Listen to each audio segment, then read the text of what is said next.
magnifique ligne, j'allais dire line-up, mais en fait c'est en anglais, de panélistes. Et donc je suis extrêmement enchantée de pouvoir vous présenter les membres de notre panel Accès refusé, le droit... Ah, monsieur, vous avez changé la slide très vite. Le droit d'auteur face aux bibliothèques numériques. Merci. Avec nous aujourd'hui, nous avons Grégory Murat du groupement Coex Percé, conservateur des bibliothèques, un établissement public du campus Condorcet. Ophélie Wang, ma collaboratrice de Knowledge Right 21 France. Nous avons Catherine Bernier, la Bibliothèque et Archives nationales du Québec. Nous avons Marianne Cosnard de la Contemporaine, qui est responsable de la bibliothèque numérique. René Pigier, de la Contemporaine également, archiviste, et qui est par ailleurs un wikipédien de longue date.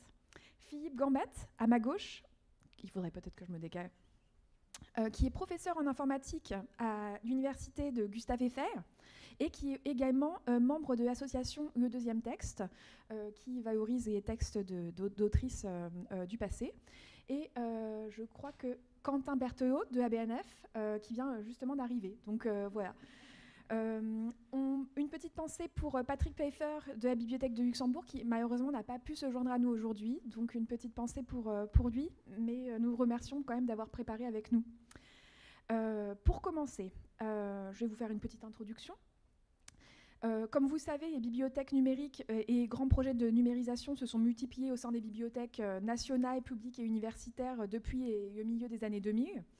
Et la plupart de ces projets ont eu en fait pour priorité de conserver et de diffuser des œuvres assez anciennes déjà tombées dans le domaine public.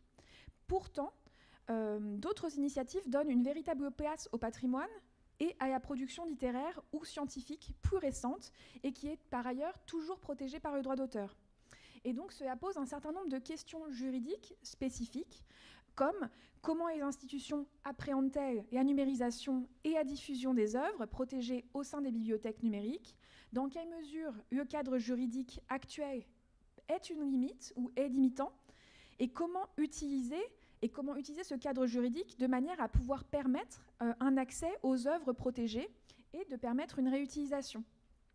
Donc ce panel vise à répondre à ces questionnements. Et donc, sans attendre, on va rentrer dans un des premiers sujets qui est l'importance de l'accès et de l'utilisation des œuvres protégées par du droit d'auteur. Et on peut directement arriver sur ce constat qu'il y a une grande prudence aujourd'hui de la plupart des institutions culturelles et de recherche. Et comment est-ce qu'aujourd'hui on peut travailler pour donner accès aux œuvres protégées, même d'un point de vue universitaire. Philippe, est-ce que vous voudriez prendre la parole ?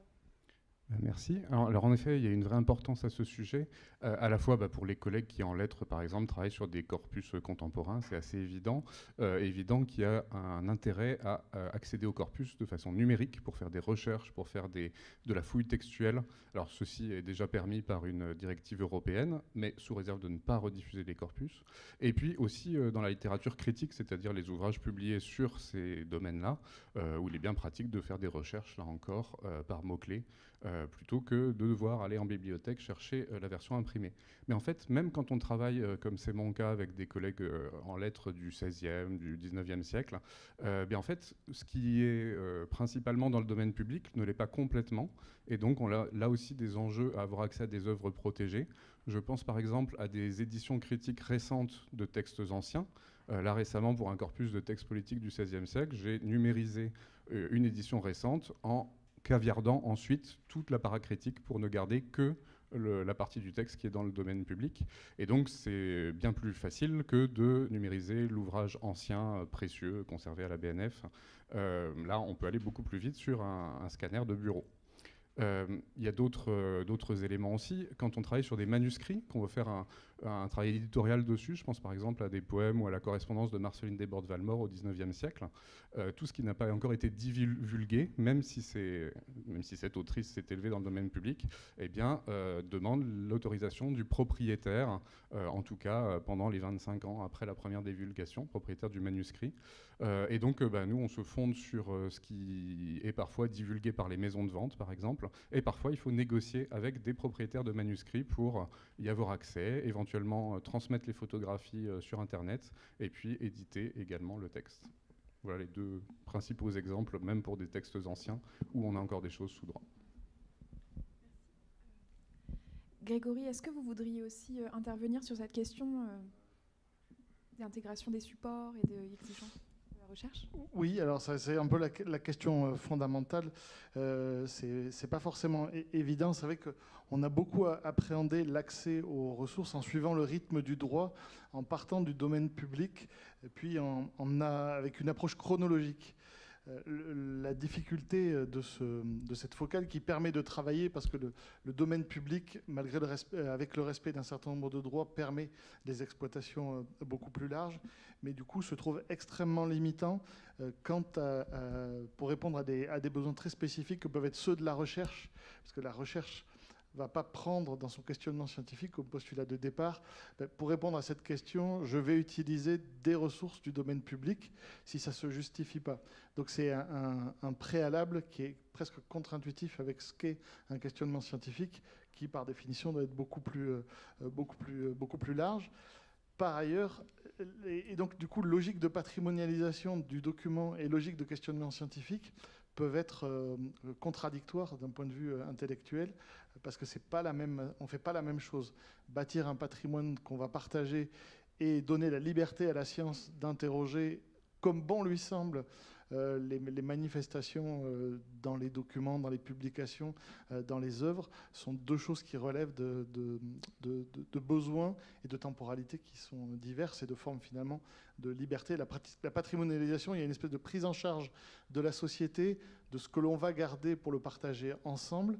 Donc on satisfait presque une demande sociale et culturelle, là où la chercheuse, le chercheur, dans sa quête de liberté du questionnement scientifique, qui est un des préalables pour le rendre opérationnel, lui doit pouvoir travailler sur n'importe quel sujet. Et du coup, ça nécessite, pour servir le chercheur en tant que bibliothécaire, archive, musée, toute la galaxie des GLAM est confrontée à cette question-là, c'est comment dans les étapes de traitement de documents, du moment où on le collecte, du moment où on le décrit, on le structure, jusqu'au moment où on le conserve et on en permet les usages, on est à même d'utiliser le droit pour permettre la liberté scientifique du chercheur. L'approche qui a prévalu avec le premier âge du numérique, de se concentrer sur le domaine public, on voit que là, dans une espèce d'inflation documentaire numérique natif, numérique en tant que support secondaire, voire support tertiaire, parce qu'aujourd'hui, il y a aussi de la difficulté qu'en contexte d'intelligence artificielle, le numérique qu'on a créé depuis les années 90, on va devoir le retraiter pour le rendre intelligible par les technologies d'intelligence artificielle. Souvent, on se préoccupe de ce qu'on va faire demain, sauf qu'on est aussi obligé de revenir sur ce qu'on a fait hier. Ce qui, pour des institutions qui s'inscrivent dans le temps long ou des communautés professionnelles, n'est pas simple du tout.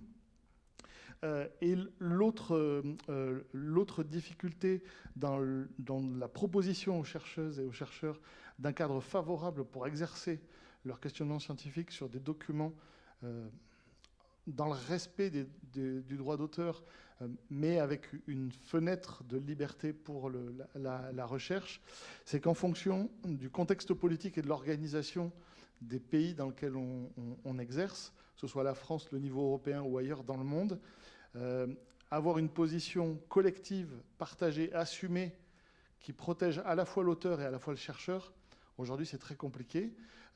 Alors, comme on est en France, on est un bon exemple de cette difficulté, parce que typiquement, sur le cadre donné aux chercheurs, aujourd'hui, vous devez composer entre une position portée à la fois par le ministère de la Culture, qui s'occupe des auteurs et des ayants droit, et de la création, mais aussi des éditions, des éditeurs et des diffuseurs, et le ministère de l'Enseignement supérieur et de la Recherche, qui est dans une logique de sciences ouvertes et donc d'essayer d'abaisser les barrières ou d'aménager ou de déplacer le centre de coût de qui va payer ou qui va autoriser, ou de négociation collective pour permettre aux chercheurs d'exercer cette liberté. Et de mon point de vue, alors du coup on attaque direct par les grosses questions qui fâchent, mais on est un bon exemple de la difficulté au niveau français.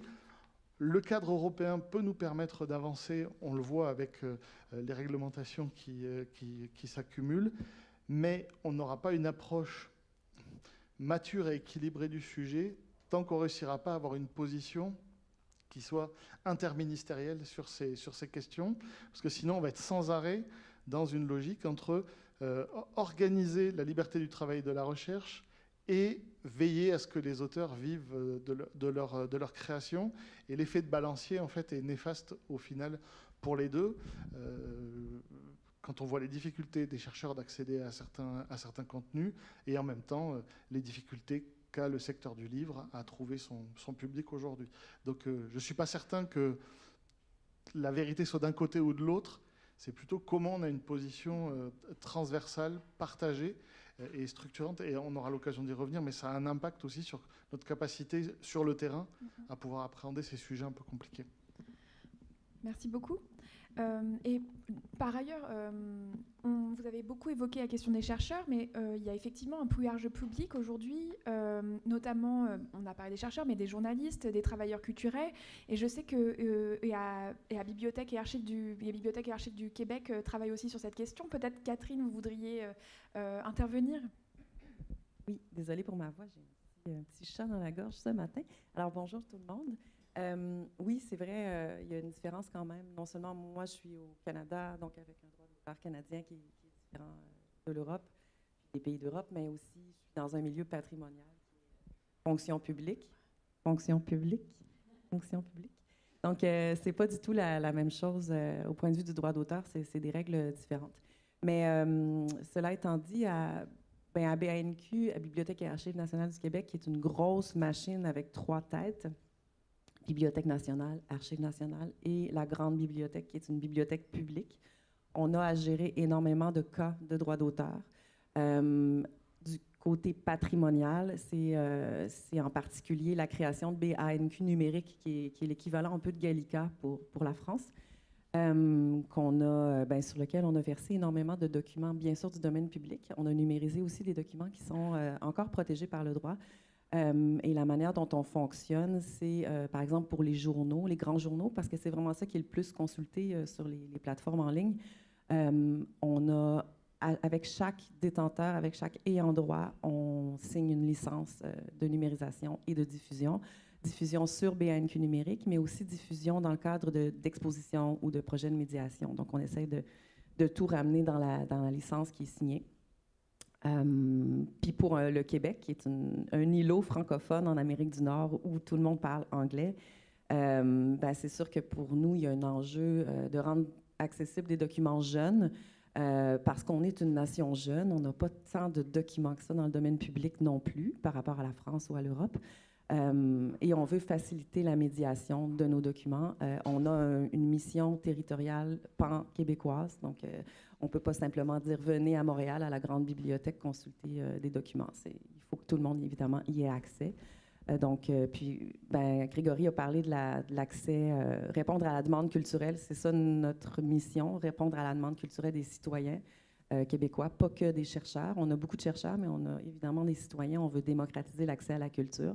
Donc, pour ça, on prend le chemin de la diffusion sur BANQ numérique de qualité. Donc, évidemment, la numérisation est toujours de qualité. Puis ça, on va y revenir un petit peu plus tard, mais tous les documents sont téléchargeables, ce qui fait en sorte que les citoyens pensent d'emblée que ça va, on peut télécharger et tout utiliser comme ça. Non.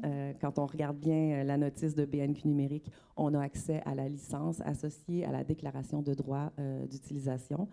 Mais il faut sans cesse répéter aux usagers, aux gens des musées, aux gens des journalistes, par exemple, non, vous ne pouvez pas utiliser ça dans votre reportage. Il faut, puis c'est pas BANQ qui détient les droits. Nous, on a fait une entente avec le détenteur. Après, on peut vous donner les informations sur le détenteur du droit, mais c'est à vous de faire les démarches pour aller obtenir un droit d'utilisation. Merci beaucoup. Et qu'en est-il par rapport aux documents et aux supports particuliers? ABNF aussi conserve un certain nombre de documents spécifiques. Quentin, est-ce que vous voudriez intervenir sur la question des supports vidéo et multimédia? Oui, tout à fait. Donc effectivement, la BNF, au titre du dépôt légal, collecte des documents sur divers supports de diverses natures, et notamment donc des documents son, vidéo et multimédia, des vidéogrammes, des phonogrammes, des logiciels, des jeux vidéo, etc. Et ce depuis 1938 pour le dépôt légal du son et 1975 pour le dépôt légal de la vidéo. Donc c'est des collections qui sont relativement récentes au regard de du droit d'auteur et qui en plus ont la particularité d'avoir des ayants droit divers. C'est des gestions de droits qui sont plus compliquées que pour l'imprimer, puisque pour un vidéogramme, il y a l'éditeur, il va y avoir les interprètes, le réalisateur, la personne qui a les droits sur la musique, s'il y a de la musique, etc. Donc c'est une gestion de droits qui est vraiment compliquée. Et donc c'est à ce titre que le département son vidéo multimédia a essayé de trouver un moyen juridique de pouvoir mettre à disposition des œuvres sur Gallica, qui est la bibliothèque numérique de la BNF, dans lequel le département était très peu représenté à cause justement de la nature récente des œuvres de sa collection. Et donc s'est penché sur la question des œuvres orphelines. Un dispositif qui a été lancé par l'Union européenne en 2012, enfin la directive a été publiée par l'Union européenne en 2012 et rentrée dans le droit français ensuite en 2015, et qui permet de diffuser des œuvres dont les auteurs sont introuvables, identifiés mais pas trouvables, dont on ne peut pas retrouver les ayants droit.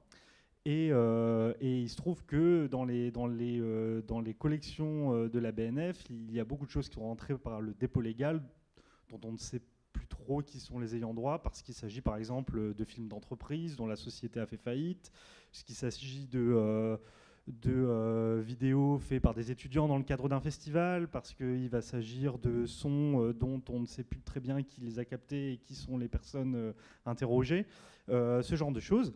Et donc le département a mis en place un projet avec l'ENSIB l'an dernier pour pouvoir trouver un moyen de déterminer s'il y avait des œuvres orphelines dans leur fonds, comment le faire et surtout quel protocole de recherche de droit il s'agissait de mettre en place pour pouvoir satisfaire à la question de recherche diligente de la loi, qui est un point assez important pour les œuvres orphelines.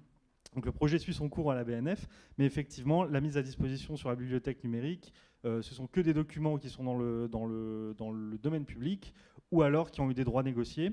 Et donc effectivement, pour des départements qui ont des collections un peu jeunes, il s'agit de trouver des moyens de les mettre à disposition, et c'est souvent assez compliqué du fait de la diversité des ayants droit.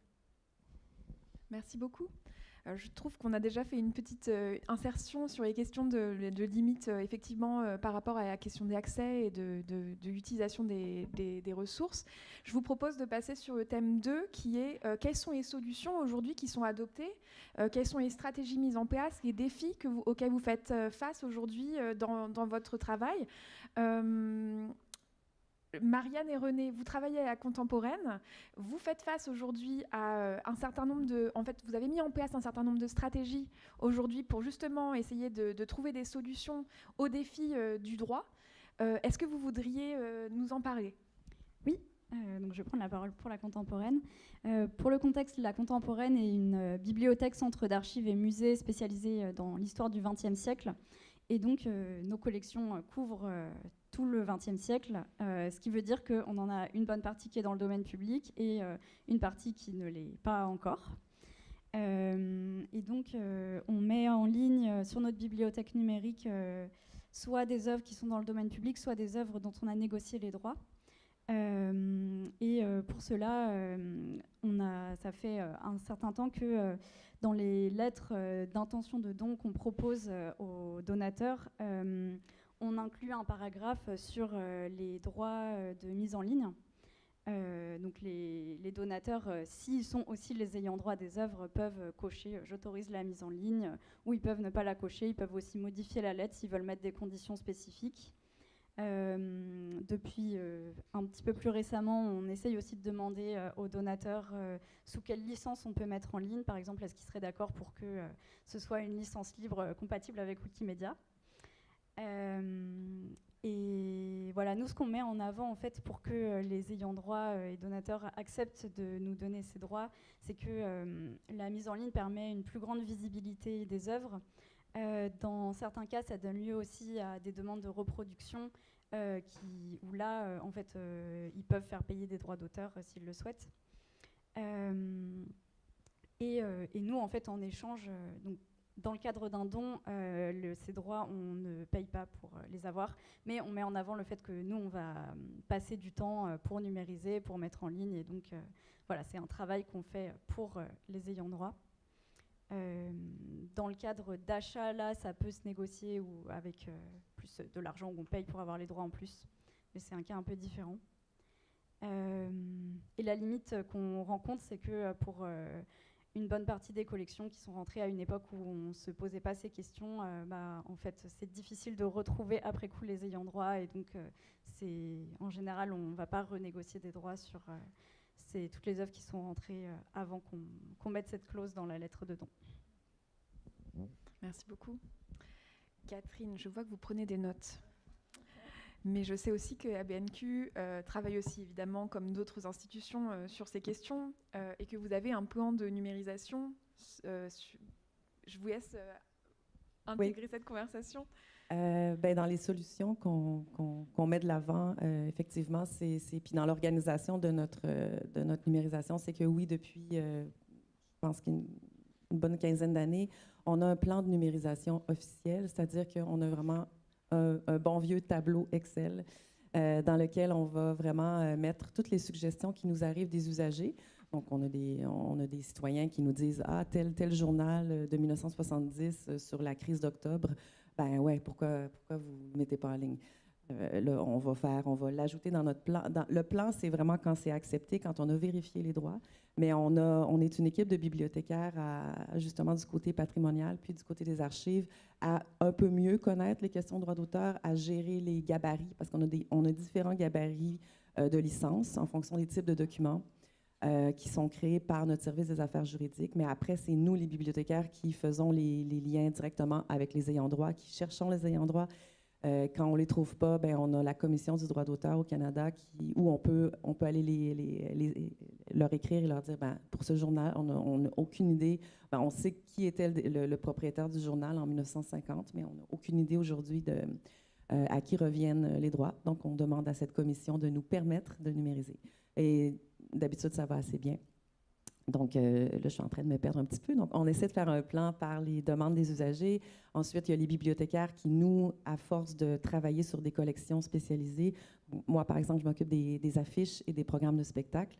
J'ai des projets de numérisation. Par exemple, en ce moment, on est dans le 50 ans des Jeux olympiques de Montréal. On a un gros plan d'action, puis on a un budget qui arrive du ministère de la Culture pour mettre de l'avant des publications en lien avec les Jeux de 1976. Donc, c'est sûr qu'on en profite. Cette année, c'est à fond la caisse. On numérise des documents liés, des journaux de l'époque, des petits journaux étudiants. On essaie vraiment de ratisser le plus large possible. Tout ça en sport. Fait que ça vient s'ajouter dans un plan de numérisation. Fait qu'on a différents types. Puis après ça, c'est ça. Ça a l'air simple comme ça, mais c'est un très, très long processus. Après ça, on a nos équipes de numérisation qui numérisent. Puis là, numériser une affiche, numériser un microfilm, numériser un journal qui s'émiette, numériser, donc vous imaginez tous les défis que ça peut poser. Puis on a une base de données centralisée aussi où on va enregistrer toutes les licences depuis les débuts, toutes les licences qu'on a signées avec les détenteurs, ce qui nous permet de revenir dans le passé parfois aussi quand on a des questions d'usagers qui détient les droits, mais on peut au moins donner, on n'a pas le droit de donner les coordonnées des ayants droit, ça c'est quelque chose qui n'est évidemment pas possible, mais on peut donner le nom, dire allez-y, faites vos recherches pour retrouver l'ayant droit et puis donner des conseils. Puis sinon, les licences, je suis sûre que j'oublie rien. Les projets à la pièce, les grands projets financés, Les grandes institutions culturelles, par exemple la Place des Arts, le Théâtre du Nouveau Monde au Québec, qui sont des grandes institutions théâtrales, ben, c'est sûr qu'on va essayer de les approcher et de dire tout ce qu'on a de vous, est-ce qu'on peut le numériser? Puis là, on a l'accord, on y va par grands projets. Et puis, l'autre chose intéressante qu'on est en train de mettre en place aussi, c'est un projet de signature de licence au moment même du dépôt légal. Je ne sais pas si c'est quelque chose qu'à la BNF, vous avez commencé à faire. Mais puis nous, ce n'est pas en place, c'est vraiment juste de dire, on a des dépôts, on a une base de données d'éditeurs qui déposent. Pourquoi est-ce qu'au moment du dépôt, on ne pourrait pas déjà signer une licence plutôt que de le faire après coup? Mais ça va être long, mais c'est quelque chose qui est dans les projets pour l'année à venir. Merci beaucoup. Peut-être que la BNF souhaite répondre. Alors, à ma connaissance, quand un document rentre par le dépôt légal, on n'a pas ce genre de... Parce que c'est quand même un volume très, très, très important, le dépôt légal à la BNF, donc on n'a pas... en fait, s'il y a une convention de droit qui est faite, elle est faite au moment de la mise en ligne, par exemple, sur Gallica, mais pas au moment de la rentrée du document dans nos fours. Oui, Grégory. Oui, sur ce point-là, parce qu'on a une discussion en cours entre l'enseignement supérieur et la recherche et la Bibliothèque nationale de France sur un fonds spécifique qui est celui des archives du web. Parce que cette question de l'accès du document, le patrimoine a été le meilleur moyen qu'on a trouvé depuis l'origine du métier de bibliothécaire et d'archiviste pour constituer des collections. Ça a très bien marché pendant des siècles, mais là on voit bien que devant l'inflation documentaire et l'évolution des usages, que ce soit pour le grand public comme pour la recherche, ce modèle-là atteint ses limites parce qu'on ne peut pas demander aux gens de s'intéresser uniquement aux documents. On a un très bon exemple avec le cas des nations jeunes. On ne peut pas demander aux gens de forcément lire librement des choses qui ont plus de 50, plus de 70, plus de 100 ans. C'est absurde, notamment qu'on est confronté aussi à un développement d'industries culturelles très très large, parce qu'on pense beaucoup au texte, mais le département son vidéo multimédia est un très bon exemple, puisque c'est le département qui accueille toutes les créations médiatiques nouvelles du XXe siècle. On suit, le patrimoine va finir par peiner à trouver son public si on reste dans ce modèle-là. Et les archives du web en sont un bon exemple. Et l'idée, c'est d'essayer de se montrer astucieux, c'est-à-dire que l'ABNF dispose d'une capacité de donner accès aux collections du dépôt légal dans un réseau de bibliothèques partenaires, historiquement celles qui collectaient les documents en région. Pour les archives du web, on avait reproduit cette logique-là, sauf qu'aujourd'hui, les chercheuses et les chercheurs ou les étudiantes et les étudiants qui ont besoin d'accéder aux archives du web fabriquées par la France, qui sont un équivalent plus encadré de ce que vous trouvez sur Internet Archive, elles ne peuvent pas se permettre, pour populariser ces accès et ces usages, de venir dans les emprises de la Bibliothèque nationale. Et la mise en œuvre de services de ce type-là dans les bibliothèques partenaires que sont les bibliothèques municipales est une difficulté. Et donc ça fait plus d'1 an maintenant qu'on s'est mobilisé au niveau de l'enseignement supérieur et de la recherche pour appuyer nos collègues de la culture pour qu'on obtienne une extension des lieux de consultation à l'échelle nationale des archives du web, d'une collection patrimoniale. Donc, à défaut de pouvoir transformer la licence en disant on va passer un accord avec les ayants droit et distribuer partout, on va multiplier des points d'accès. Alors, ça peut être extrêmement frustrant pour le public, surtout pour un matériau nativement numérique, de se dire je ne comprends pas, j'ouvre mon ordinateur et je peux aller où je veux, mais pour un site web d'il y a 10 ans, il n'y a que 10 lieux en France qui peuvent me donner cet accès-là. Mais je dirais que c'est une approche graduée qui essaie de tirer parti de l'état de la législation et de la... J'allais dire... pour cette journée, je fais une petite pause dans mes vacances, donc du coup, ça va sortir tout seul. Mais j'allais dire de courage politique. C'est-à-dire d'assumer, de dire... courage politique que les Québécoises et les Québécois ont. Par exemple, quand on dit que le ministère de la Culture subventionne le portage de licences plus ouvertes pour des collections contemporaines, ça, c'est ce que j'appelle du courage politique. Et j'aimerais parfois qu'on s'inspire beaucoup plus souvent de nos camarades québécoises et québécois qu'on ne le fait actuellement, du haut de de notre stature extrêmement surplombante de grand patron de la francophonie. De temps en temps, on devrait baisser un peu. On devrait baisser un peu dans notre positionnement et regarder comment nos camarades, les Québécois en sont un bon exemple, mais on pourrait en trouver d'autres, abordent les choses de manière beaucoup plus pragmatique et avec, si je puis me permettre, un petit peu plus de courage. Merci beaucoup, Ophélie. J'ai vu que vous aviez pris un micro. J'ai pris un micro, je ne sais pas s'il fonctionne. Ah. J'ai pris un deuxième micro qui fonctionne cette fois-ci.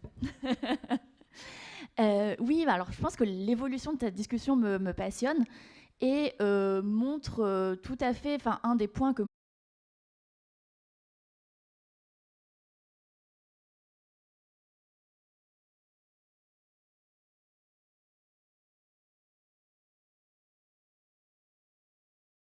relire, que pourra peut-être évoquer Philippe, qui était un dispositif qui a été mis en place en France en lien direct avec les éditeurs pour permettre la réédition numérique d'ouvrages qui n'étaient plus édités de manière papier.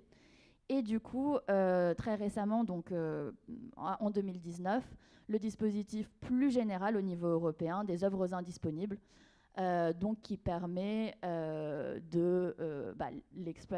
mise en ligne par les institutions culturelles de livres qui sont devenus indisponibles, donc qui ne sont plus exploités dans le commerce, de livres ou de production d'ailleurs, d'œuvres en général. Et donc ce sont des dispositifs qui sont assez peu utilisés en France finalement, en tout cas pour ce qui est des œuvres indisponibles et des œuvres orphelines. C'est pour ça qu'on avait pensé à l'exemple du Luxembourg. Mais bon, voilà, en tout cas, le point de ce message était que voilà, le travail licence par licence ne peut pas être suffisant et qu'il faut pouvoir penser plus grand et notamment utiliser ces dispositifs légaux qui sont encore sous-exploités en France et qui pourtant nous permettraient peut-être de faire quelque chose, en tout cas de rendre plus visible un patrimoine du XXe siècle qui, par ailleurs, n'est pas exploité commercialement, qui n'est pas... on ne prend le travail ou le pain de la bouche de personne, là, en l'occurrence. Je voulais peut-être rebondir en effet sur le projet Relire pour montrer des exploitations possibles, notamment par les associations ou communautés wikimédiennes. Au moment où justement ces œuvres s'élèvent dans le domaine public, eh bien, ça facilite évidemment l'accès aux numérisations qui ont été faites. Et l'équipe de Gallica est très réactive pour passer librement en accès libre les ouvrages qui viennent de s'élever dans le domaine public quand on leur signale.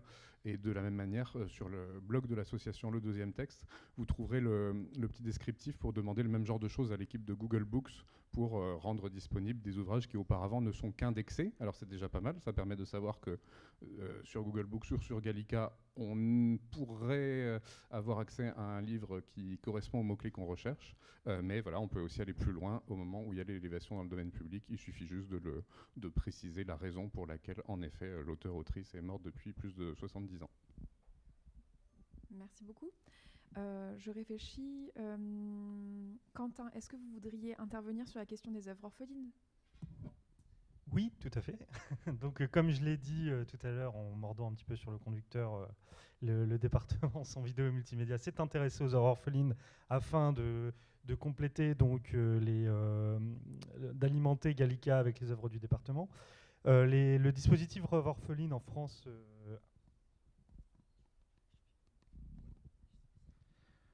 Oui, donc le dispositif orpheline en France a été très peu utilisé. En Europe même, il a été relativement peu utilisé puisque la base de données qui avait été mise en place par l'EU IPO afin de recenser les œuvres orphelines en Europe a conduit au recensement d'à peu près 22 000 œuvres à compter de 2019, puisqu'en 2019, ça a été plus ou moins mis de côté pour faire place au dispositif des œuvres anonymes.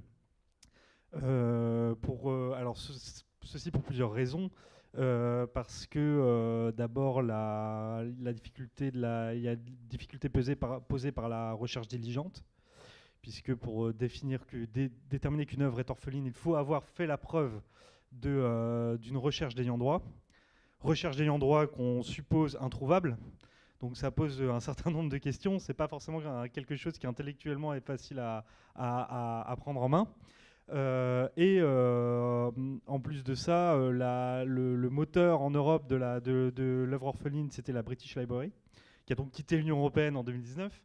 Donc ce dispositif est resté un petit peu à l'abandon depuis. Mais il a quand même des avantages qui sont de pouvoir mettre à disposition des œuvres quand on a déjà un corpus constitué, enfin en tout cas qu'on a déjà des collections constituées. Mais qui effectivement peut être pris en main par une institution qui a envie de mettre en place des recherches diligentes, qui a donc une nature averse au risque des ayants droit, ce qui est le cas de la BNF et je pense de toutes les grandes bibliothèques nationales. Donc c'est pour ça que la BNF s'y intéresse, mais effectivement c'est pas une chose simple parce qu'il faut d'abord sélectionner un corpus, ça repose beaucoup sur le flair des chargés de collection pour pouvoir se dire ok, alors là on imagine que c'est une œuvre orpheline, il faut ensuite le prouver, il faut ensuite, donc c'est quelque chose qui est compliqué et qui explique que c'est un petit peu c'est très peu utilisé. Il n'y a qu'un seul cas de jurisprudence en France en plus. Qui est une association en 2022 qui a été reconnue, qui a dû verser une amende de 2500 € pour ne pas avoir fait de recherche diligente suffisante dans le en ayant traduit des témoignages. Donc c'est assez. En plus de ça, on est dans un contexte juridique dans lequel il n'y a pas beaucoup de jurisprudence. Donc c'est assez compliqué. Est-ce que vous auriez le nom de la jurisprudence ? Alors c'est une jurisprudence de 2022, je l'ai noté, je peux le rechercher. Ça pourrait être intéressant pour les personnes qui voudraient regarder en détail. Au vu du temps, comme on avance, effectivement, je vous propose de passer sur la troisième partie si ça vous convient, pour pouvoir avoir le temps d'entendre aussi une des dernières personnes du panel qui n'a pas encore parlé. Donc la troisième partie se consacre essentiellement aux évolutions et aux défis professionnels. Comment sensibiliser les équipes à ces problématiques ? Est-ce qu'il y a un problème de compétences juridiques dans nos institutions ? On va d'abord commencer par Grégory de manière succincte, si c'est possible, et Ophélie puis Quentin. Et ensuite, on va passer sur la partie avec la contemporaine.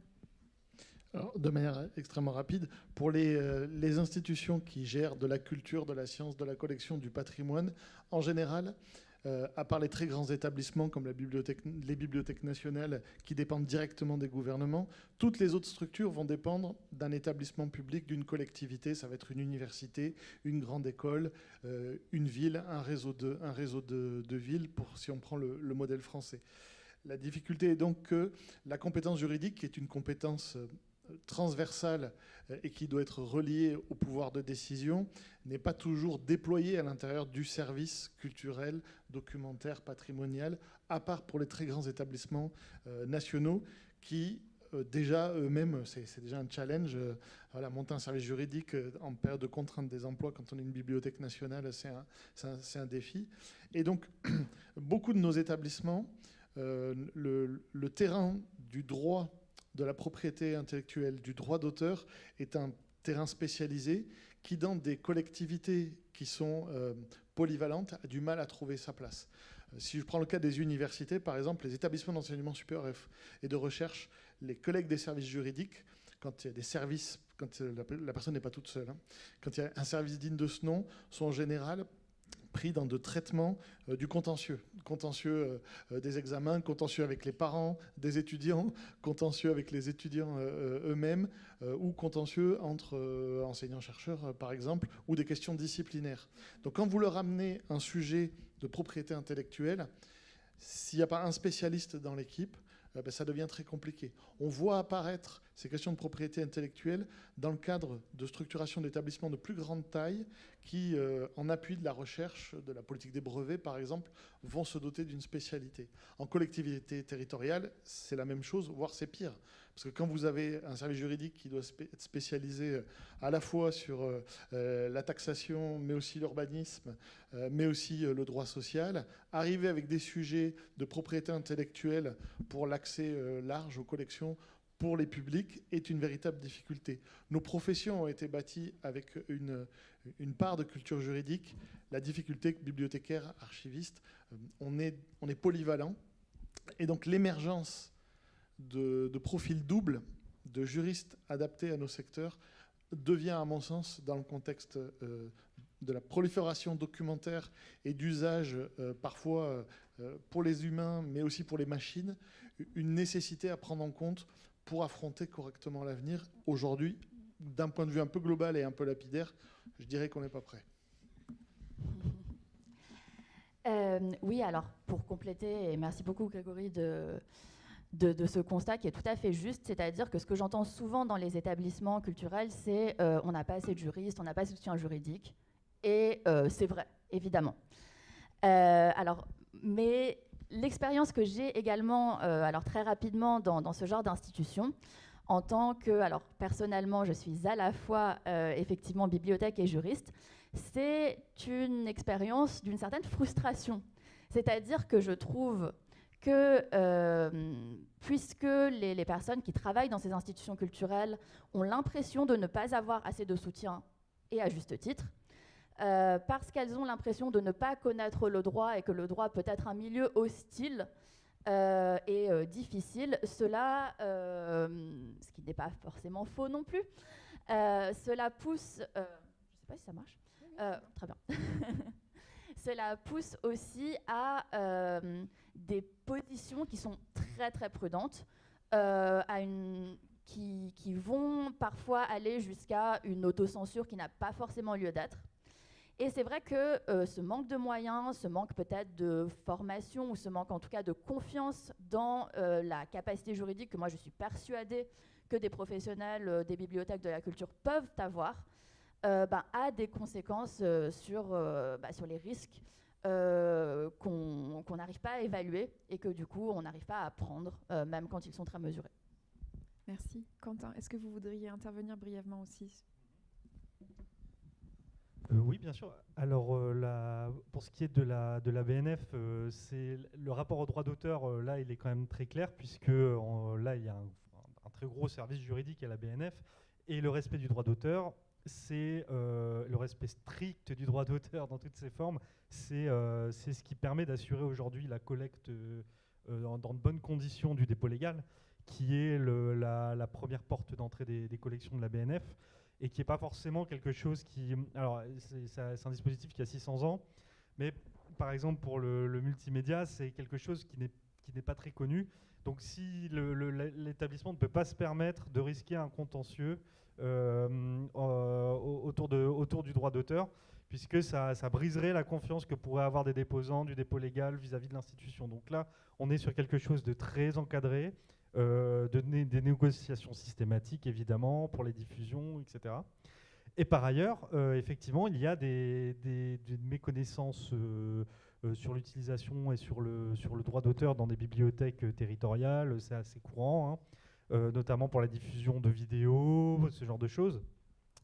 Et dans ce cadre, la BNF prend part à des associations interprofessionnelles comme Images en bibliothèque, qui permet d'accompagner les bibliothèques sur ces questions-là, ces questions un peu juridiques et comment utiliser les collections, comment les diffuser au plus grand nombre. Mais effectivement, c'est un terrain qui est parfois difficile à aborder dans certains établissements. Merci. Il nous reste que quelques minutes si on veut pouvoir prendre une ou deux questions. Au final, quels sont aujourd'hui les risques que nous sommes en tant qu'institution, que nous devrions en tant qu'institution être capables de prendre en fait, pour permettre nos institutions de faire leur travail de collecte, d'accès à l'information, de réutilisation. J'invite Marianne et René à intervenir, et notamment, puisque tout à l'heure nous n'avons aussi, et je vous invite aussi à revenir sur cette question de lien avec aussi l'information des usagers sur leurs droits, puisqu'on n'avait pas eu le temps d'évoquer cette question. N'hésitez pas à aussi couvrir cette partie si vous le souhaitez.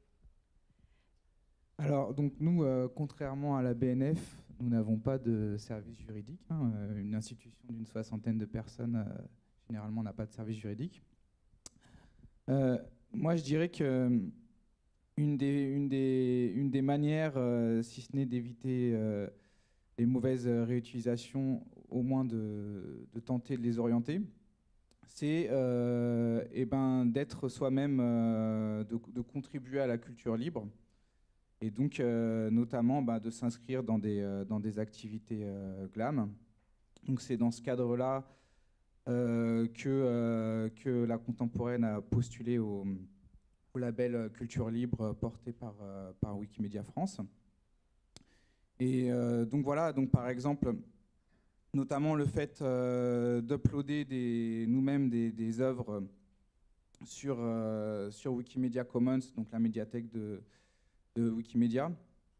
Ça n'empêche pas que d'autres personnes vont elles-mêmes faire des uploads à partir de notre bibliothèque numérique en respectant ou pas ce que nous, on voudrait que ce soit les réutilisations. Mais dans tous les cas, ça permet de poser un cadre qui, on l'espère, permettra ensuite que par imitation, d'autres utilisateurs s'en inspirent pour respecter le droit d'auteur. Merci. Et j'ai une autre question pour vous. Comment vous réussissez à gérer cette balance en fait, entre les risques à prendre sur la mise en accès par rapport à l'incertitude parfois juridique auxquelles les institutions font face, où justement un certain nombre de panélistes ont déjà mentionné que ce besoin de certitude est parfois contre-productif vis-à-vis des missions des institutions. Comment est-ce que vous gérez cette balance des droits? Est-ce que c'est une question générale pour en fait essayer d'identifier en fait le pourcentage de risque vis-à-vis du pourcentage de besoin de réaliser la mission de l'institution? Challenge. Par exemple, et puis si quelqu'un veut se joindre. Alors nous, on est quand même assez frileux, on essaie de bien respecter le droit. Mais c'est vrai qu'une des choses qu'on fait, c'est que tous les médias qui sont sur notre bibliothèque numérique sont librement téléchargeables dans dans la qualité d'affichage.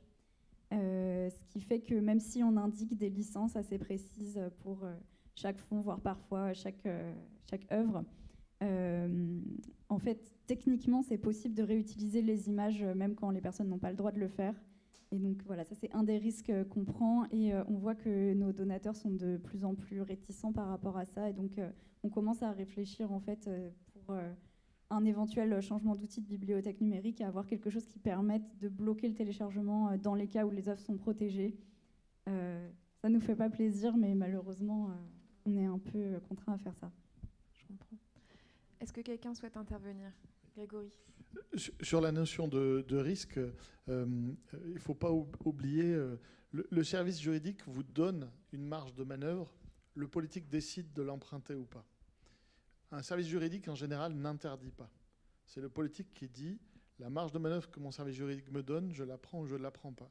À mon sens, aujourd'hui, il y a les deux niveaux à combiner, c'est-à-dire disposer de l'expertise juridique adaptée. Donc c'est marrant parce que René a dit la Contemporaine, il n'a pas de service juridique. Mais en fait, la Contemporaine dépend du service juridique de l'Université Paris-Nanterre. Mais c'est révélateur. Ça n'est pas venu naturellement parce qu'en fait, je pense qu'il ne s'occupe pas de droit d'accès à vos collections. Faute de compétences, probablement. Un petit peu. C'est très rare en université. Moi, j'ai passé une quinzaine d'années, le service juridique n'avait pas de compétences de propriété intellectuelle et c'était très compliqué quand on a lancé les politiques de numérisation. Donc l'idée, c'est d'apprécier ce risque et de pouvoir l'emprunter. Donc on voit bien aussi qu'à un moment donné, il faudrait que ces sujets-là se dépassent, soient plus transversalisés en fait, parce qu'on est dans des logiques où on a d'un côté les ayants droit, d'un côté les besoins des publics, et si on est dans un mouvement de balancier permanent, on dessert ni très bien certains, ni très bien d'autres. Et moi, la difficulté que je vois, si on n'est pas un peu plus armé et plus courageux d'une certaine manière, ce sera mon mot de la matinée, la difficulté, c'est que les publics vont se détourner de l'accès aux collections, aux documents, aux pratiques de lecture. Et la question pour nous, c'est de savoir si est-ce qu'on veut être des institutions, des publics qui connaissent nos codes, nos modes de fonctionnement et nos collections, ou si on a encore un petit espoir d'universalité. Moi, je n'ai pas fait ce métier pour m'occuper de publics de niche. Donc, on sait, nos prédécesseurs sont battus pendant des siècles pour que les bibliothèques, les archives, les musées soient des services universels. On ne va pas tout planter en 5 ans parce qu'on n'aura pas eu de courage. Ce serait un petit peu dommage et ce serait vraiment un problème. Et la difficulté de ne pas affronter ce sujet juridique, c'est qu'aujourd'hui, on produit du numérique natif, dématérialisé au sens de ne pas présent concrètement dans une institution culturelle. Donc demain, les collections dont on aura à s'occuper, elles ne seront pas forcément dans nos emprises, dans nos 4 murs. Et pour autant, il faudra bien que quelqu'un s'en occupe, parce que sinon, le savoir va être fabriqué par d'autres qui sont beaucoup plus gros, beaucoup plus puissants, beaucoup moins bien intentionnés que nous. Donc la question du droit d'accès, elle a un lien direct avec l'accès à la culture, l'éducation et la liberté scientifique derrière. Donc c'est pas une petite question et l'aborder d'une manière un peu trop technique en disant oh, c'est juridique, c'est compliqué, donc on ne fait pas. Ça, on va le payer très cher. Je vous remercie. J'aimerais ça ajouter un petit quelque chose aussi, parce que je suis totalement d'accord avec ce que Grégory vient de dire. On a tous des valeurs comme bibliothécaires, ou même les wikis en général, d'ouverture totale, de partage de l'information et tout. Fait qu'en lien avec le droit d'auteur, moi, je sais que depuis que je pratique comme bibliothécaire, j'ai souvent été confrontée à moi-même devant des cas où des profs ou des étudiants me posaient des questions. Est-ce que je peux utiliser telle information dans ma maîtrise, dans mon doc? Est-ce que je peux mettre des captures d'écran? Puis, je me sentais rebelle, là, je me sentais épouvantablement rebelle en leur disant, écoutez, c'est une prise de risque. Mettez une capture d'écran du film de Disney dans votre doctorat en ligne sur notre dépôt institutionnel. Prenez le risque. Le pire qui puisse arriver, c'est que Disney vous envoie une mise en demeure pour enlever cette image Mais en disant ça, je sais que je me sentais rebelle. Puis je me disais, mais c'est pas rebelle du tout. C'est juste d'équilibrer. On est dans un milieu de recherche. Là, maintenant, je travaille dans un milieu patrimonial, mais oui, puis pour la question du droit, on est mal formé dans les écoles au Québec, en tout cas en bibliothéconomie, sur le droit d'auteur, dans le sens où on n'a pas de portrait général. C'est quoi le droit d'auteur? Qui sont les acteurs en jeu? À quoi on s'expose dans le domaine patrimonial ou dans le domaine éducatif ou dans le domaine privé? C'est quoi la jurisprudence? On n'a aucune information. On est envoyé dans ce monde, puis là, il faut qu'on se fasse une tête en fonction de nos valeurs. Mais c'est tout. Puis la dernière chose qu'on n'a pas évoquée, qui est vraiment importante en ce moment, c'est évidemment l'intelligence artificielle générative qui vient changer toute la donne. Parce que, vous le savez, Gallica aussi, mais toutes les plateformes, on se fait siphonner nos données de telle sorte qu'on ne sait même plus qui vient consulter. On n'a même plus moyen de produire des statistiques qui reflètent la réalité. On ne sait pas si c'est des Québécois. Qui vient consulter nos revues? On ne sait plus. C'est des robots. Donc, c'est sûr qu'au moment de signer des licences avec des ayants droit, nous, on commence à être confrontés. Là, les grands journaux nous disent, dans vos licences, vous ne mentionnez pas du tout l'IA générative. Qu'en est-il? Comment gérez-vous ça? Parce que moi, je mets mon contenu sur BNQ numérique. Comment est-ce que... Bon, fait que c'est difficile. Il va falloir qu'on ajoute des clauses. Puis peut-être qu'on offre aux ayants droit de pouvoir sortir du contrat à tout moment, en fait. Dans un monde ambigu comme ça, on joue, on avance, mais c'est une danse. Au vu du temps, vu qu'il nous reste en fait 0 minute, vu qu'on a dépassé de 3 minutes, je propose de fermer cette discussion, même si j'aurais adoré pouvoir avoir une journée entière pour pouvoir continuer et parler plus en détail de tous ces projets qu'on a à peine finalement ébauchés.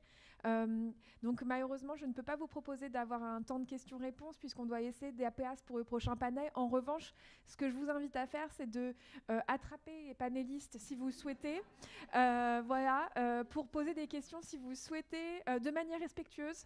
Personne ne fait de plaquage, s'il vous plaît. Ce sera très facile, je cours bien moins vite qu'il y a 20 ans. Mais je vous invite en tout cas à poser vos questions et à rentrer en contact avec les personnes. Voilà, si vous avez des questions spécifiques au vu du temps. Et je vous remercie beaucoup pour votre présence et pour tout ce que vous avez partagé avec nous aujourd'hui. Voilà, merci beaucoup.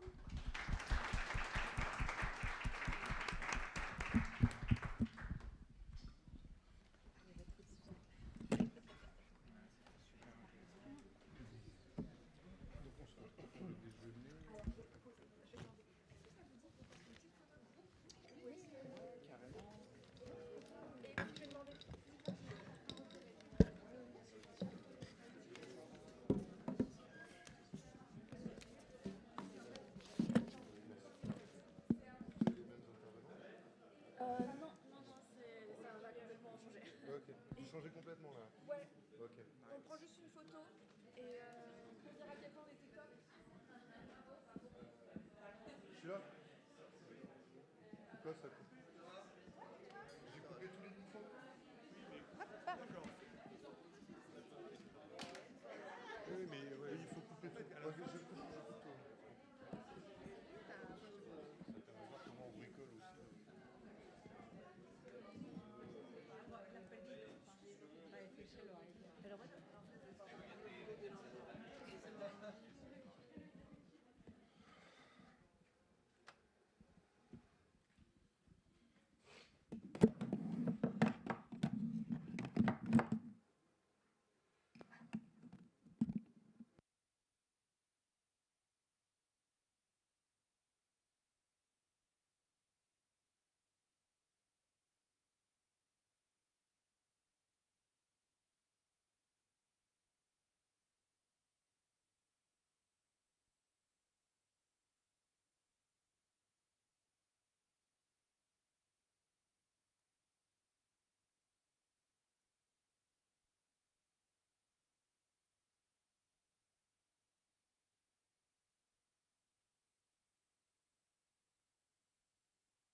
That's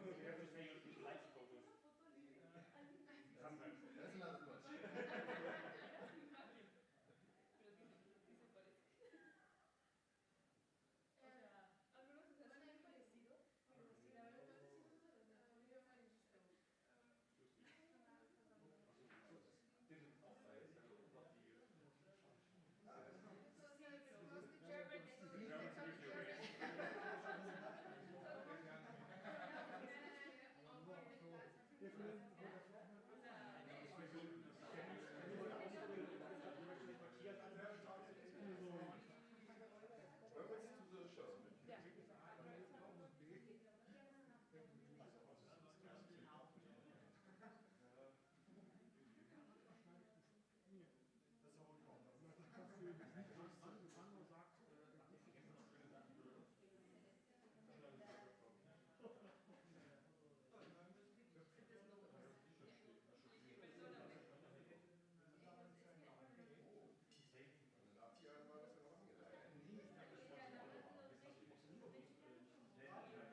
noch Notizen gemacht, weil ich will keine Präsentation mehr. Okay.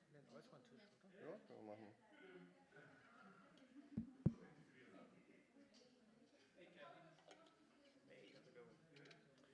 Just want to introduce myself, Kevin Pierre from Wiki Portraits. Yeah. Okay. Great. Thank you. Hey, how are you?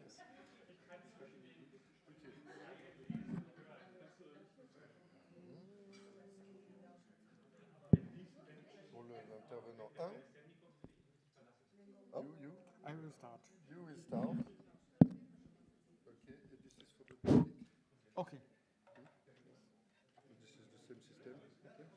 Oh. So you don't have to switch it on, huh? No, just 1 second like that, and it's open. Okay. If you Just want press to on. turn off, it's the same. Voilà. Ok, monsieur. Merci. De rien.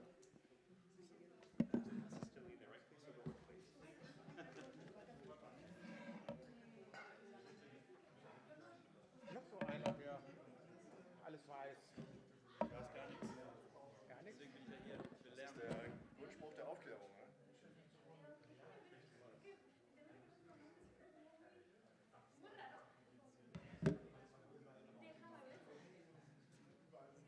Je mehr ich lerne, desto mehr weiß ich, was ich alles nicht weiß.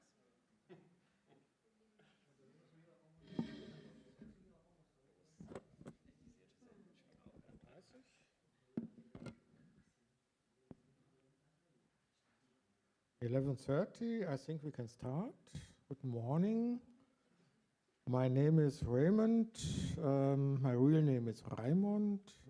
You can call me French Raymond. Okay, too. And I'm in Wikipedia and volunteer Wikipedian since 2003 and living in Cologne. Hi, I'm Matthias. I'm also a Wikipedian and I'm a contributor to Commons since 2005, I guess. In real life, I'm a journalist, so often I'm wearing 2 hats at the same time when I go to press events, and that's why we're here and what we'll talk about, how to get accreditation for press events later. Yeah. Yes. Our theme today is press photography, or the beginning, the conference. No, sorry, that's not the theme for today, but it's press photography. I've started as Wikipedian in 2003, and I'm doing photographs since I was 16 or so on. when I'm 16 years. Almost. Almost. But in 2011, I started press photography. I asked the city of Cologne to get accreditation for their press conferences and events and whatever they do. And the first event, it was a conference of transportation ministers in Cologne. You do not know each of these people. They're very important for Germany, but not for Paris, I think. And I was very nervous if I do anything right. It was my really first big event, and I do not know the press spokesman at this time. I did not know the protocol, and I did not know everything. But it was successful. This group photo and portrait photos of, I think, every of them I've uploaded to Commons in 2011. So that was the beginning.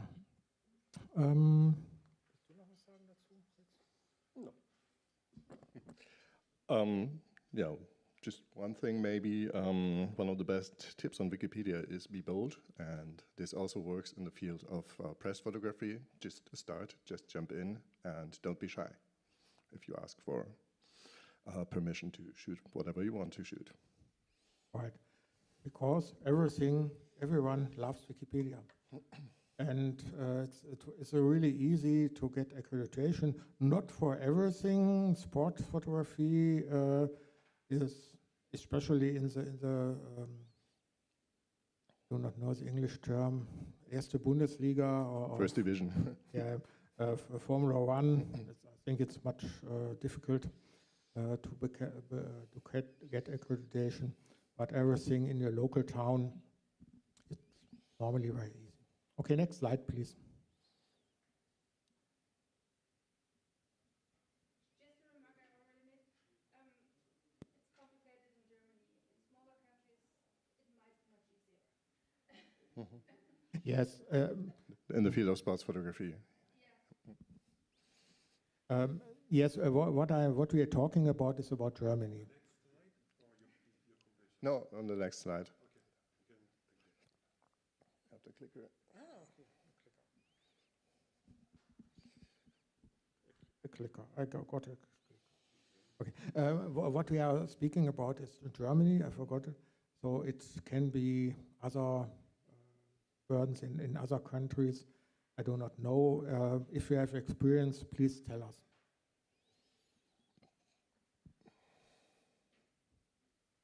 Which one?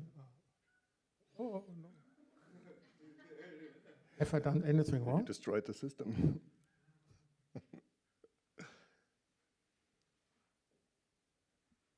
Thank you. At the beginning, I asked Wikimedia Deutschland, the German chapter for Wikimedia, to get editorial confirmation. They are confirming that I am known to Wikimedia Deutschland and that I am a photographer. And this was a one-page letter with all information in German, and I'm sending this letter to all you event organizers. In Cologne, I'm very well known in the meantime. I do not send it every time. Most of the times I only get an invitation per mail and going to the date. But sometimes there are new organizers and I send this confirmation. I do not have a press pass. I do not get a press pass because in Germany only professional photographers can get a press pass. But I never used it. I have it since 20 years and I almost never need it. So you can work without a press card. Yes, because the people love Wikipedia, and I know a situation during a protest demonstrates against the right-wing party in Germany, in Cologne. The policeman did not let pass me, so I asked for the police spokesman. He came to the fence and said, okay, you are Wikipedian, you can pass. So without any press pass, only with my editorial confirmation. That's very nice. Let's try again. It works. So I'm getting accreditation for nearly everything. That was for the Eurovision Song Contest, not the main contest, but the German Vorentscheid. English? Semi-final. The semi-final, yeah. Yes, thank you. And I'm getting a badge, Wikipedia and press. So it was easy to get.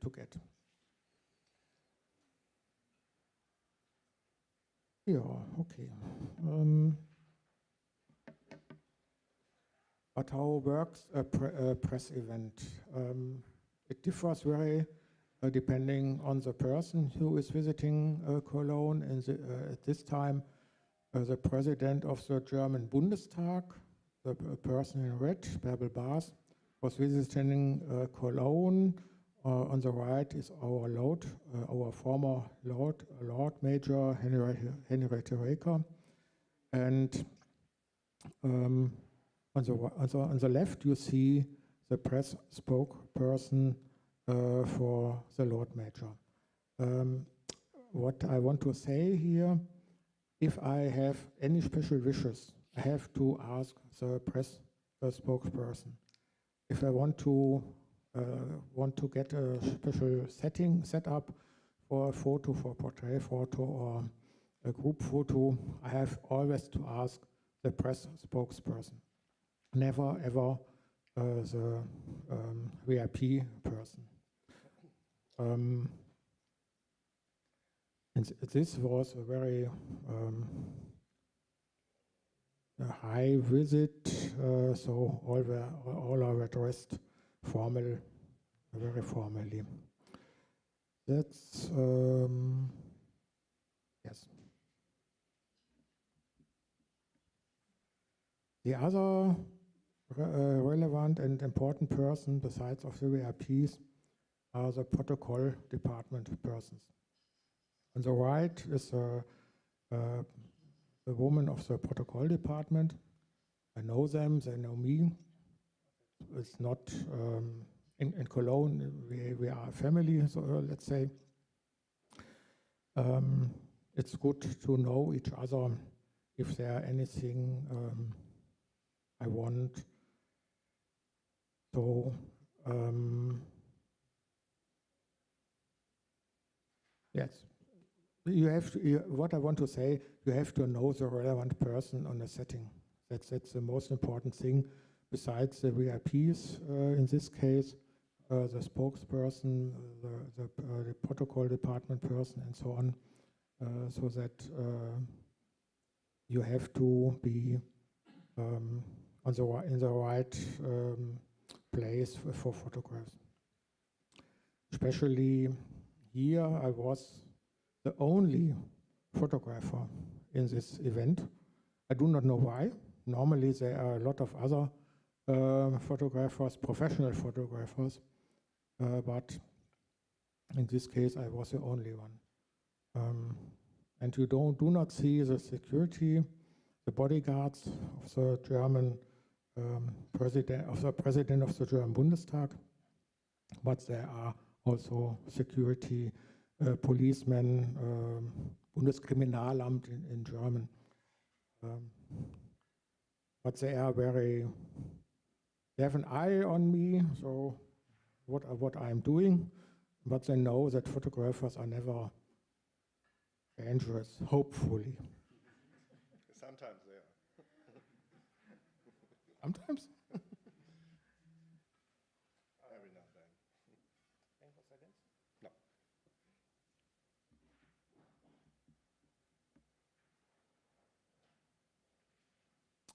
I come to the difference between closeness versus distance.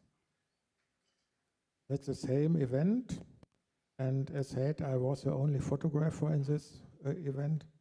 And it was very easy to get close to the person. Not very, so I do not.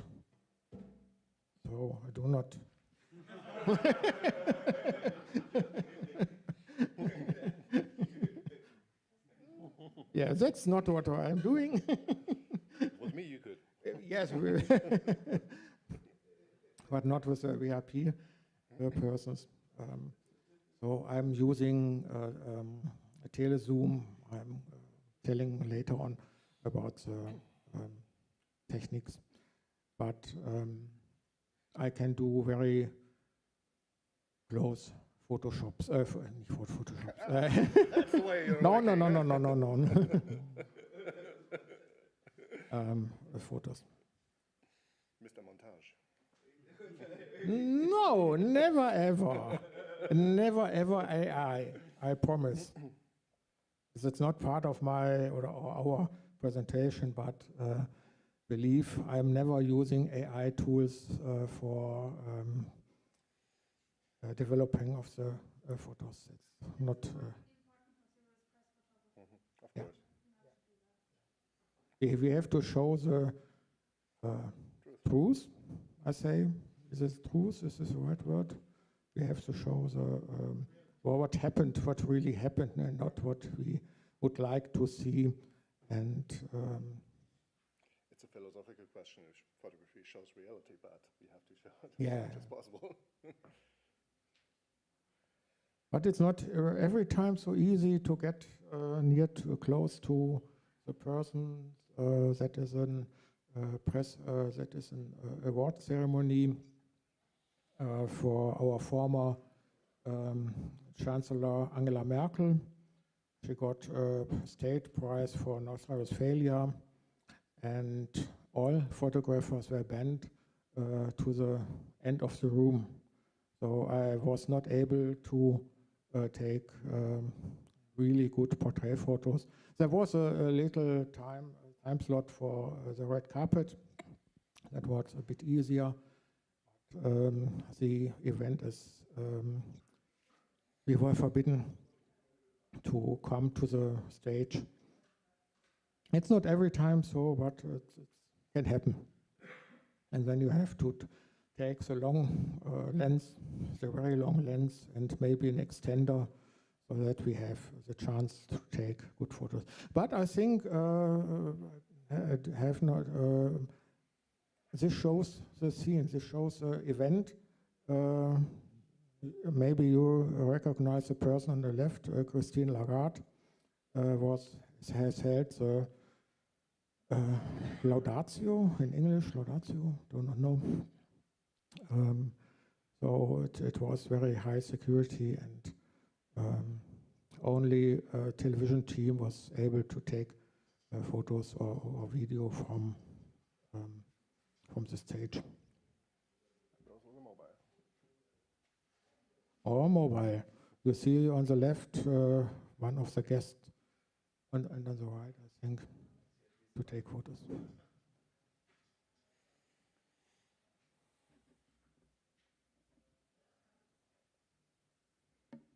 As I said, technology can help here. That's a 200 millimeter lens with an extender, I think twice extender. So I got a 300 millimeter lens, but with little less sharpness. But I think it's okay for the event.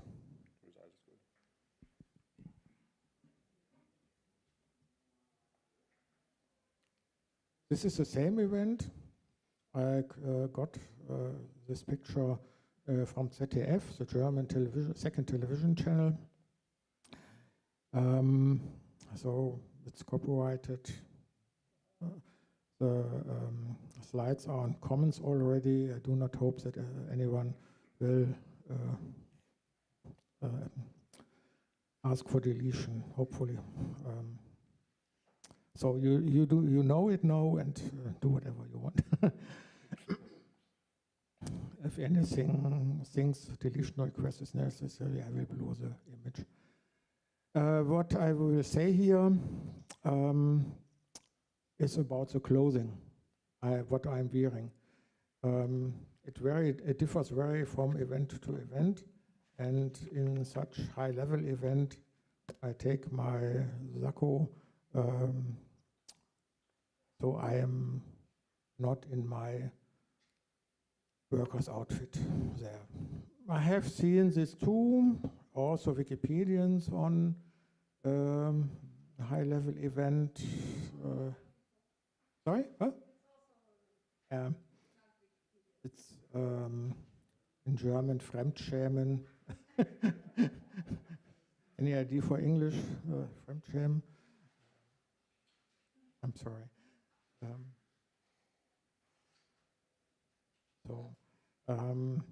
That's, I think, very important. If you do not have the right behavior, the right clothing, it can happen that you will do not get an invitation for the future. If you are if you're in any kind negative, you will be cancelled. I remember it's not related with this event, it's more related to the behavior. I remember a Wikipedian in Germany was on a press event, and he said, I am the king, I am from Wikipedia, I am the king. Everything has to look to me, everyone is, I'm the important person in this press event. This does not work. And this person was cancelled from this for future press events. And other of us in Cologne were cancelled too. That was very bad. And it take us a long time, intense calls with with the first press spokesman, until we get 2 years of Bewährung. I'm missing this word now again. Yeah. So we have to show every image for these 2 years first before we may publish it. And we were good enough, and from this, after these 2 years, we were able to publish the photos directly. It was, I understand the organizer, the press organizer, do not wish to yeah, not good.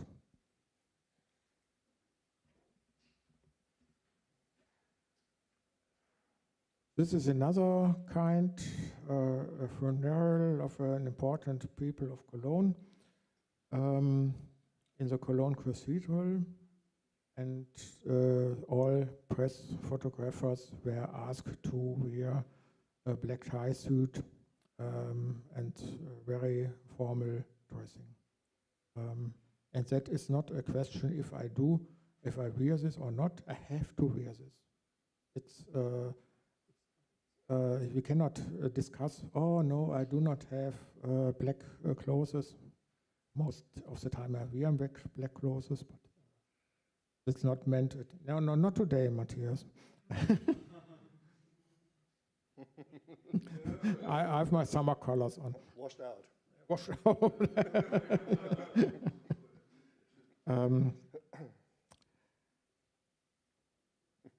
Yeah, so, but it's okay. You have to, if you want to take photos, you have to follow the rules of the event organizer. If you do not want to follow, then please do not ask for accreditation.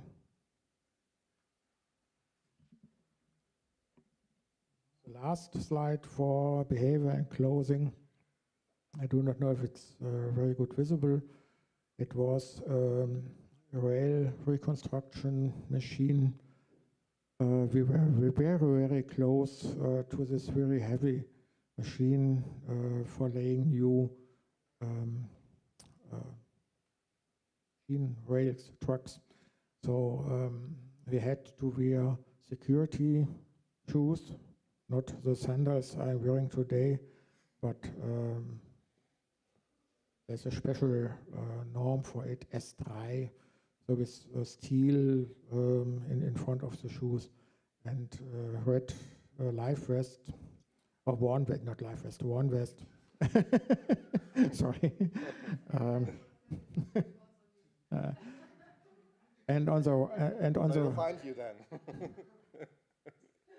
And we had to follow the instructions of the press spokesperson, because on the right you cannot see it, but you see on the right some other photographers or media people. On the right were the next track, and trains were maybe not full speed, but fast enough to follow the rules. These are very I like these events, or these events, because you see things you never see as normal people, maybe sometimes, anyway.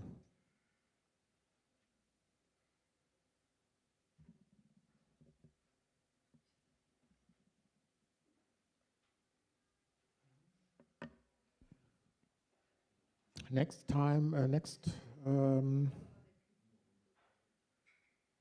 professionalism. This is a group photo of a talk show in the German television. These Maischberger, Hart aber fair, and some more are recorded or live streamed in the night, and after every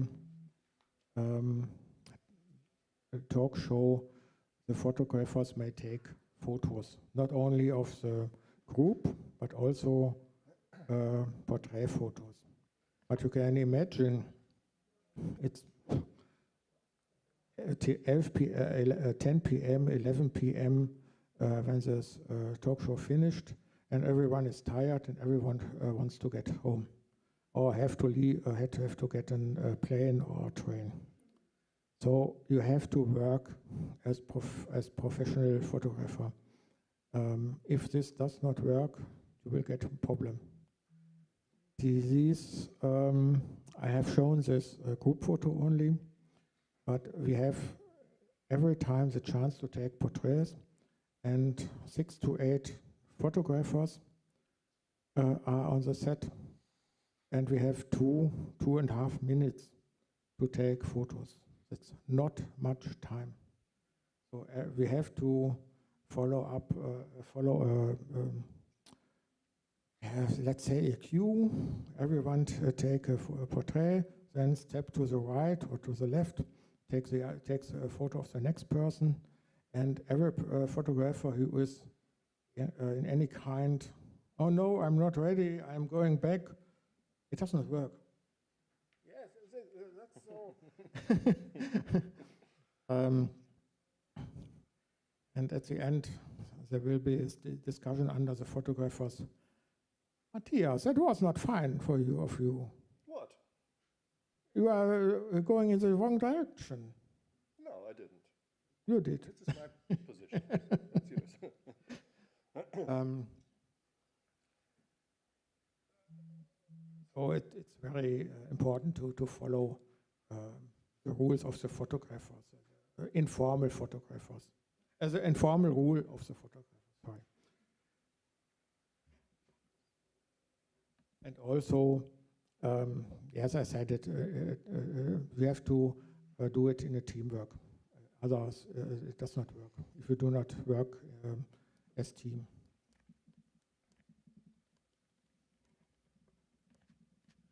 Another form of teamwork is you have to split up. In this case, the German president Frank-Walter Steinmeier, in the middle of the photo, visited the Lord Mayor of Cologne. And for security reasons, we were not able to take photos outside and inside of the town hall. In this case, my wife Elke get accreditation for the very formal Hansa-Saal inside. She takes a photo on the right, and I was outside, takes a group photo on the left. Last year, I do not have photos here, but you can find it on comms. The president of Italy was in Cologne. This was also a situation where we split up. She got accreditation for the town hall. It was a bit confusing. I got accreditation in front of the Cologne Cathedral, but at this position, I did not get any real good photo. And I asked, maybe can I get the way they walked from the Cologne Cathedral to the town hall? No, it's not possible. You are strictly limited to the front of the cathedral. Okay. But in reality, we were allowed to walk with the president of Italy and the German president were there too, the Lord Mayor and so on. It was a very interesting event. Sometimes it's others than it works not as expected on the one or the other way.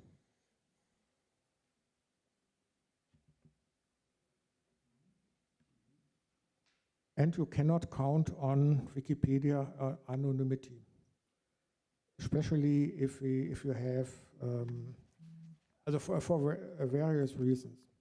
If you have a username like Werewolf 96,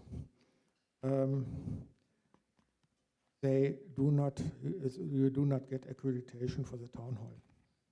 Maybe for a folk festival, I don't know.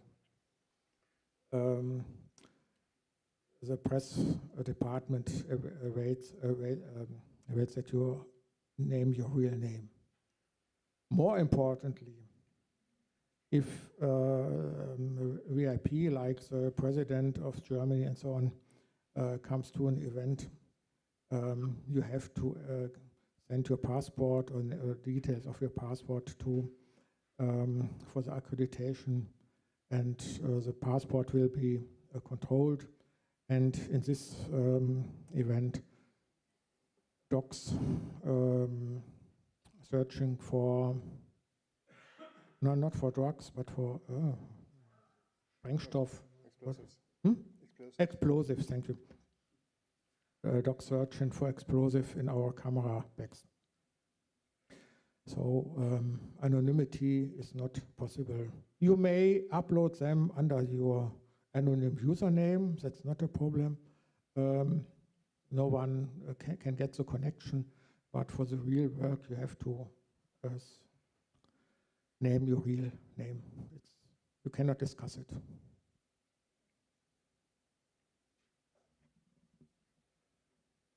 Some words for technology or the used hardware I'm using. Matthias, not my. As we have on the left, Canon EOS 5D Mark IV. That's not mine personally, but we have in Cologne the local car. It's a community space where we have techniques, especially this camera, but also other techniques. And I'm using this very often. And other people are using this too. This week, a user of Cologne is with this left camera on another event, bicycle racing. I do not know which one, but she does a lot of bicycle racing. Yeah. The right one is my personal camera. It works very well. It's older. It works for outdoor shootings very well. But if I have low light situations, I need the left camera.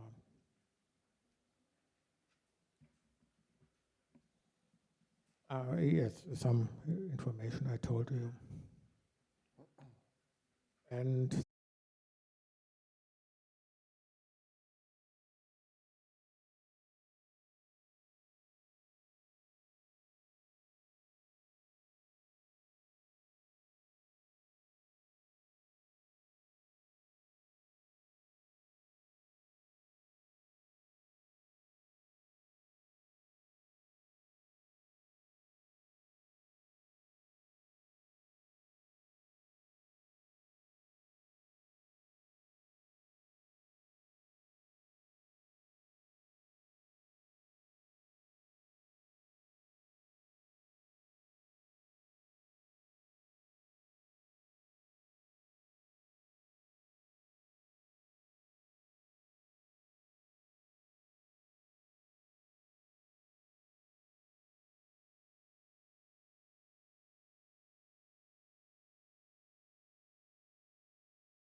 that could be really improved by cropping. By cropping or another. Nearly every photo I'm taking is shifted by 1 or 2 degrees, not in excess.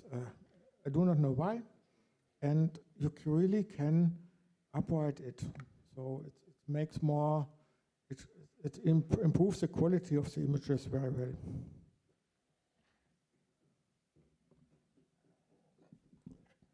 And please select.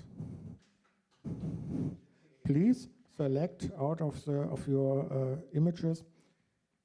I've taken, I think this was a visit of the former Chancellor Scholz in the DLR ESA in Cologne. You see here the astronauts, Gerst and I forgot the other name, Mauser, I think. I'm doing a lot of photos. The camera is fast. I'm taking a lot of photos, but do not upload every photo you take. It's a pain for every user on Commons if the if there's a very small difference in the angel of the perspective or anything else. I do not understand. I've spoken in the past with people who are doing this. Yes, I have not the time, so the people should decide which ones they should use. Yes, they have to choose which ones is in the, for the article good, but you can choose yourself, by yourself, which is good enough.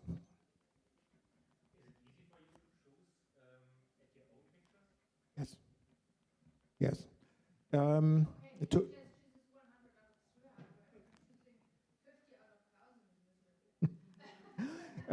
to be fair, Thomas, maybe I'm uploading some more than necessary. That's possible. We can discuss it. We can disagree. In this case, I've selected 100 of nearly 300 photos because we have had a lot of scenes outside, inside. Different sections of the DLR ESA institution. I think it's not very good visible in this light, but there are portraits, there are group photos. So I think I did the right selection can discuss everything, yes, but it is work. It is work. You have to think about it, yes.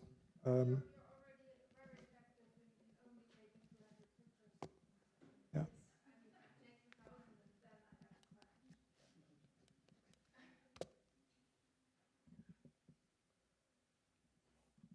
More or less the last step. Sometimes I'm looking for an article, Wikipedia article. Can I improve the image in an article?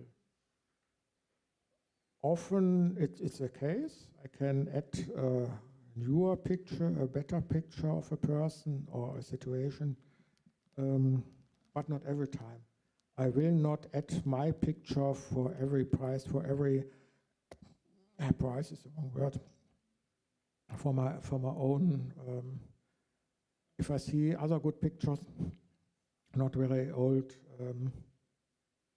I say thank you to the photographer of the other picture. So I take enough pictures that I do not have to add in every article. But yes, I'm going often through all Wikipedia languages of an article and look if I can change if I can change an image. Often there are very old images, very not so good images. I would not say bad images, but sometimes they are really bad images. And I will change to my image. Most of the time I'm getting a thank you, and very, very, very rare someone rewards me. So it happens, but I say thank you for the reward. So what is my reward? I do not get money.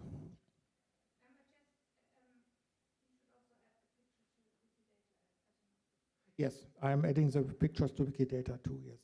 And a lot of Wikipedias or Wiki projects show images from Wikidata, so it's very important, yes. Thank you, Andre. What kind of rewards I do get? No money. So sometimes I thank you, that's nice. I am here, that's nice too, and I love to speak with you. But in this case, I'm on the roof of the Cologne Central Station, part of the roof. In the background is the old roof, over 100 years old. In the foreground is the more modern roof. So the event was that the glass plates were cleaned by a roboter, and that's why we can get on top of this roof. This is inside a highway bridge over the Rhine, River Rhine. Also not publicly you cannot get inside normally. Sorry, my English is sometimes broken. I like these events. Or this very special event, airport of Cologne, Bonn. Sunday morning, the main railway was got new asphalt, and you see this machine park preparing the runway for the next flight. It's a security area too, so you have to show your passport, you have to get accreditation and so on, show your passport and follow the rules, especially on an airport.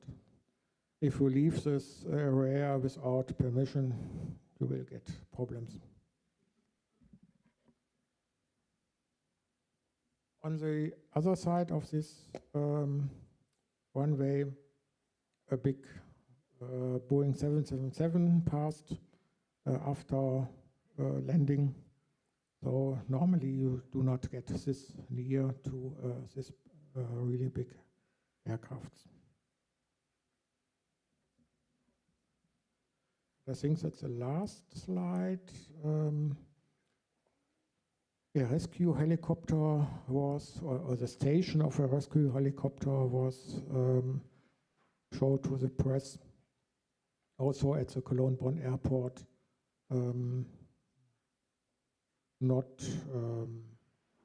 It was a nice event too. That was it. So I'll continue then, and I'll give you some tips for getting accredited as a wiki photographer and how to behave as a wiki photographer, so to say. On Tuesday, on the Commons pre-conference, I run a workshop about planning photography, and press photography is a lot of planning. So it's not the same workshop. So first of all, first things you should do is to find the right contacts. If you're interested in an event or interested in entering a space or whatever, you usually have to find the right contacts. So first thing I usually do is that I look for the media contacts, the press contacts, or the media accreditation section on a website or another official page.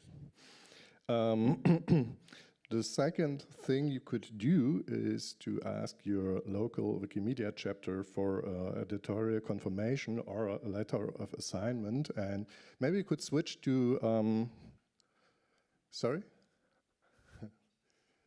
Can we switch to that, to the iPad here?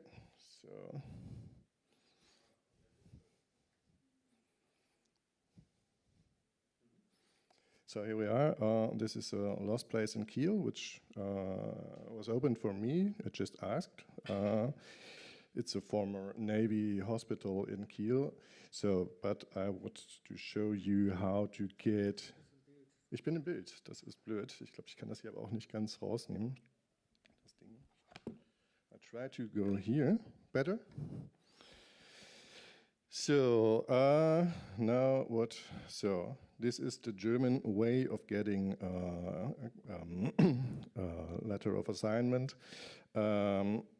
So you just go here and ask your chapter to write your letter of assignment.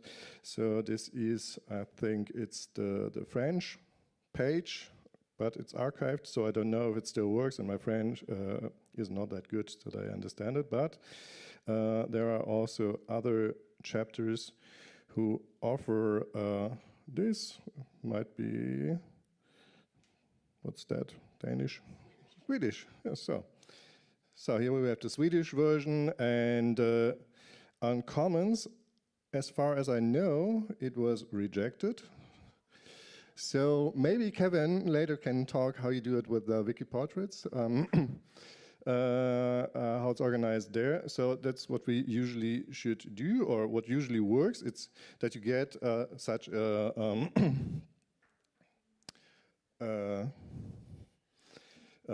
letter of assignment, or so it's not a real press card, but as mentioned before, I never use my press card. I have it because I'm a member of the German Journalist Association, and it's part of the contract that every year they send me my press card. But now almost no one asked me if I ever had a press card.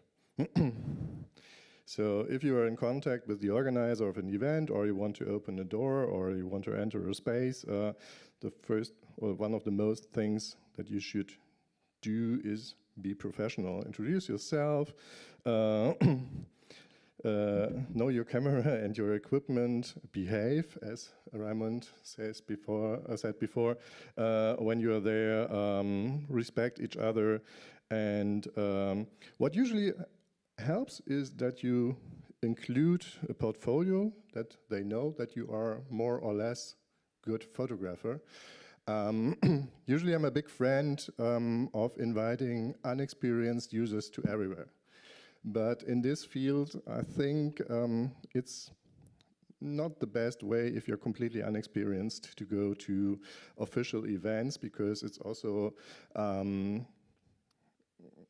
a question of, or it's also about networking. And if you go there and they invite you there and we see a lot of, let's say, not that good images, they won't invite you again. And they won't invite other Wikipedians as well then. So it might be hard then to get another invitation there. What I usually do is when I know I have to go to an event, that I research the location and look how the light conditions are there and what's the best position to shoot whenever possible. Of course, when it comes to the point that I want to shoot people, I'm doing a research about those person, what are they doing, what's their job, what's their profession, from which side they look the best. Next point is to understand the schedule, which is quite hard here in Paris to understand the schedule, for me, every now and then. And of course, if you send a letter to the organizer, highlight the benefits for the organizer. Tell them that you are shooting for Wiki Commons or for the local Wikipedia sites, so that a lot of people will see this image. And sometimes if you send emails to someone, to organizers, they don't answer. So my tip is don't give up, but always be polite. Just send another friendly email and ask if they will answer or not. Of course, at the end, we should expect some rejections. Not everything works. Sometimes they say, no, it's not possible. Just give it another try the next year if the event is running again then. And as I said before, it's a lot about networking, and Raymond also said it, so we should build long-term relationships to the most important, or to the important people who open us doors or let us into some events. So talk to them, explain who you are so they know you, and the second time you don't need a letter of accreditation or whatever. They just know, okay, it's Raymond. He was here, and I know him. He is from Wikipedia. So, or sometimes they also invite you then. Let's say. And another really important thing, I think, is that we should publish our work promptly after an event. Of course, we should take some time to develop the images, but it doesn't make sense to go to an event and upload the pictures half a year later. So what I did in Kiel, the city where I'm living in now, I asked the city and also the state, Schleswig-Holstein, which is one of the states of Germany, to add me to a press mailing list. And they added me without any problem. So now they send me all the press events. I usually can't go there, but every now and then there are something very interesting events in between where I then decide to go there. Yeah, that's me, and that were the tips for press photography. And maybe, Kevin, you could add something about the Wiki portrait thing? Thank you. Yeah, a great presentation. For Wiki Portraits, we kind of started because unlike countries like Germany that know what they're doing, in the US we don't have a national chapter, right? And we had photographers that wanted to get accredited to events. Frank Schillenberg, which many of you I think know, especially the Germans, he wanted to shoot Sundance Film Festival. And he was actually able, it's very rare, but he was able to go to the foundation and ask them to support accreditation there, and we convinced them to say yes. So we got a very rare letter from the foundation, that accreditation letter, and shot Sundance, and that went well. And we're like, oh, cool, let's try it again. And then we did South by Southwest, and at that point we're like, let's spin up some sort of organization in the US, which was Wiki Portraits. And we kind of just do the same thing. We try to kind of fill in the gaps in regions and countries that might not have an affiliate to go to for accreditation. So right now we have about 150-ish photographers across about 40 countries. And yeah, we just do more of this. We kind of have two approaches. We have like a top-down where we have these big international events that we have to send photographers to, Nobel Prizes, Cannes Film Festival, various conferences, Jaipur Literature Festival. And then we kind of have the bottom-up approach where the photographers kind of just shoot what they would like in their locale. So we have a session tomorrow at 9:30. We'll be talking more about wiki portraits and how we can help you all. And yeah, thanks so much for this presentation. Thank you. Thank you for additional remarks, Kevin. I think I've seen a hand there, maybe from a chat or your own question. Agora.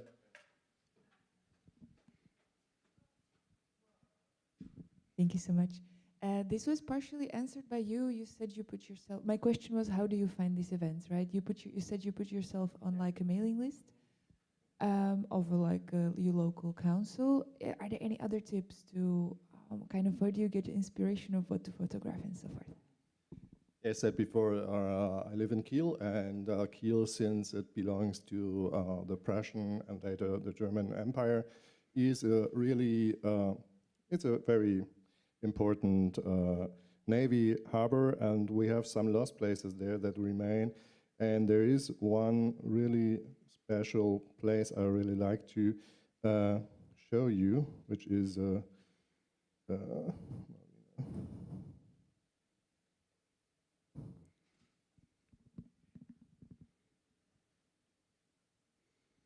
so this is the former, it's a former Navy prison, and it's a lost place. It's closed usually. So I tried to get in there, and I just asked for permission. So I wrote, in this case, it's the city of Kiel is owning the building, but you can't go there. It's usually it's closed. They think what they can do there in the future, but right now it's closed, and it's a very important prison. Because during the revolution in Germany after the first big war, a lot of seafarers, Matrosen, sailors, were imprisoned there. They would and this was the start of the revolution in Germany in 1980. And I could go in there just on my own. They just gave me the key and say, okay, go. And I did. So, and you find the remains of a Theaterstück, of a play of Robert Habeck, who became later the German Minister of Economy. Yeah. So he's also writing books, and this is a play about the revolution in Germany that took place in that, and these things are still remaining there. So sometimes I just follow my own interests, and then I try to get to where I ever want, and just ask. That's the point. Be bold, don't be shy. Yeah. Sorry. I just wanted to add that I think if you ask for permission, you should not emphasize that you're a volunteer and it's just a hobby and we're doing a good thing, but rather say you're a professional photographer, you're doing it professionally, it's an important website. Of course, yeah. That's why I said I had a portfolio or something that looks very professional. I think this is opening doors much more than saying I am a professional. Both work together, of course. Huh? No. That's, yeah, as said before, usually I'm a big friend of showing people how to shoot pictures and whatever. But in these fields, we destroy more if we send unexperienced users to important events. One additional thing, often if I come to an event to a new organizer who do not know me, they say, "Oh, I do not know that Wikipedia has photographers." Mm-hmm. So they are very astonished. And I say, "Yes, but I'm volunteer, so a bit not what you say, Andrea, but it works too." Often the opposite happens to me. People think that we are professionals at Wikipedia, that right there, and so they say, "Okay, you're working for Wikipedia," and then I have to explain, yeah, but also for other things. Yeah, I think there are both ways I experienced. Yeah, but starting small with small things is the best way, I think. You cannot go to the World Cup final in football for your first event. But if you start small, people get to know you, and and I think you often get the most value if you do some local things, because there are much more pictures of the big things we have on Wikipedia than from the local things. Yeah, for sure, and all the press people, the spokespersons are connected to each other. So if you want to do another thing, a bigger thing, they talk to each other about the experience with you, and so you can get to the bigger events and the bigger stuff. Yeah. Step by step, yeah. Any more? Oh, yes. I'm not sure who was first. Okay. We just got a question from the virtual chat, that's why. I think it may be linked to the presentation we will have on wiki portraits, but still, what makes a good portrait image? And there is also an essay that was published by the user Kevin Parevi that addresses this topic that was published earlier this month. It is about cropping with care.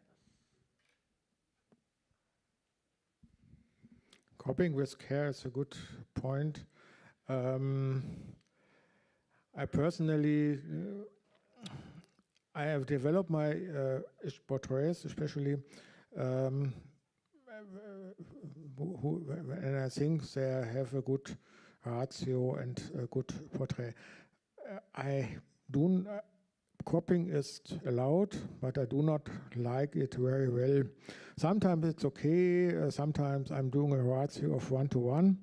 And someone wants in article 3:4 or 4:3. I can live with it.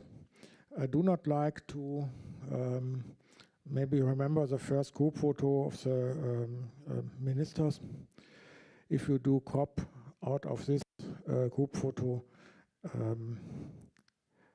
portraits, it has bad quality.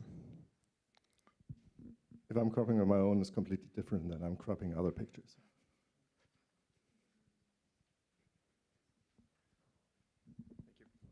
Hello, thank you very much for your hints for the accreditation.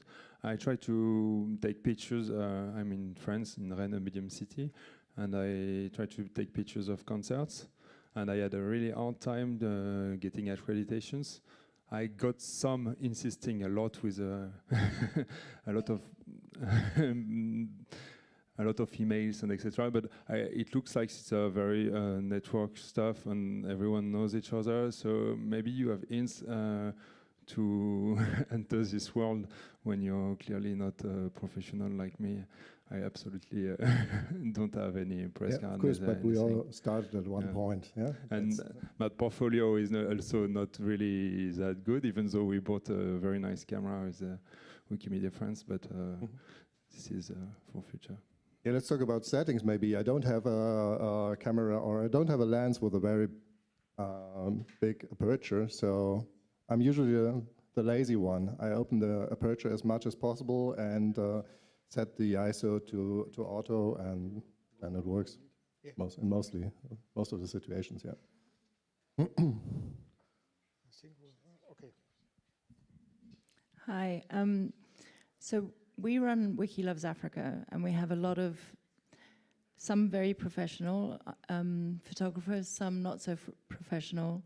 And there's also quite a lot of street photography that happens. And I wondered if personality rights, like the conflict between, in some cases, obviously, when you're going to formal events, they've almost signed their, their personality rights away. But I wonder how you navigate those, like that situation, I see the point of the personality rights. For the images I've shown here, these are relevant persons, so they are invited for this press event, and I may take photos and publish them. I try to not to take photos of single persons not relevant, and or de minimis, let's say as de minimis only. But I cannot guarantee that there are not people on images that are not relevant. So it's of course you have to check the country-specific rules, and there are some sites on Commons. I don't know how good they are, but usually I start here as a first step, and then I'll check how the rules are in a foreign country. Of course, at first I have to know the rules in my own country, and in Europe we have the GDPR, which is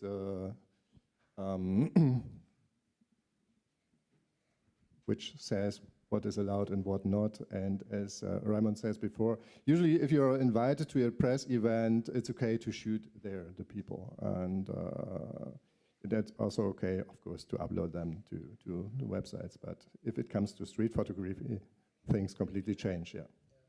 Yeah, but also at events with spectators or something else, and also with the relevant people, because cropping them from the background in a non-good position, that's a real problem on Commons, I think, sometimes.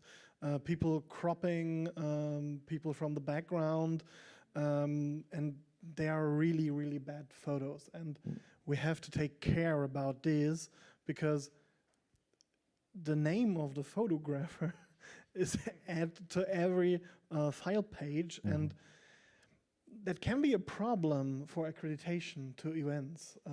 I have some talks with a press spokesperson about this, and they told me there are some photos difficult, and I have to say, yeah, but it's the free license. They can crop the pictures, and if you help me to get a better picture, maybe we can solve the problem. And so I had a talk with the spokesperson from Eisbären Berlin, which is a famous ice hockey club in Germany, and he told me there are 2 really bad pictures from our players, and I said, okay, yeah, we can fix this. Bring me to the people, and I can make a better picture. And so we solved the problem, but it's a real problem that cropping is so much easy, and people don't know about the problems for individual persons. Yeah, for me it's always a question of respect. Yes. That I don't crop other images, or if I want to crop, before I do that I ask if it's okay or not. Of course I know I'm allowed to do, but as said before, it's a question of respect. Kevin or Leo? I don't know. You mind if I use your iPad? So earlier this month, I published this page called... That's a German keyboard. Hopefully, there we go, crop with care. Because like was mentioned, it's often not us doing the cropping, but other Commons users come in, crop your photos, make awkward shots. And we don't really have a policy, right? Because everything's freely licensed. They technically can do that, right? But just because you can doesn't mean you should. So I put together this essay that's basically supposed to try to provide guidance to Commons users, kind of saying like when it's good to crop, what makes a good crop, removing negative space, not zooming in too much. These are generally fine. But then we get into like bad crops, especially if people. Bad cropping is bad for the subject, bad for the photographer, and also bad for our reputation, right? Because as you mentioned, the subjects see these weird crops and they're like, oh my God, why are you using that? It harms our reputation as a community as well. And then kind of just highlighting some bad examples of crops. Like, here's a wide shot we had at Cannes Film Festival, and someone went in and like found a single person from behind and cropped them out of there. Or like singers, often we get a lot of people will be singing with their eyes closed and the photo on the left looks great, but then you zoom in and crop them with their eyes closed. You remove the context, right? That looks bad, right? This was a famous one that went viral on social media. Like a very, it's a great dramatic shot, right, of the former PM, but then, like, like zooming in, like perfectly fine shot of a railroad, and then you crop the like cruise ship from the behind, and so on and so forth. So I put together this guide that hopefully we can maybe perhaps start linking users who make problematic crops to help guide them. And otherwise, if you can contribute to this as well, I welcome you to edit this page. Thanks. I go to Leo. Thank you, Kevin, for creating this page. It's very important. Yeah, I had one funny experience with cropping because someone cropped some posters at a protest out of my photos, and then there came a newspaper and asked, can we have the higher quality version? But it was just a crop, so I could not provide them the higher quality. And one point on this general question with how personality writes, you always have to know what kind of event you are. So especially at protests, there are protests where are 6 people standing with a banner, and they know they are photographed because they are only posing for the photo, and there are events where you cannot publish them with their faces. You have to blur their faces, or where you can only make a photo of the banner that was placed somewhere, but not how the people put it there. So it always depends on the situation, and you have to talk to them. What is fine in this situation, and you have to learn these groups you are invited to in context of protest, or if you shoot in such situations. Yeah, and I would like to add, if you cut a picture, and there are reasons for cutting pictures, but please be aware, don't cut the arm in half. So there are many distracting pictures on Wikimedia Commons where people try to crop. It has to be one-to-one, and yeah, but there's an arm and I cut it off in half and it looks terrible. And this is a real problem because we talked about it earlier. The people see these pictures and they're asking, why they cut my arm off? So, and they don't get why it has to be 1-to-1 or 3-to-4 format. And so please don't do this.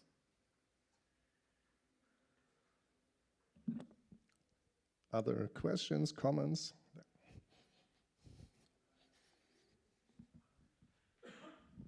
I have a question. When contacting foundations or locations where you want to shoot, does your email, which is not official from Wikipedia, helps, like Open Doors or Wikimedia? Because sometimes I think that they see like a Gmail address and that already puts a door. And I don't know if there is a way to get access, like a more formal way so that they understand that is actually for Wikimedia Commons. Yeah, I think so. If you use an Gmail address or another free mail provider, but usually I don't know how it's solved in other chapters, but in Germany you can have an official Wikipedia email address, which usually works better than a free mail address. And I usually send my applications via my Wikipedia email address or via my personal, I have a website, so I can create my own email addresses. Yeah. Raymond, how do you solve that? Yeah, about the wikipedia.de email addresses. Wikimedia Deutschland can provide also you with wikipedia.de email addresses. It's a German address, but yeah, you can solve the problem and explain it to people. So if you have a need for this, please contact me. I can tell you how to get it.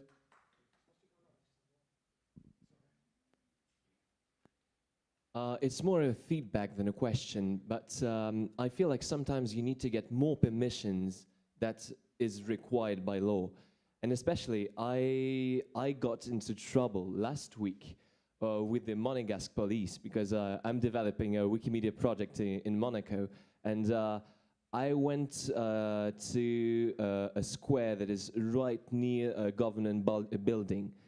So they didn't arrest me, but they stopped me for at least 15 minutes just to check if I had a permission. And right after, they didn't get me to take more photos because there was a prison right near, even though tourists were taking a lot of pictures around.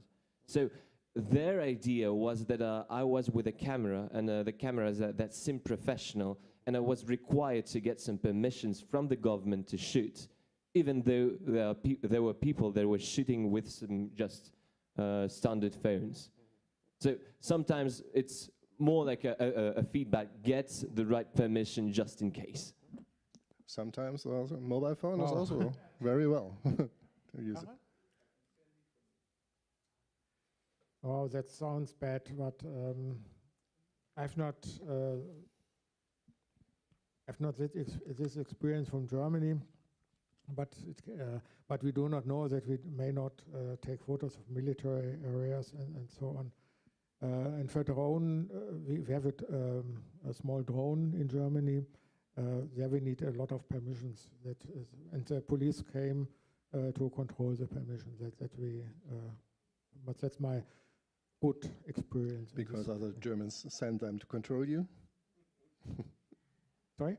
Because other Germans send them to control you? Yeah. I think we are almost done, but are there any questions, comments left?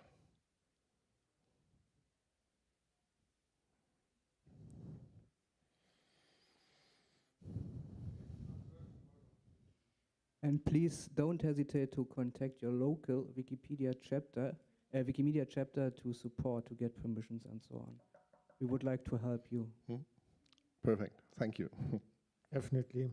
And I'm very, very happy to say that we have a very good community support from the German chapter. But to be fair, I am in the board of the German Wikimedia chapter, so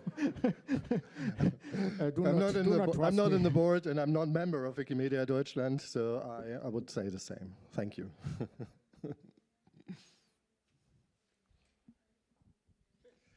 See you.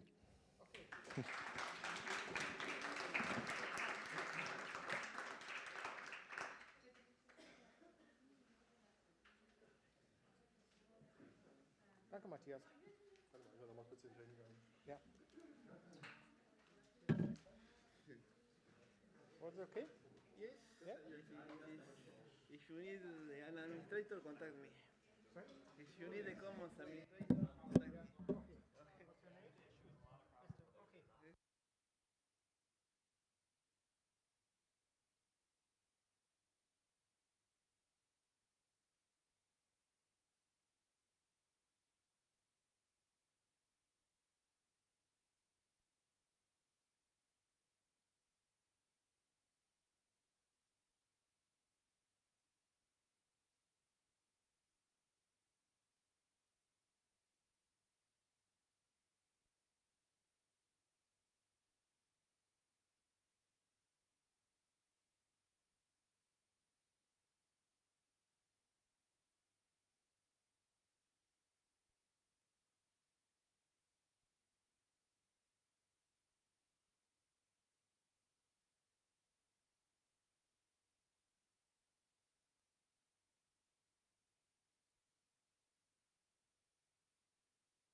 Hello. Great. Welcome. Take a seat. Yeah. I just wanted to make sure the microphone works.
That one is working? Okay.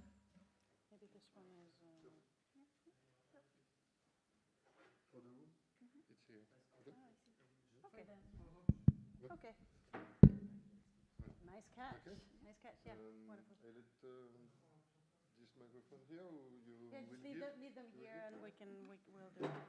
Thank you. Because there's no one online, right? I don't think so. No, This this is is itself. No, this is person only. Okay, so maybe we should start. Oh no, Connor is preparing.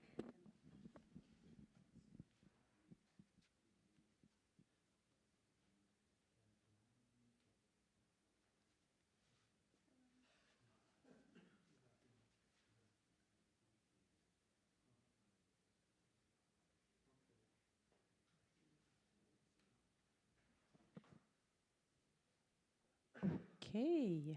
Hello, everyone. Nice to see you here. Thank you for coming.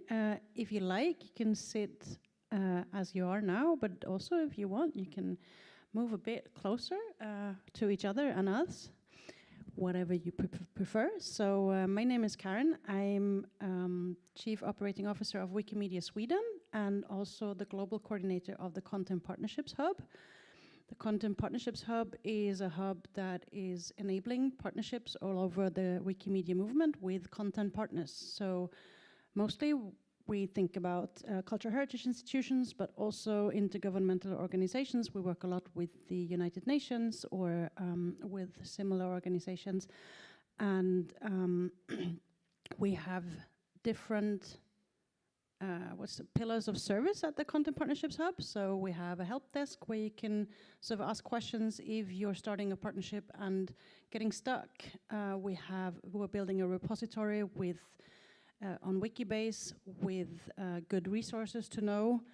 And the third leg of services, so to speak, is that we're doing pilot projects with intergovernmental organizations where we're focusing a lot on the UN and building a training program for Wikimedian in residence who would like to join the UN. So if you want to know more about all what we're doing, there's some flyers here on the table that you're very welcome to pick up with you after this session. And also we have a booth just today in front of the main stairs. So there's always going to be some of our colleagues working there.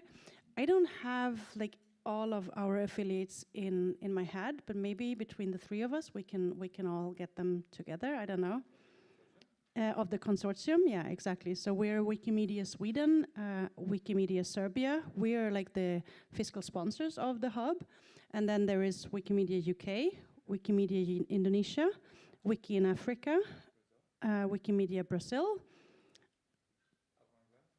Agora in Finland, exactly. And maybe that's it. That's it. It's 8. We're missing one. Wikimedia Sweden? No, I said Wikimedia Sweden. Okay. Sorry? Chile. Yeah, I said Indonesia. I said Indonesia. I think, yeah, of course, there's an open knowledge organization in Hyderabad in India that is also part of the Content Partnerships Hub. So, apart from letting you know that we exist as a hub, so as a structure to help the movement sort of facilitate, empower, and scale up partnerships with content partners, we thought we would do like a little discussion exercise with you today. But of course, if you have other things to bring to the agenda, this is a meetup, so please feel free to have your voice heard. Right, and with that, I'll hand over to you, Connor. So I'll just ask Giovanna to introduce herself first, but then I'll do the agenda for the meeting. I'll be quick.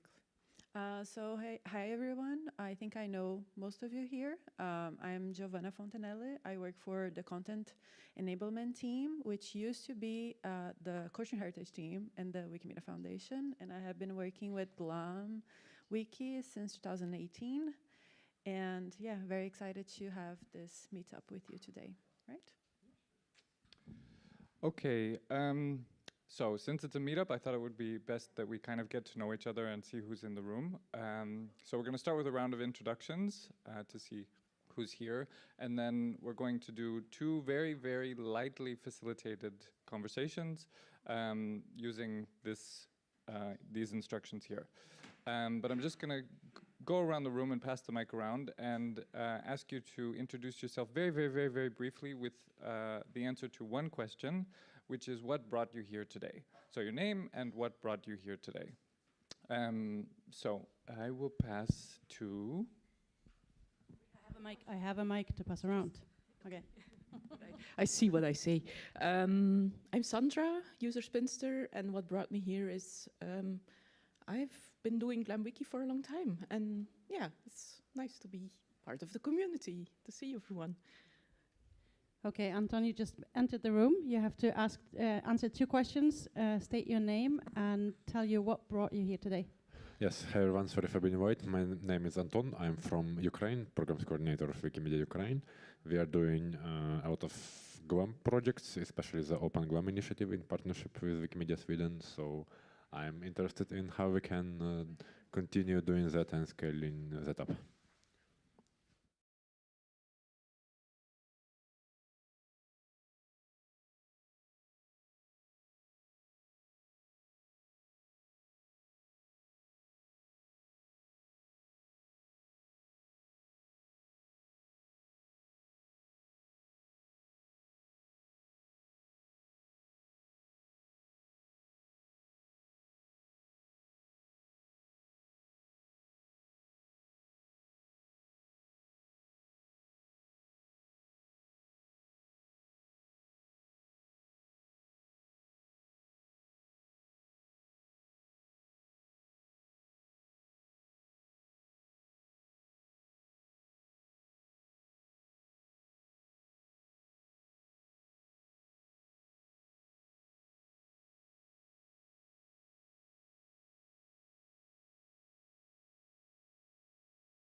think I think what we've been saying has been live streamed this whole time. Thankfully, I don't think it was anything.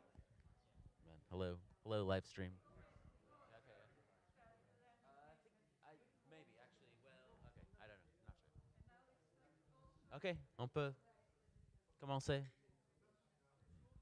All right, is everybody ready? Hello, welcome, bienvenue. Or not. Hello. Well, okay, people. Yes. Hello, everyone. We are going to start this session. First of all, thank you to all the presents and to the people that will make this this presentation. Thank you for your work. For those who need translation, we have headsets with translation kits outside. My colleague can help you. For the others, please have a nice session. And now I pass you the. Thank you. Yeah, hello. Thanks to everyone for coming. Welcome to the session on bringing interactive data from our world, or interactive graphs, from our world and data to Wikipedia. We've got quite a panel here. That was good. That's a compliment. We'll start with just if everyone can briefly introduce themselves, say their name. My name is Yoran Koran, by the way. Say their name and what they do briefly, and then we'll get to a presentation by James, and then hopefully a discussion and questions. Perfect. Thank you, Yaron. So I'm James Heilman with Wiki Project Med Foundation, and this is something I've been passionately working on for almost a decade. More than a decade, I think. Tim Moody. I'm also with Wiki Project Med. I was one of the iterations on this, no longer used. I'm Galder from the Basque Wikimedians user group, and we are experimenting with James on how we bring data to Wikipedia. Hi, my name is Brian. I do programming stuff. I'm Lionel. I'm a relatively new volunteer contributor. I've worked on the SVG translator tool, and I added machine translation to it, which has been used in this project. And I'm Liam, longtime Wikimedian, but in relevance for this context is relatively recently as a Wikimedia Foundation employee as Tech Partnerships Manager, and therefore part of the relationship owner with the organization, Our World in Data, from the foundation perspective. Oh yeah, we do. We have other microphones. We'll get to that during the panel part, probably. All right. Perfect. So I'm going to begin with an overview of how this process works, what we've developed, and a little bit of the history. Who here has used our interactive graphs from Our World in Data? Oh, a bunch of you. Perfect. Excellent. So they have moved around the movement. That's excellent to hear. And I'm going to give you an update of, sort of what we have accomplished here with respect to further development over the last year. I have all these amazing folks with me because I'm not a technical person. I sort of come up with ideas and then I try to poke people until they develop what I think it should look like and how I think it should work. So there's a list of our speakers here with us today. And then, first of all, what is Our World in Data? So this is a not-for-profit out of Oxford University. They specialize in data visualization, and they've released everything under an open license, similar to us, which means they're a perfect partner for our movement. Currently, Our World in Data has about 14,000 different data visualizations, of which about 2,000 are interactive maps, and these are spread across 123 different topic areas. And we're mainly going to be working on these interactive maps, which is what we've worked on importing into the MediaWiki environment. So with respect to some history, I've been trying to get Our World in Data stuff into the Wikipedia world for more than 10 years. I used to try to do the same with the Grapher extension, and back in 2017, I worked to get the .tab extension accepted on Commons, because the data we're dealing with, for all the copyright folks out there, is CC BY or CC BY-SA. It's not under a license that's compatible with Wikidata, so we can't store this data on Wikidata and then pull it into Wikipedia. We need to store it on Commons, which is why we created this .tab extension on Commons back then. The first iteration was built with a gentleman called Yuri Astrakhan. He used to be at the Wikimedia Foundation, and we built not nearly as nice of a tool as we have now, he and I, and then unfortunately, the foundation deprioritized this work. We lost our media team at the Wikimedia Foundation, though I hear good news, it might be coming back together again, or we might get a new media team at the foundation. Yuri and the foundation parted ways a number of years ago, so that the Grapher extension was no longer being kept secure. And because it was no longer kept secure, the graph extension had to be ended, and now we just have a bunch of errors on English Wikipedia where graphs used to exist, unfortunately. So we're trying to replace those broken graphs with functional graphs, and we have tried a number of ways to integrate our world and data graphs into Wikipedia. We first tried an iframe approach and a consent pop-up, and we're going to discuss that a little bit further. Back in, we initially developed that method, and then in April of 2024, the foundation had security concerns about our pop-up approach. We had rolled that pop-up approach in Basque, and we'd rolled it out in Spanish, and the foundation asked us to stop rolling it out in further languages and hold off for a bit. The good news is the foundation eventually changed their mind. When we heard that we weren't allowed to go down the iframe approach any further, we sort of pivoted. We had previously developed a tool for viewing CT scans, and I can show that to folks here. Basically, a CT scan, short for CAT scan, it's a medical thing. It's basically a bunch of two-dimensional images put into a stack, and we as physicians, we go through these stacks of images to figure out what is wrong with people. You get beautiful images from the inside of someone's body. Here is an example of appendicitis, for example, and then you can scroll. It's a little slow to load because the internet's poor here, but basically, once it loads, you can slide through the image up and down through the human body, seeing slice after slice in our internet's a little bit slow here, unfortunately. But anyway, that's so we took what we had developed with that CT scan viewer, and we thought, well, maybe we can adapt that CT scan viewer to view slides from our world and data and take still SVG images and make them interactive. So what we did instead, we moved to an all commons approach from that iframe approach, and we uploaded all the needed images. So there's about like 500 SVGs that make up one of these interactive graphs. We uploaded all these 500 images to Commons, and then we built a gadget that slides through these images one by one. And then we built functionality where you can click on parts of the image and pull up specific country graphs. And then we figured out the highlighting effects, and we figured out how you could zoom into specific regions of the world. And after that, we applied to English Wikipedia to see if they were interested in running it. Initially, when we built it, it took a great deal of data to load a single slide because it was loading all 500 of those SVGs. So we rejiggered the tool so that it basically loads one SVG fully, and then it only loads small parts of all the other SVGs to save on bandwidth. So that was a critical aspect of the development.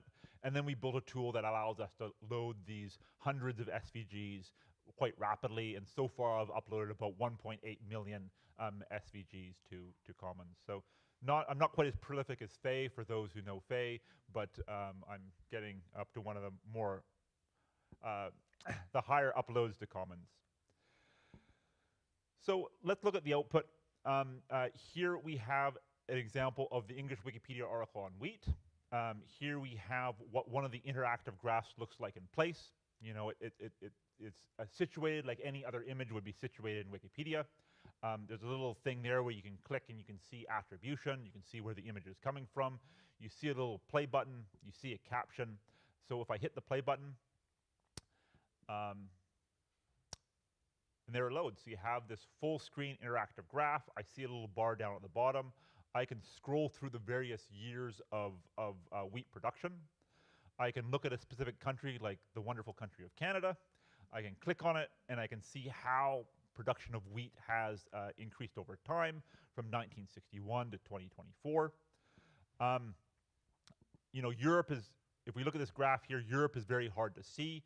There's so many tiny little countries in such a small little area. So we can zoom into Europe, and we can look and we can say, ah, there's France, and we can look at, you know, how wheat production has changed in France over time. And then we can go back to world here. The other feature we have built is you can either look at the map view or you can look at the line view. So you click on the line view, you can see how wheat production has changed for the entire region, the entire world over time. And so we have 2,000 of these interactive graphs sitting on Commons, ready to be translated and ready to be integrated into every language of Wikipedia. So for example, here is Japanese Wikipedia, and here is, you know, an example of the localization of this interactive graph. There you see one, this is HPV vaccination. There's someone on Japanese Wikipedia who's very passionate about this topic. And you know, you press the play button, and you know, we see the whole interface is in Japanese. You know, you can see which countries fall in which groups. When you put your cursor over the country, those two letters mean, or those two symbols mean Japanese in Japanese. You can click on it, and you see that the whole interface is translated into that target language. And you know, thanks to Lionel's work, all you need to do is translate one single SVG to get the entire 500 SVGs working in that language. So it's not like you have to translate 500 SVGs one by one by one. It's one single SVG gets translated, and you get yourself a fully functional interactive graph. So, and then here's the, I can show folks an example of the, so how do you find these interactive graphs? So we have a couple of ways that, you know, if you're interested in adding these interactive graphs to Wikipedia, either in English or into your own language, we have two main areas where we're coordinating around developing this tool. One is on MDWiki. You go to the Our World and Data page, and you can see a whole bunch of links to various aspects of this project. Here, scrolling down here, we see our link to the list of all maps, and that will bring you to this template here.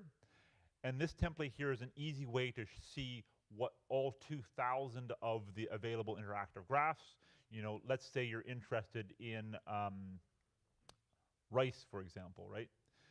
You can search for rice, and you can see all the interactive graphs that pertain to that topic. So here's an interactive graph on rice production. And then if you click on that link, you click on here, this will open the Commons page where you see, so all the templates are stored on Commons. So there you see rice production 2024. The gadget also works in Commons. And this is the details that you're gonna need to put in your language to have this interactive graph work in your language. There's a few more steps you need to have the gadget activated first. It's active in about 10 to 13 languages at this point. You need to be an interface admin to turn it on. If you don't have any interface admins in your language, your first step is just to get community consensus on your wiki, and then you can either reach out to me or you can reach out to the stewards, and then the stewards can come and turn on this gadget in your language. So with respect to some of the details one sees on the Commons page, so there's rice production, as I mentioned. There's that template you're going to be copy and pasting into place. It will automatically choose your local language when you put it on your local language. It will automatically default to the most recent year of available data. And Here we have a link to the source of this data, which comes from our world data.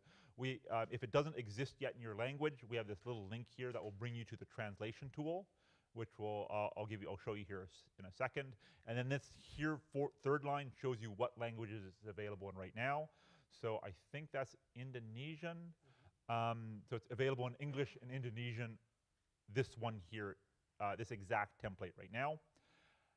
If we look at translation, so we click on that link if you want to translate into your language. This great tool here, this was originally built by the Wikimedia Foundation, and then we now have a new button called Fetch Machine Translation, which gives you an initial machine translation here. So this is an initial machine translation in Japanese. Of course, like all machine translation, a real human being needs to go through it and correct the errors, but it's at least a starting point to make things easier for those in the beginning. You log into your Wikipedia account. I don't know why it gave me an error, but it did. And then you'll have the upload to Commons button will turn green, and with one single click, it will add that version of that SVG slide on Commons. So if you go view Commons, so here's the rice production in 1961 SVG. You scroll down here, and then you see the different languages it's available in. It's available in my default language of English. It's also available in Indonesian, and I can hit go, and it shows me the translation of that SVG in Indonesian. And you can scroll down here, and you can see who did it. A person by the name of Afandi did that translation into Indonesian a while back.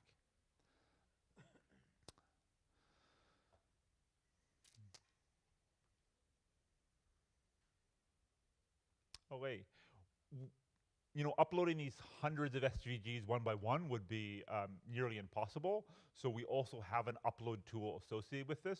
You basically put in, and we've actually done this for all the available interactive graphs right now.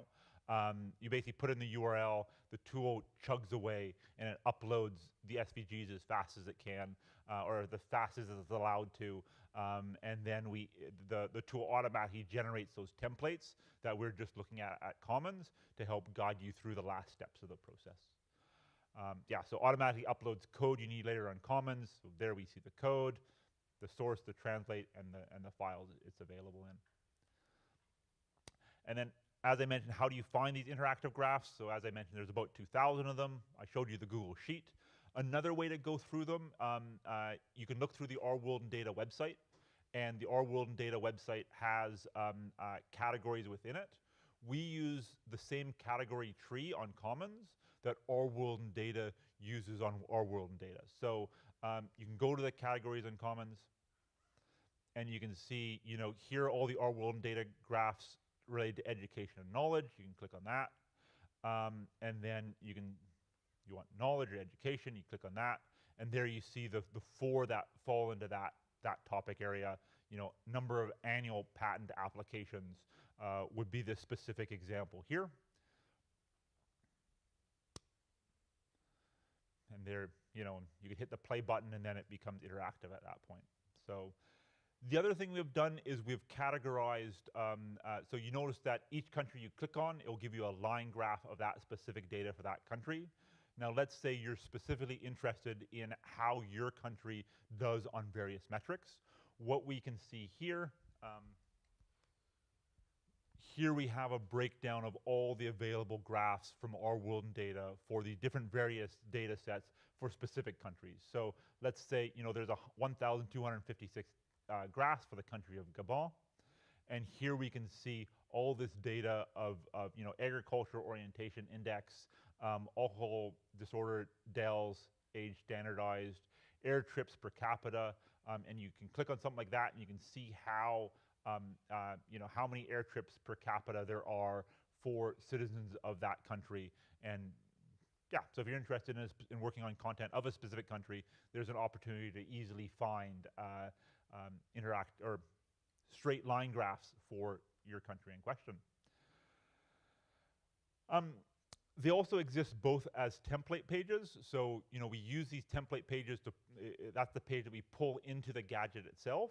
And then we also have the template pages split out as just graphs. And the reason why we did that is the template pages take a lot longer to load as they list all the SVGs that are required for the object to function. So if I click on this, this will then try to load like 500 SVGs on that page, and you'll see them, like there's one SVG, but you see all these broken ones just because things are slow to load. So we have just the graphs by themselves to make it easier for folks to pull up the details that they need to simply use and begin integrating this material.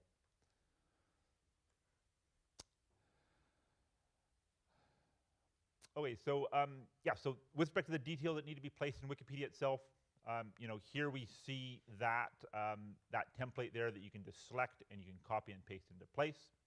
And yeah, some of the nice things, if start is left empty, it defaults to the most recent year of data that's available. You can put in the 2-letter language code if you need to. It's either 2 or 3 letters. Otherwise, it will default to your local language. And if there's your language isn't available, it will default to English at that point. So it will also default to your starting view being the whole world. If you want to have the starting view be a specific region, like Asia, you can change the starting view tab there. So, and then, yeah, as I mentioned, that's what it looks like when you place it live. We discussed the SVG translation tool and the option to click on the button to bring machine translation into this operation. As I mentioned, you only need to translate one SVG. You don't need to translate all of them. We also have a tool to move. So if you do a translation of one SVG, it's the earliest world SVG, and you want to have that translation move to all 500 other SVGs in that set, we have built a tool that allows you to move those translations automatically from that one SVG to all the rest of them. So, let's say you translated the world one, but you want to use that line graph about Gabon. You can use this tool here to copy it all over, and then that line graph from Gabon will also be in Indonesian as well, and you don't need to manually do them one by one. Why is this work relevant to us? So, in the Wikimedia Foundation in 2015 did this large strategy consultation of 1,300 of our readers. And, what readers wanted back in 2015, so that's now like 11 years ago, is they wanted an improved mobile app. We have developed a fairly decent mobile app, but their second highest wish is they wanted rich multimedia content. And I think we've failed as a movement more on the second highest request. So this is, part of our effort to address that. So I hope this brings us easy to use graphic visualization. Could we use this interface for other CSV data? Gelder's been doing some work on that. We're also looking at a potential partnership with Data Wrapper. Or our world data is also open for us sending them data that we want turned into one of these interactive graphs. They're willing to partner with us on this, and Liam will talk more about our partnership with our world data. One of the benefits of going this technique is that it allows us to create multilingual content, which is, in my opinion, important for us. It also, I'm hoping that our world data will, they're only in English at this point in time, and I'm hoping that they will become multilingual in the future, and this would be an opportunity for us to give back to our world data. So, as I mentioned, it's currently in 11 languages. You can see what language is in by looking at Wikidata. Now, next question is, how often are our readers actually looking or pressing the play button on these interactive graphs? So this is data from June or from May to June, and we basically have a tool that is tracking how many times people physically press that play button in a 24-hour period. So this is the counter of moving plays total for 24 hours, and we're seeing the play button gets hit almost 2,000 times per day. Almost all of the displays we're seeing is on English Wikipedia because the graphs, there's only a handful of them on non-English pages. Hopefully, as we see more of these interactive graphs roll out in more languages, you'll be able to see how many times people are engaging with this content on your language. We see this drop right here. That's when we had an issue with the tool, and it functioned less well during that period until we got it fixed. So with respect to rolling it out in your language, there's a few simple steps. Well, maybe not that simple, but a few steps, about half a dozen that need to take place to get it started initially in your target language. You need to be an interface admin, and then you need to copy this file from MDWiki, this page from MDWiki, this page from MDWiki, and this page from MDWiki, and then create this category, and then add this line to your MediaWiki :gadget definition, and then the tool should be functional in your language. So now, you know, we're still developing this tool. There's still bugs in it, and so what we've done, some versions, so we've rolled it out, as I said, in about 11 versions of Wikipedia.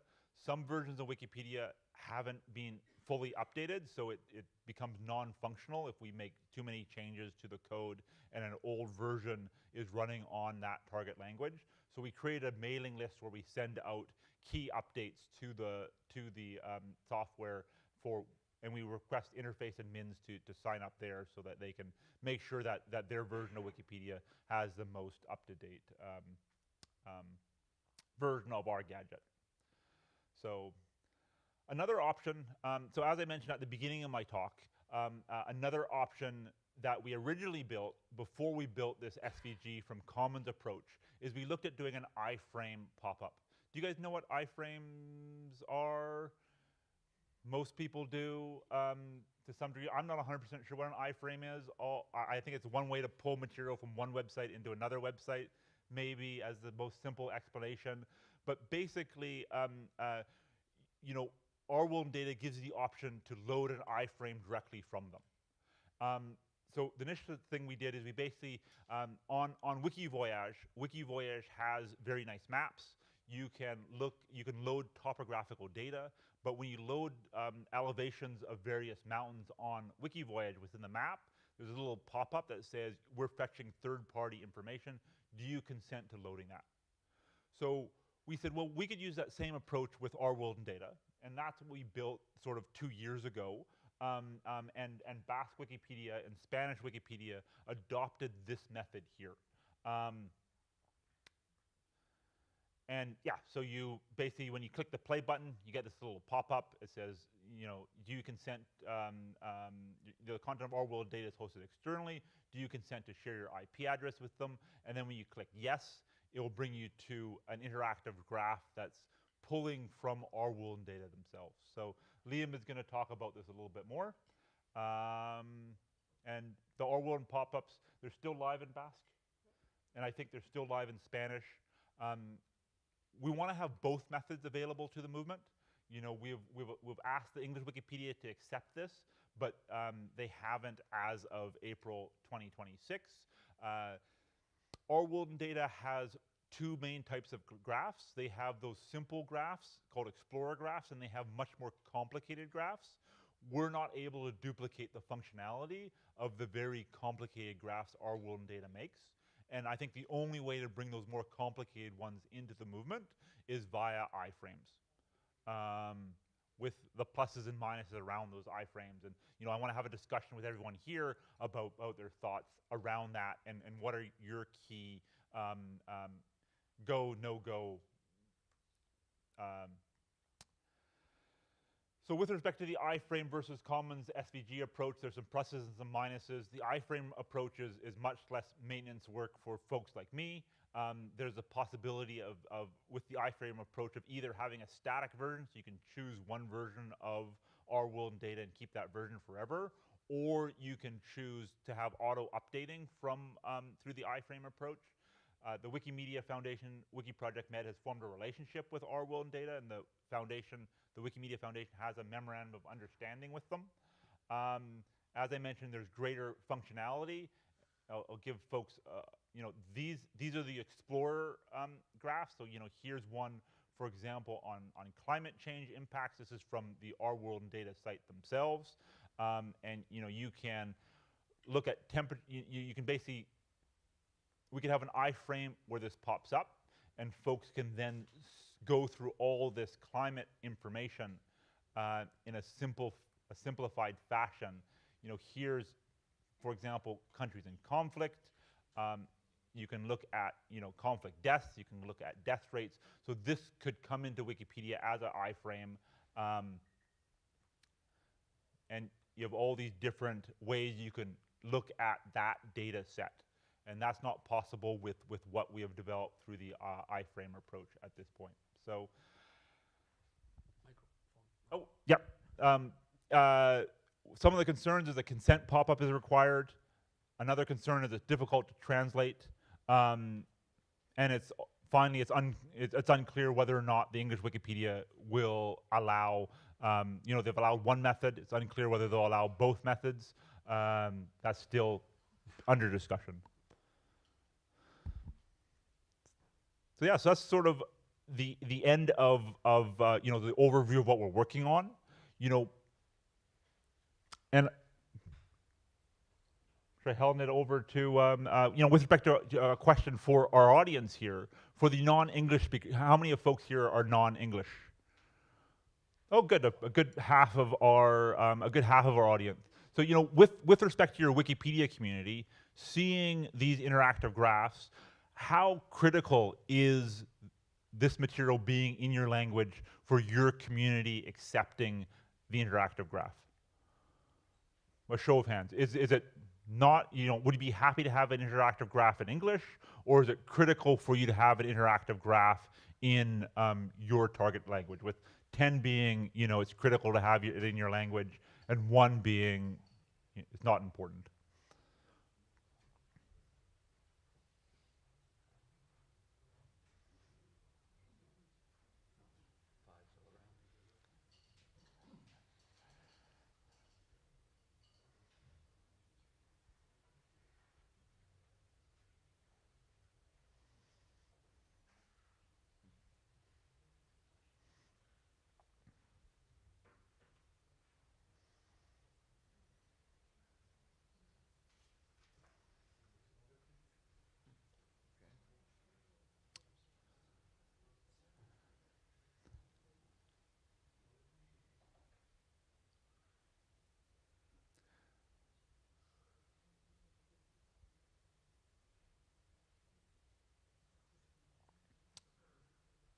Perfect.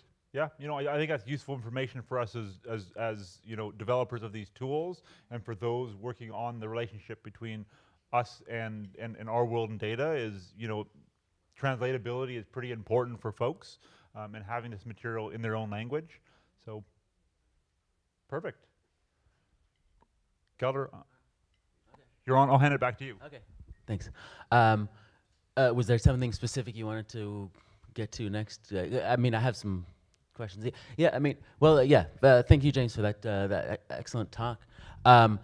There's one immediate question that comes to mind is there's a third option. I don't think I'm saying anything that hasn't been thought by many people, which is, as a technician myself, all this seems rather wasteful in terms of having a new SVG for every combination of facts. Shouldn't it be possible to just have a table of country names and integers or whatever, and then and year, and then have a standard visualizer that displays all of that, and then presumably also do that for subdivisions within countries and so forth?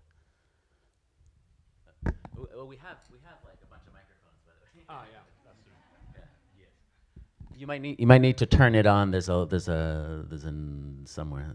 There's a switch. Oh, okay. Well. So there was a talk this morning about that, about tabular data. Maybe you can show there the article "Climate Change in Basque." Yes, but go to climate change and no, yeah. There it is. It's funny that you already have visited Vasco Wikipedia. No, but you can't find like that. No, it's the second one. Yeah. Huh. So yeah, the first one is an actual iframe from the actual iframe from our working data.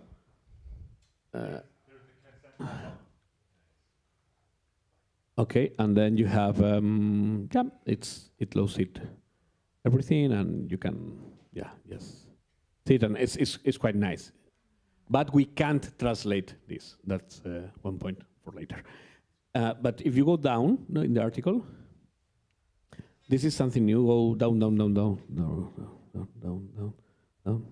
That.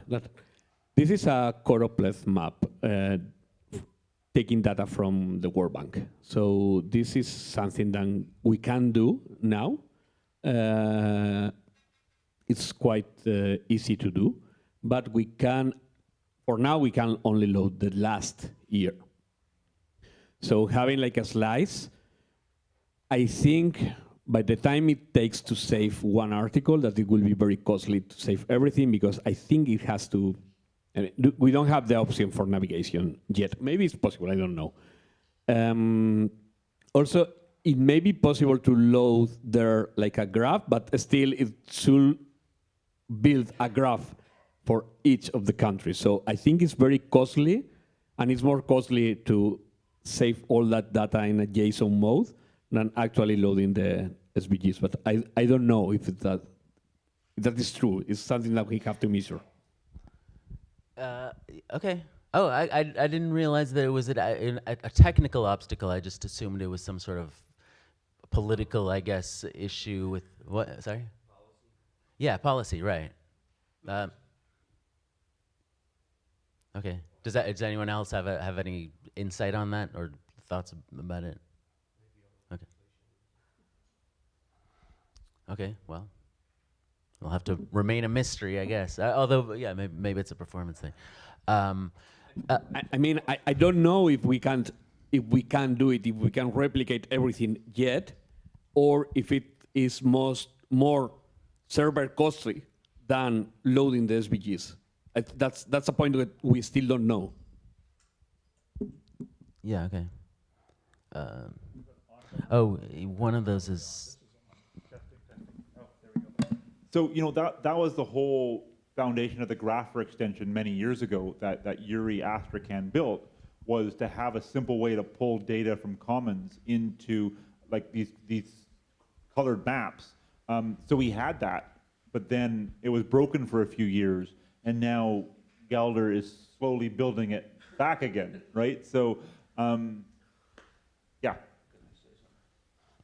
So I think there's one fundamental decision that has to be made, and it's a policy decision, not a technical decision, and that is, do you allow JavaScript to run on the front end? Because if you do, making a slider here that can go through the years without having to have 500 individual images is quite doable. The version of mine that was thrown away did that, and that was a policy decision, that's not safe to do. We don't want JavaScript running on the front. I don't know if that's a universal decision, because there is some JavaScript that runs in your browser when you connect to the Wikipedia. I don't know the details of that, but the interactions that are nice to have in these graphs are done with JavaScript. So if you're willing to have JavaScript run in the browser, you can have very fancy and easy, because you don't have to have 500 versions of the graph. And if you don't allow that, then people like these guys have to do an awful lot of work to try and make CSS do the job of JavaScript. Well, yeah, Lua is often run on the back as well, but Java, it's mostly on the front. It's mostly JavaScript. So I think it is a policy decision, and different language wikis make different decisions about that, which is why the iframe is the more elegant solution, but it's not necessarily the safest. And there's the question of leakage of personal information and that sort of thing. If you just run it straight from our world and data, you will be sending your IP to them, and that's why a consent is necessary. Well, yeah, let's talk about the iframe thing. I guess it's not the first use case, use of iframes within Wikipedia, but it's potentially a major one. And I don't know if it's, if the Wikimedia Foundation has to play a part in okaying this, or what the trade-offs are and thoughts about it.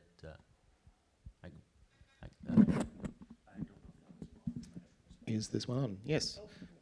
Excuse me. So yes, the iframe situation is powerful, pretty, and fascinating as a precedent, as well as for the specific case of our world and data, but as a precedent for our movement.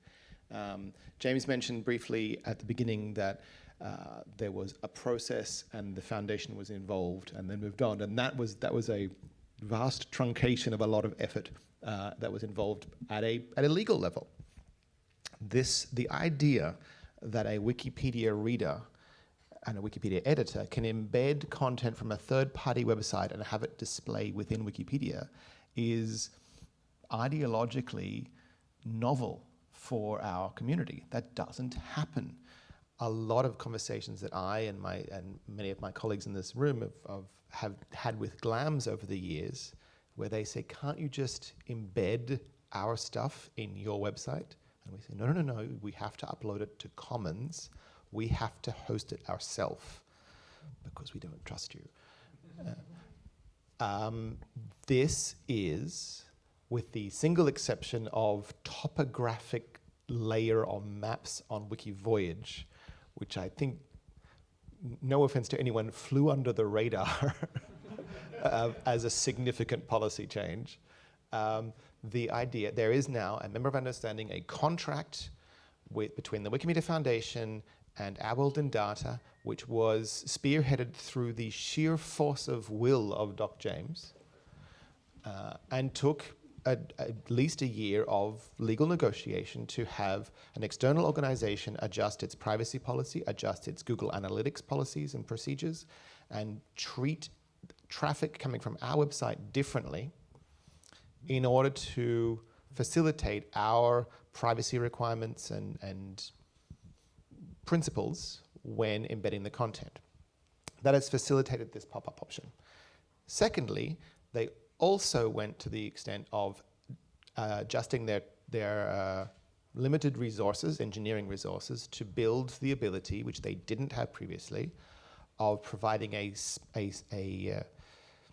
time-specific version control of a graph, because Wikipedians do not like when things change without it appearing in the edit history of the article or the watch list.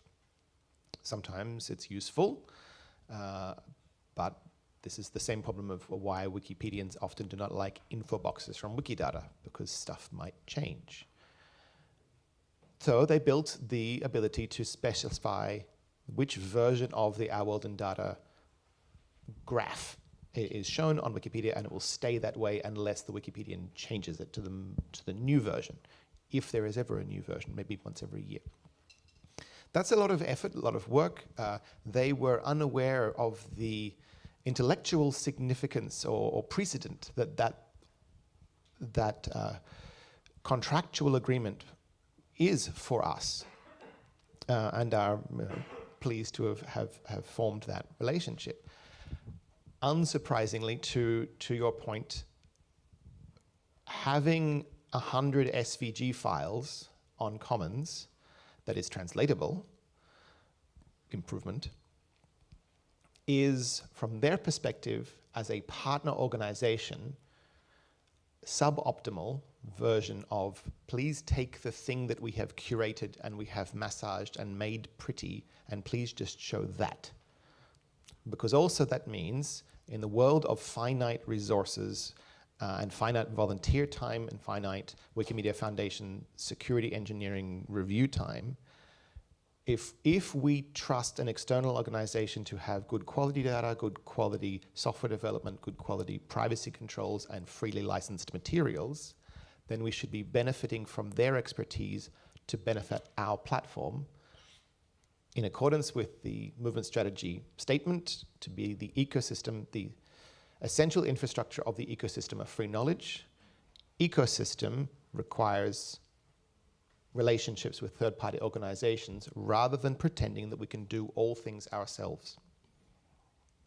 So, yes, it's not translatable, but from a partnerships perspective, it is a fascinating precedent, in my opinion, that our community has allowed technologically and culturally and legally the ability to embed third-party content for the benefit of our mission. Maybe that opens a Pandora's box for other cases. I think we can argue why this is special and different, because it's not just a static image. They've done a lot of derived value add to that information. And if they feel they are benefiting from this relationship as much as we hopefully would, further quid pro quo with regards to translation assistance, for example, could become a thing. But it would be a different approach to how we deal with multimedia content acquisition and as well as software behavior.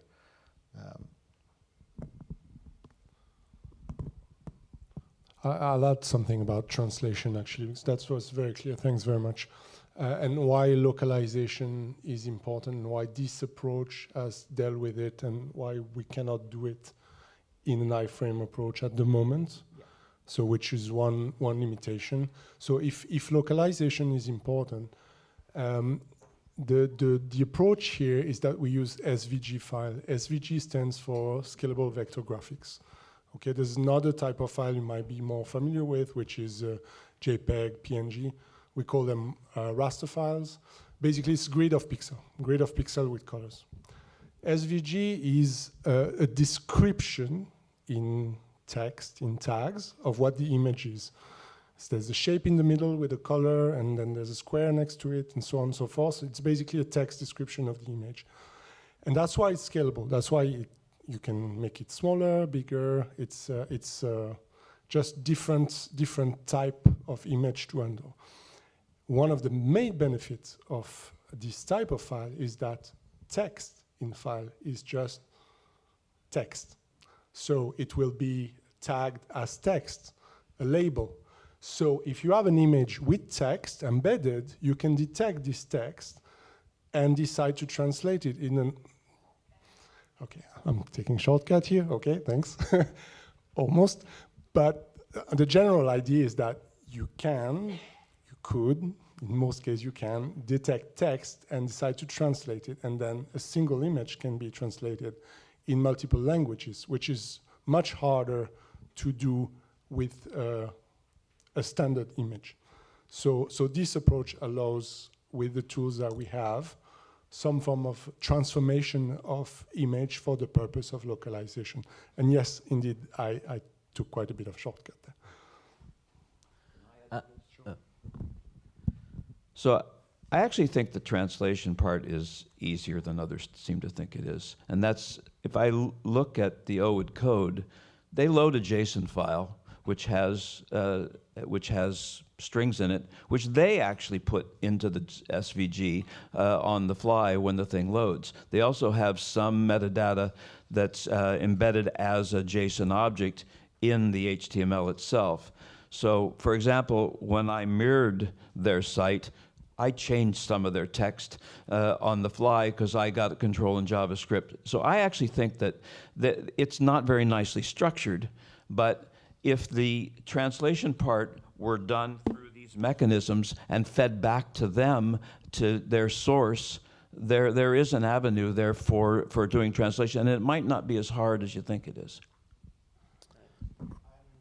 I think the objection to translation here is not that it's physically hard, that if we directly load these graphs from our world and data, where our world and data has integrity over the graph, like we're not modifying in any way, like we can't translate them if we don't modify them. And the proposal is to take them straight from our world and data and plop them into Wikipedia. Like, once we start modifying things, we can translate them.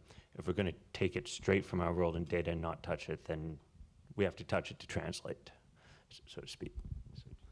Well, I don't know if you had something quick to say, but we're running low on time, so okay. Well, I'll have to cut off the translation discussion. If anybody has a question, I can just. Well, okay. Yeah. Okay. Yeah, thanks. Actually, it will touch also upon the translation question. So I'm Suzanne from the Food and Agriculture Organization of the United Nations. I've already spoken a bit to Liam separately. We produce a lot of data. We have a content partnership with Wikimedia UK and Wikimedia Sweden. It was interesting, and we're thrilled to see that a lot of our data goes into Our World in Data, and then it appears also in Wikipedia. But one question I have is about attribution, because you actually have to dig very, very deep to get to the original source of the content. It's hard to see at first glance. So one question is whether we can improve the way that the original source is cited and made visible, just to improve the attribution. Then I'd like to mention that when we produce the charts that they convert into their nice interactive charts, they come with downloadable CSV or Excel files within which we actually have 6 language versions of all the data that's included in the chart. So all the labels and they're all translated into the 6 languages that we use. So there might be some way of connecting the dots to be able to use that, because that's our official approved high quality translation.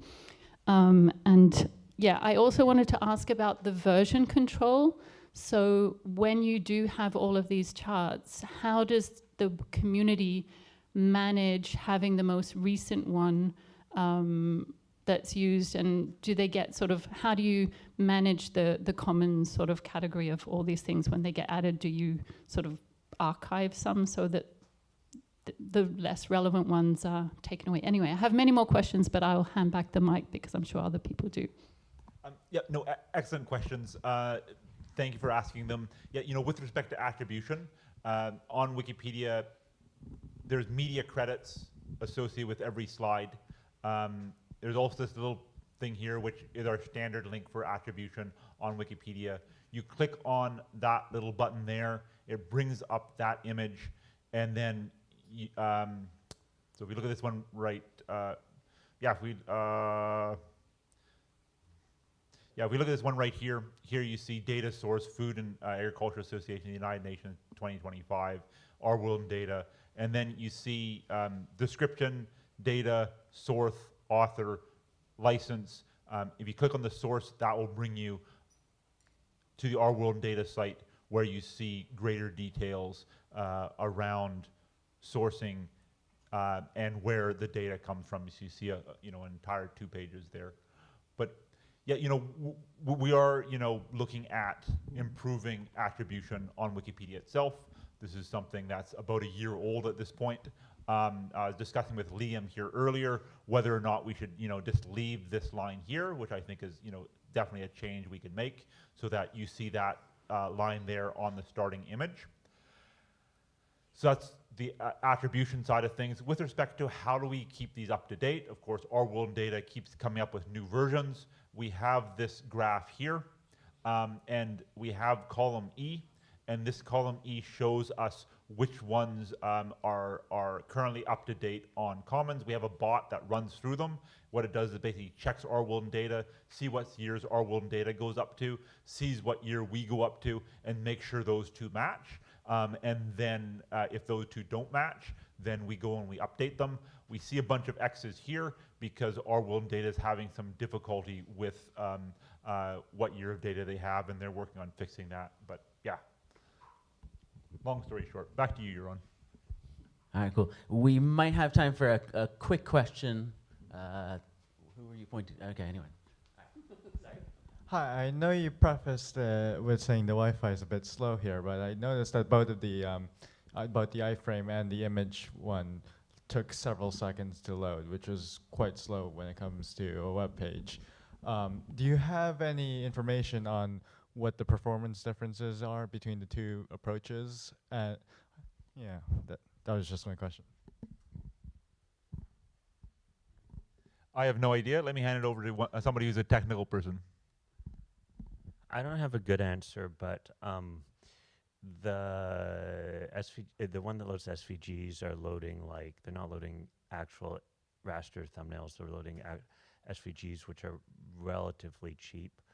The iframe is just the OWD's iframe, which is about the weight of a relatively normal, maybe slightly high page. None of this should be crazy 100 megabyte stuff or anything. Although I haven't measured, and I probably should not say things without measuring in front of an audience. That's never a good plan. But I don't think anything here is crazy insane page weight. And from our perspective, loading the graphs and the charts in the other way takes more time. So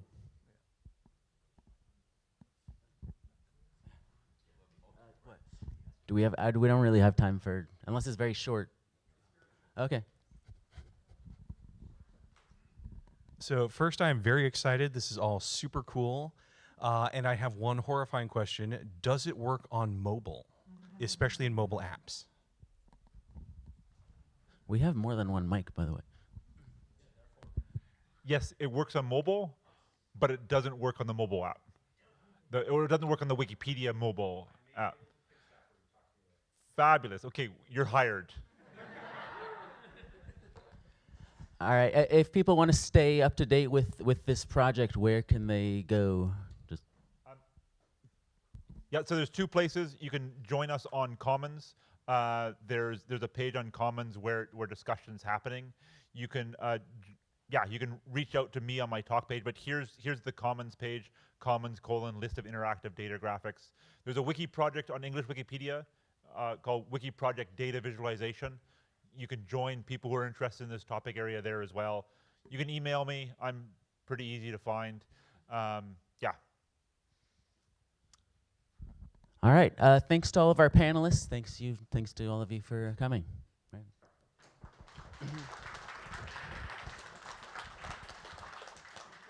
This guy is amazing. He does much of my job, so it simplifies a lot my work.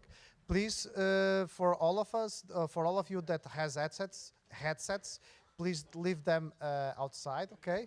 And for the people at home, I hope it went a smooth session, and we'll see you in a half an hour.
to search for authors and works from different countries and identify if those works are in the public domain or not, and access the works when they are available on Wikisource, on Wikimedia Commons, and other places. Perhaps some of you know the tool, given that I presented it in last year's Wikimania and in other places. But well, today I'm going to talk a little bit again about the tool's main features, for those who are not yet familiar with it. But the main goal of the workshop is to analyze and try a new feature that allows users to edit Wikidata directly from the tool, to add information or to correct information. So let's hope everything runs well. In workshops like this, sometimes things fail. There are many factors involved: the Wi-Fi of the room, the event yay, and also the tool in the last weeks has been experiencing slowness. It has been a bit slow for different reasons, but mainly because of the high volumes of automated traffic from AI crawlers. This is a problem that all the Wikimedia infrastructure is suffering, but well, I think we will be able to collaborate. And in a worst case scenario, I have also recorded some demonstrations so we can see the demonstrations and discuss it together. So I'll start from the beginning. What's the problem we are trying to address with the Paulina tool? As you know, well, copyright is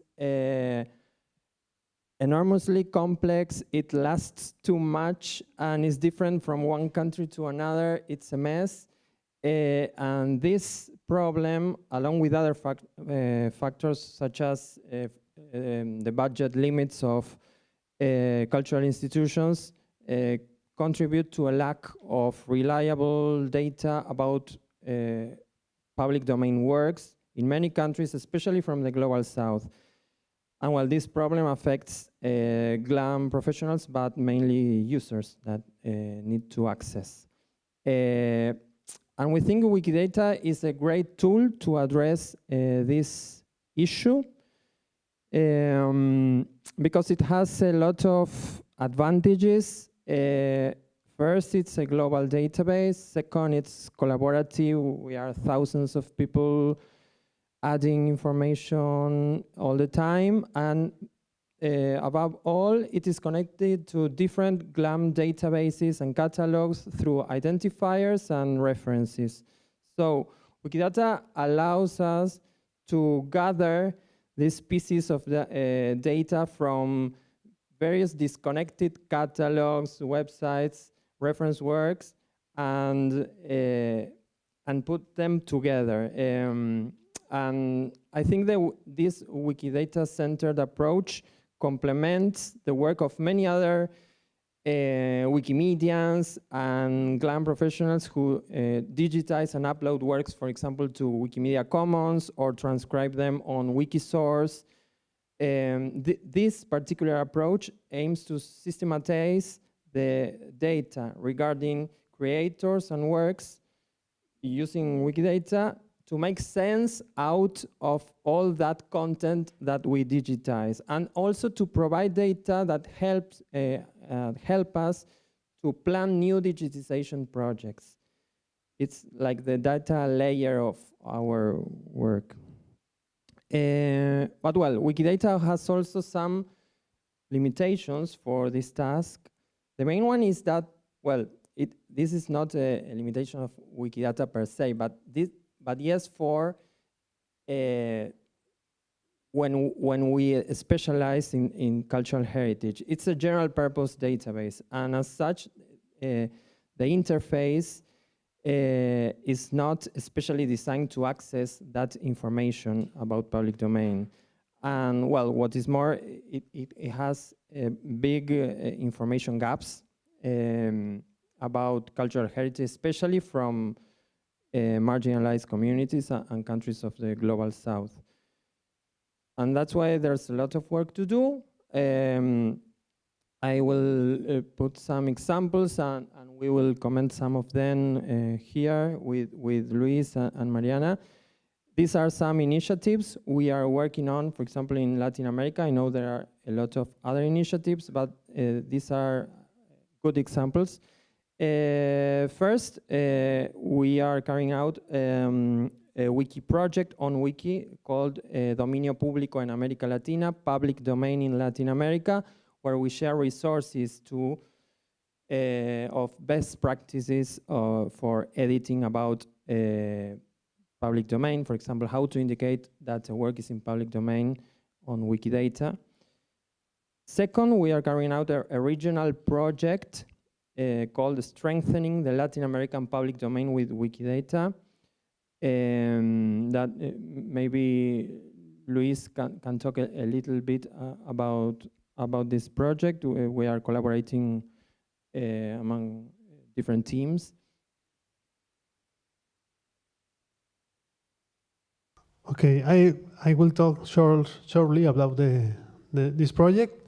Well, in Latin America, we discovered that we have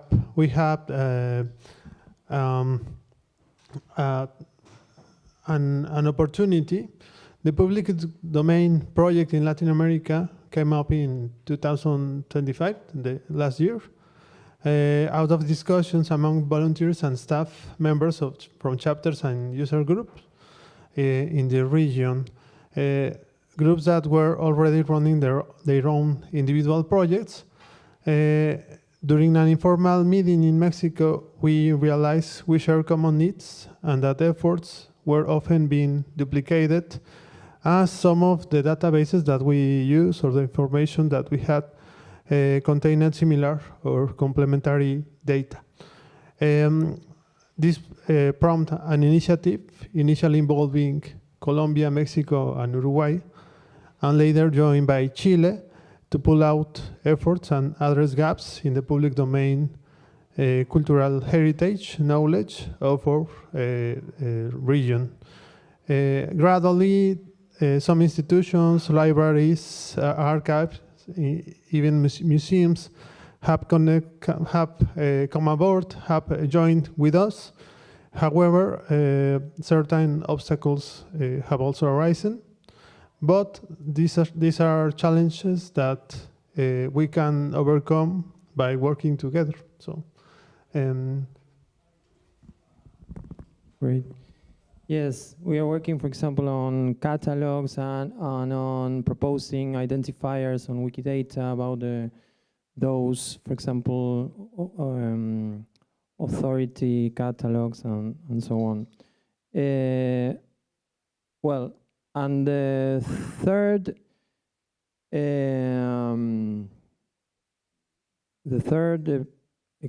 thing that we are doing is building tools to support those efforts. It's important that the tool is not something for the tool itself. It's for supporting work that communities are already doing.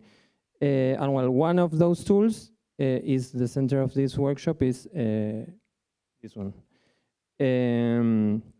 So, Paulina, let's start seeing what we can do with the tool. This is the QR code, and also you have the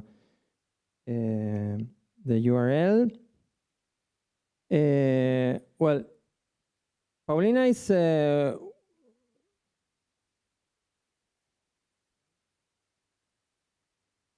sorry.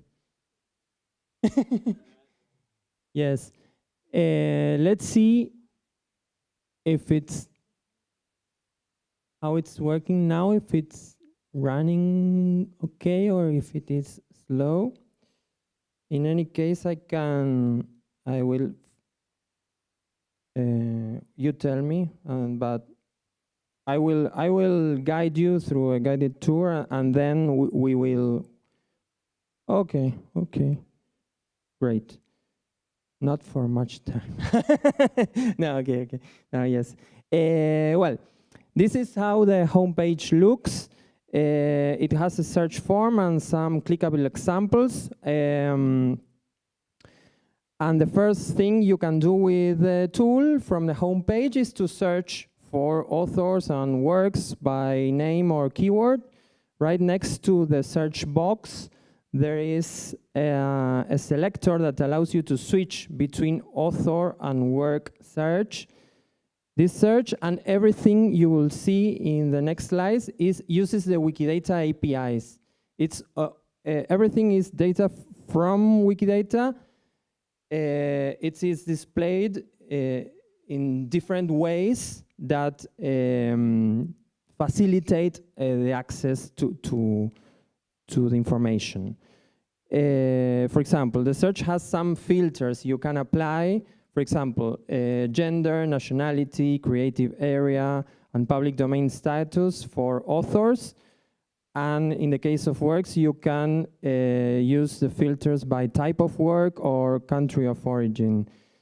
We are working on adding more filters that will allow you to further refine the search. I think this is a very important aspect of the tool, because one important feature is that if you leave the search box empty, if you don't look for a particular creator, and you just use the filters, you run the search using only the filters, you can obtain, for example, lists of, I don't know, female authors from a particular country in public domain, and you get a list.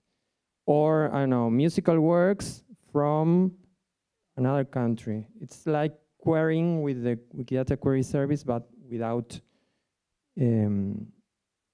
writing the query. Well, if you search for an author and click on one of the results, you go to the author's profile, which has useful information for copyright clearance, for example, nationality, date of birth and death, etc., and a message that tells you the copyright status. The profile has also some links to Wikipedia, Commons, Wikisource, and there is a big orange button there that invites you to search works by that author. That button makes a Wikidata query and gives you the list of works.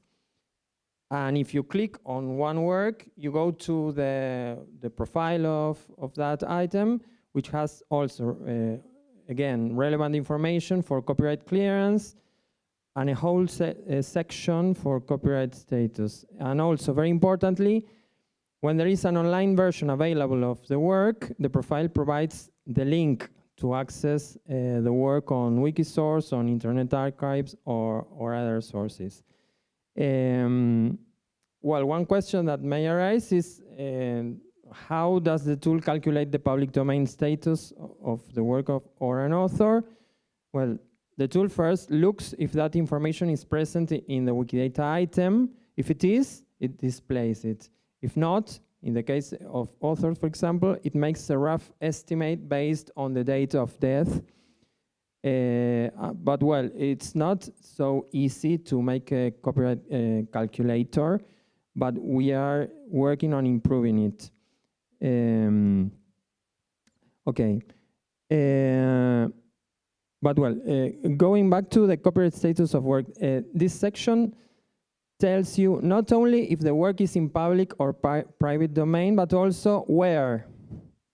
If you go back there, well, it's not so easy to read, but it says it's in public domain in the United States and public domain in countries with 80 years post-mortem authorities or shorter. And you have a link there. If you click there, you go to this page where you have the list of the countries. And you can also click on one country and you will see the country's specific copyright term. For example, in this case, Uruguay has a copyright term of 70 years post-mortem.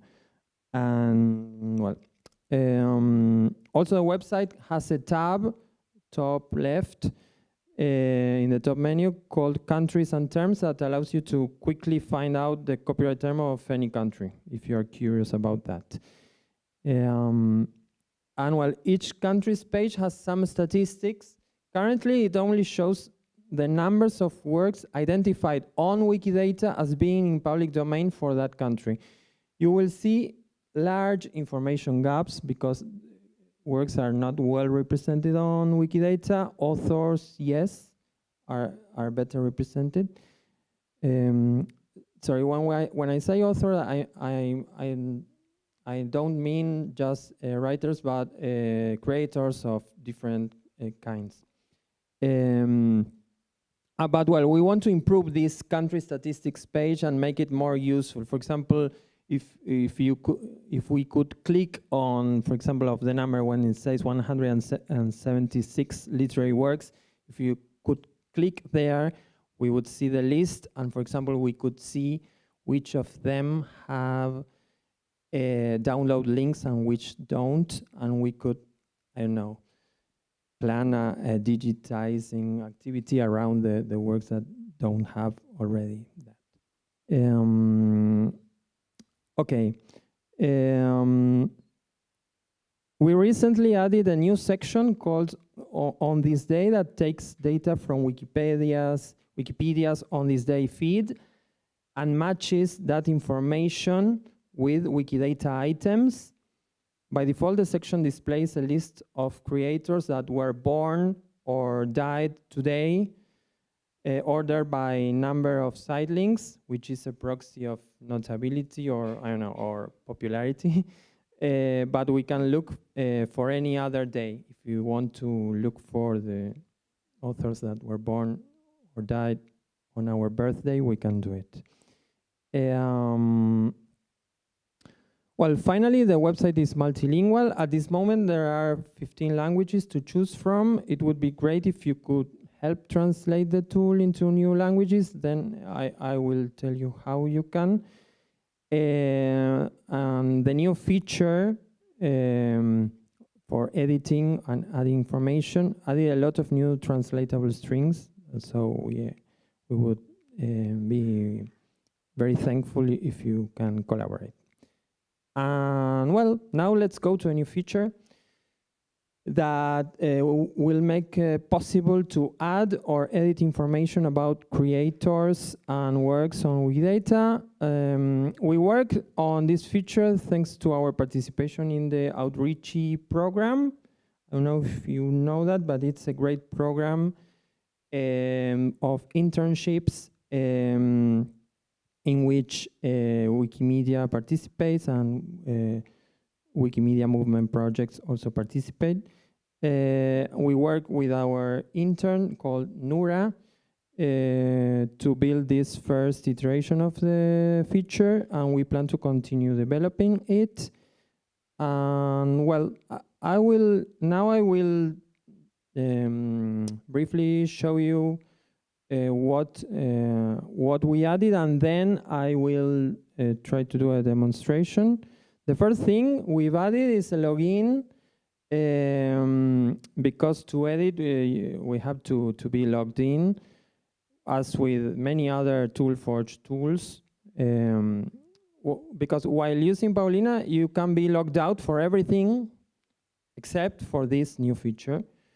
So top right in the screen, you will find a login button, and you will have to connect to the Wikimedia authentication system and authorize the tool. Then once you are logged in, you will see your username and new menu. If you click on your username, you will see a new menu that allows you to add an author or a work. If you click on, for example, on Add Author, you will get a form with some predefined fields. In some way, it's similar to a tool maybe some of you already know, called Cradle, that provides different predefined forms to create items.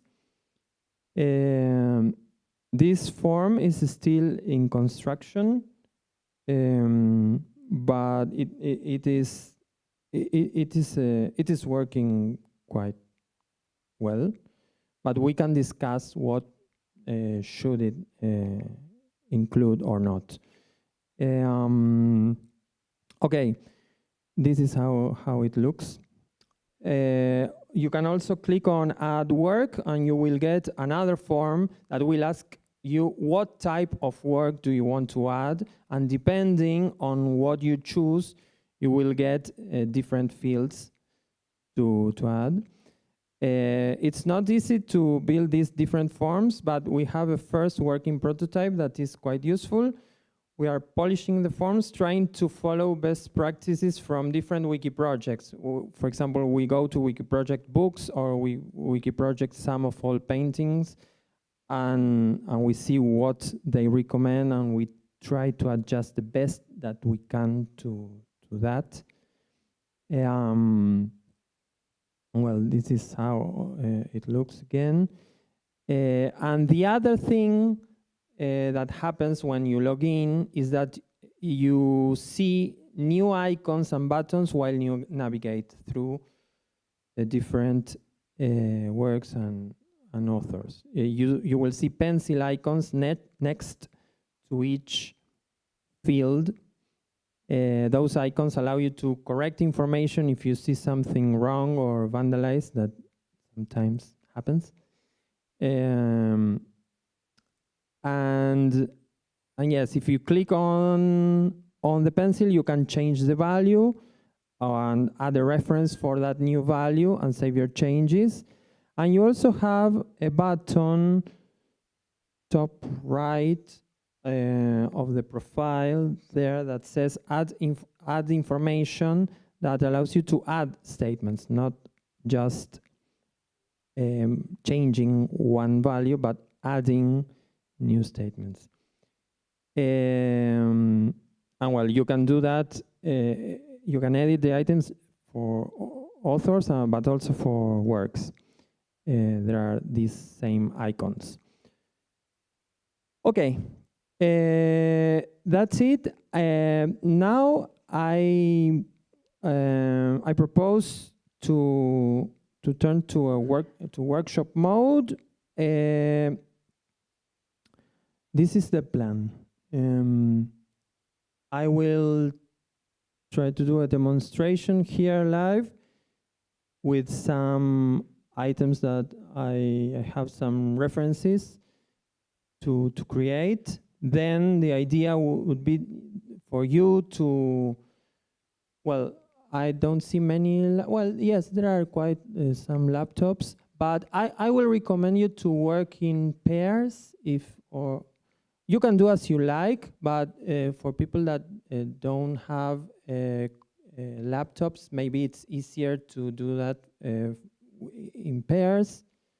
And also because to search for information on internet, so search for references, it's easier to discuss with other person. It's so, and I recommend you use the tables because it can be easier. And well, I will try to, I think it's not difficult to understand the interface, but I will try to do a demonstration. I don't know if it's running okay or if it's running. I will restart the server in any case, and start it again so that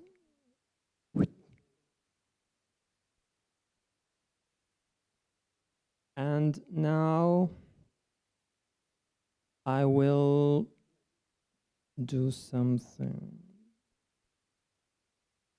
Okay, I will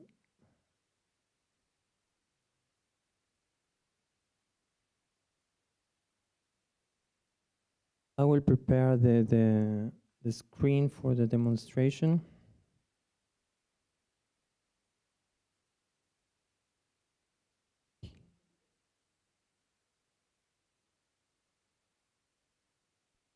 Okay, let's go. Let's see if it works.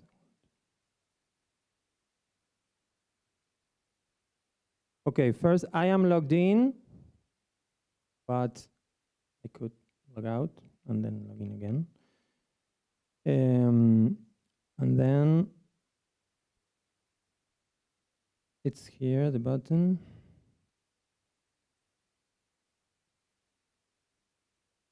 You have to authorize the tool.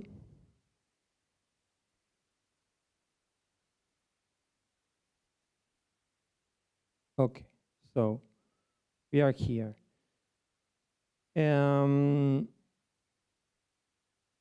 So now we can click here and see the menu.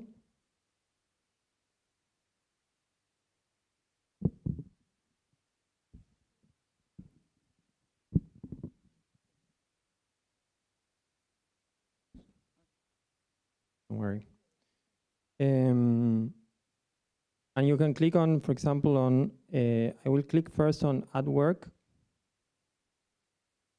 And here we have the form.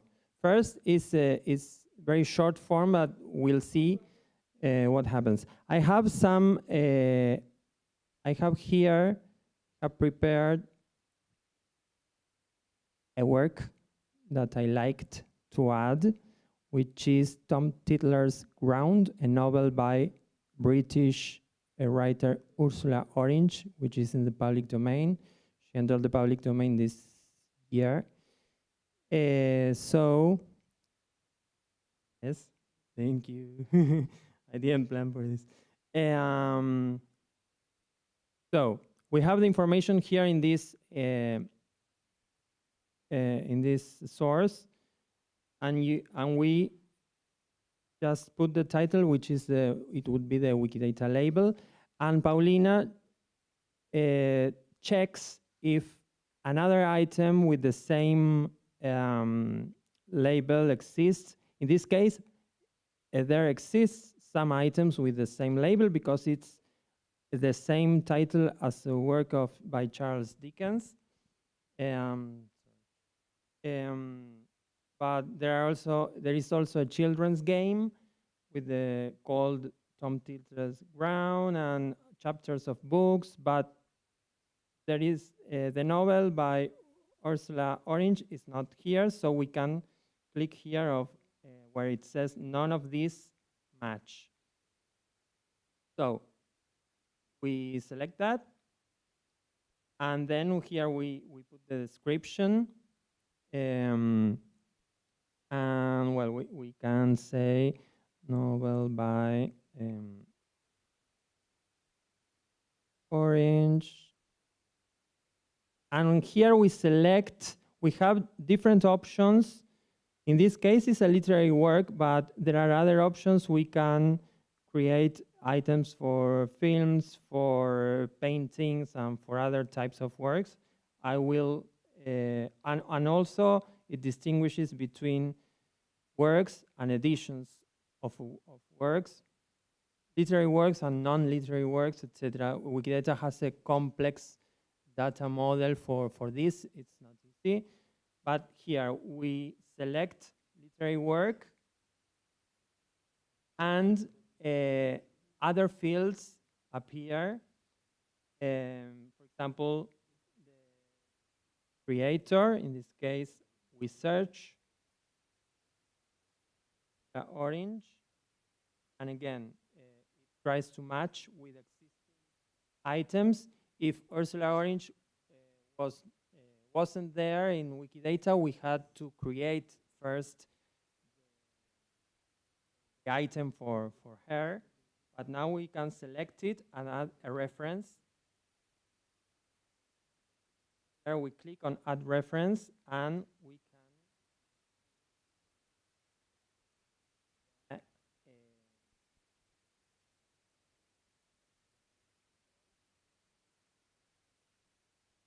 On Wikidata, there are different ways of references. This is the simplest way. URL and the date access. Okay. And then we have other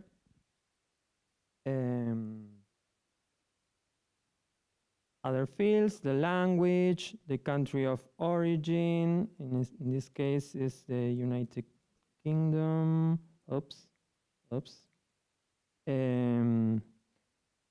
We have that reference too. The source says she was in England when she published. And then we have this other optional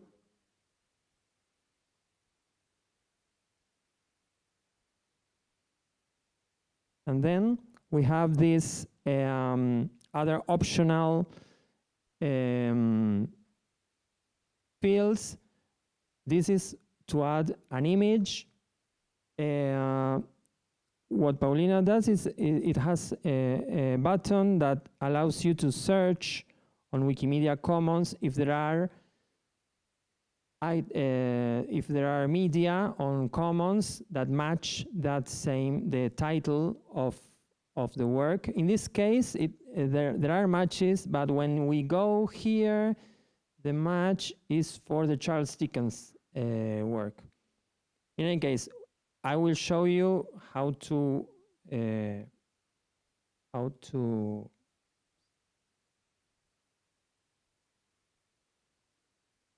put this here. You get the URL and you put it here and you show the image preview, and if it's the one that you want, it will just add that. In this case, I will not. I will remove this because it's the Charles Dickens one, not the correct one. It would be great to add the possibility of adding new images, but it's from other places, but it's difficult because there would be two steps. The first one to upload it to Commons, and well, the copyright issues would be difficult to address. And the last one is if we have the URL for where the work is available, we can add it, or the Internet Archive ID also works. We should add here the Wikisource link, the possibility of adding a Wikisource site link, but we didn't yet. So, but we don't have yet in this case, a URL for the work. But once we are done, we check. I checked that the publication date. I didn't complete this. Here we have a place for adding a date. It was published in 1941. So here I put 1941, and I again put the same. Whoops. I know. The same reference here. Yes, the dates, you can add a complete date with day and month, or just the year, just as in Wikidata. And well, we check that and we submit. And if everything goes well, we have the new item. I don't know. Let's see. It's sending.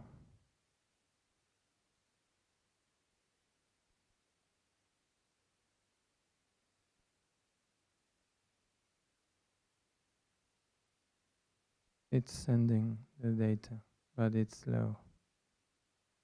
Yes, it's waiting.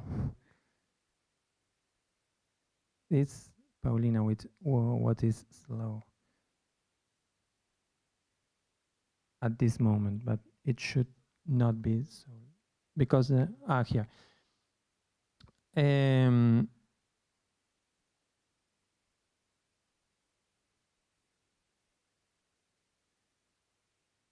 did it? Okay, it was successful.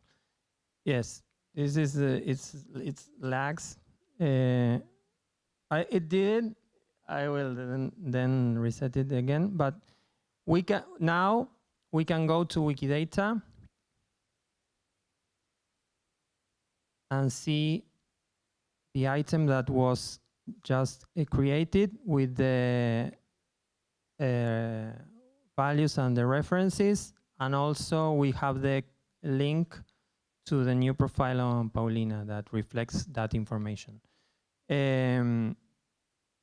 So this is the way it looks. So we just added the one book in this case. We can also add an author. I don't know if it's quite similar. I will show you just the form.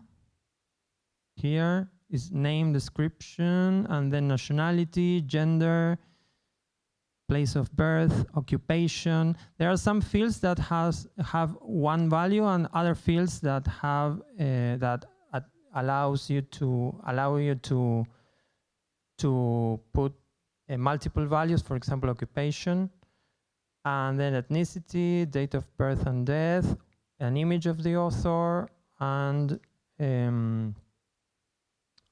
links, external links, official website of the author. I won't do it because it would take long, but it's the same way. But what I want to show you also is how to edit existing items. In this case, I have here, I have an example I can work on.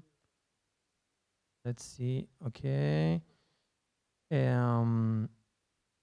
I have an item with very poor information here from, this is like native verses in English. And I have a reference source here which has some information. Well, trust me, it's small, but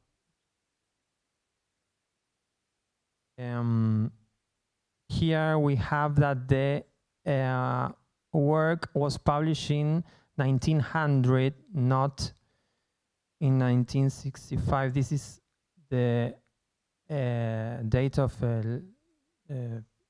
late edition, but this is the item of the work. So we can correct this, and we can add the reference for this.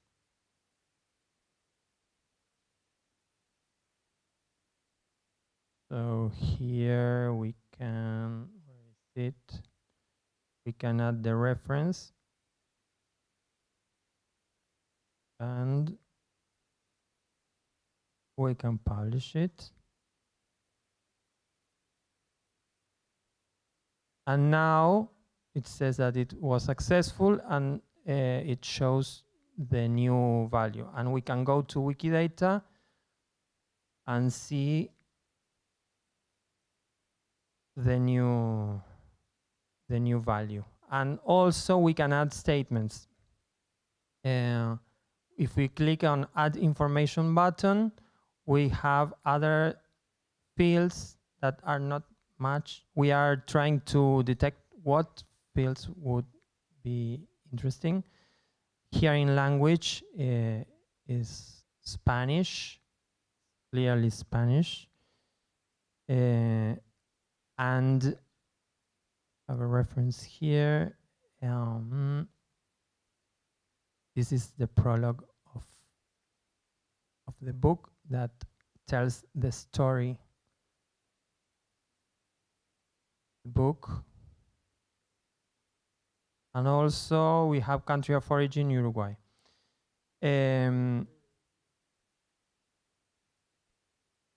anaphora, I know what you are discussing, the reference. It's a great Uruguayan database of works and also periodical publications. It's great. If you want to research about Uruguayan cultural heritage, Anaphoras is the place to go.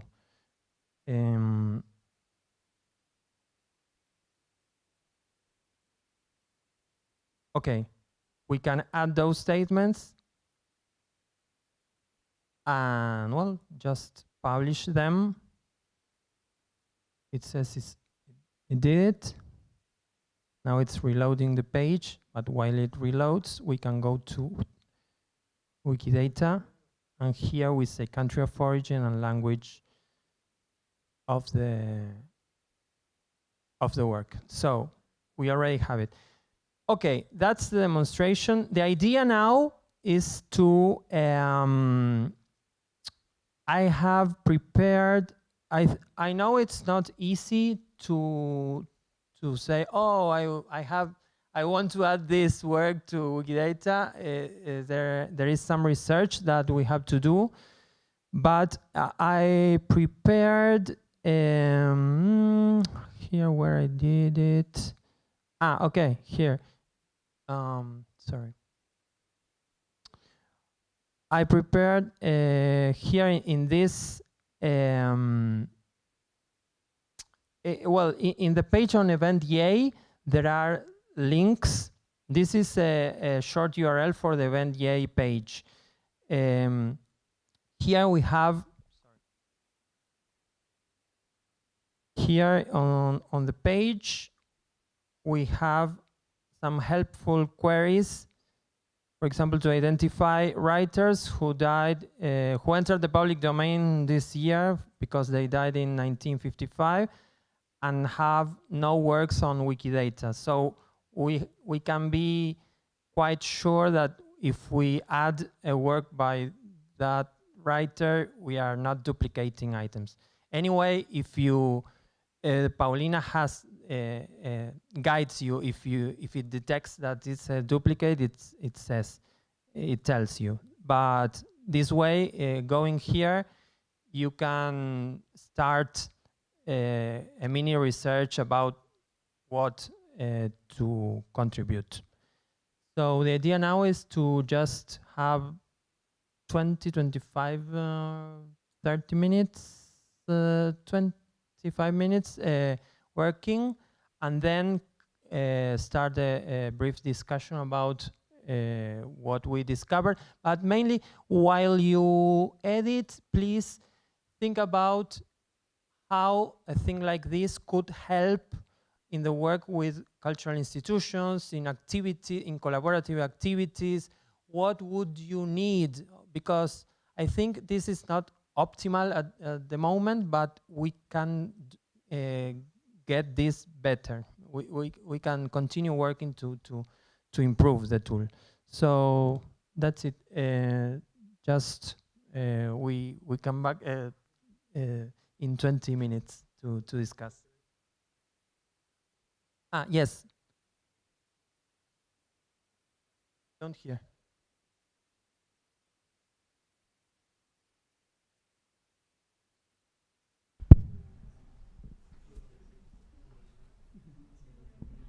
For the reference, we can use the Wikipedia page or not? You could, but it's not optimal.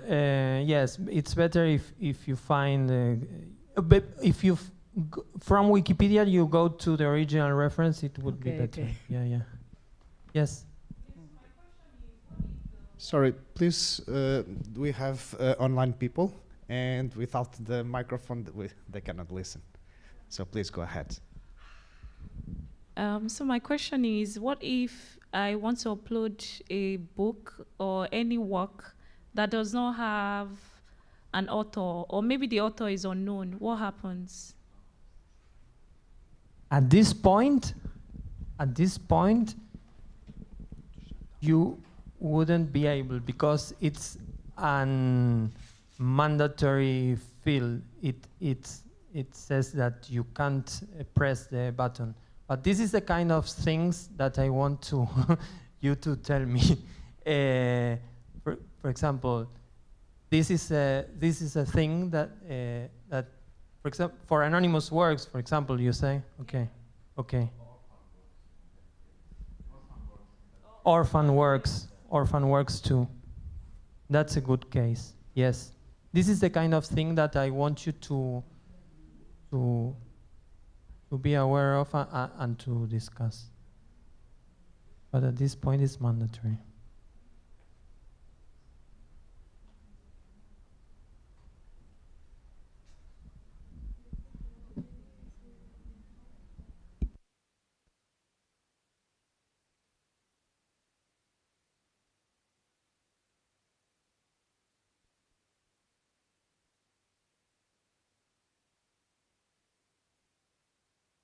If you need help, please raise your hand and we can go there and assist you.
For the people on Event J, currently there are nobody speaking, but if you have some questions, we can answer from the platform. Thanks.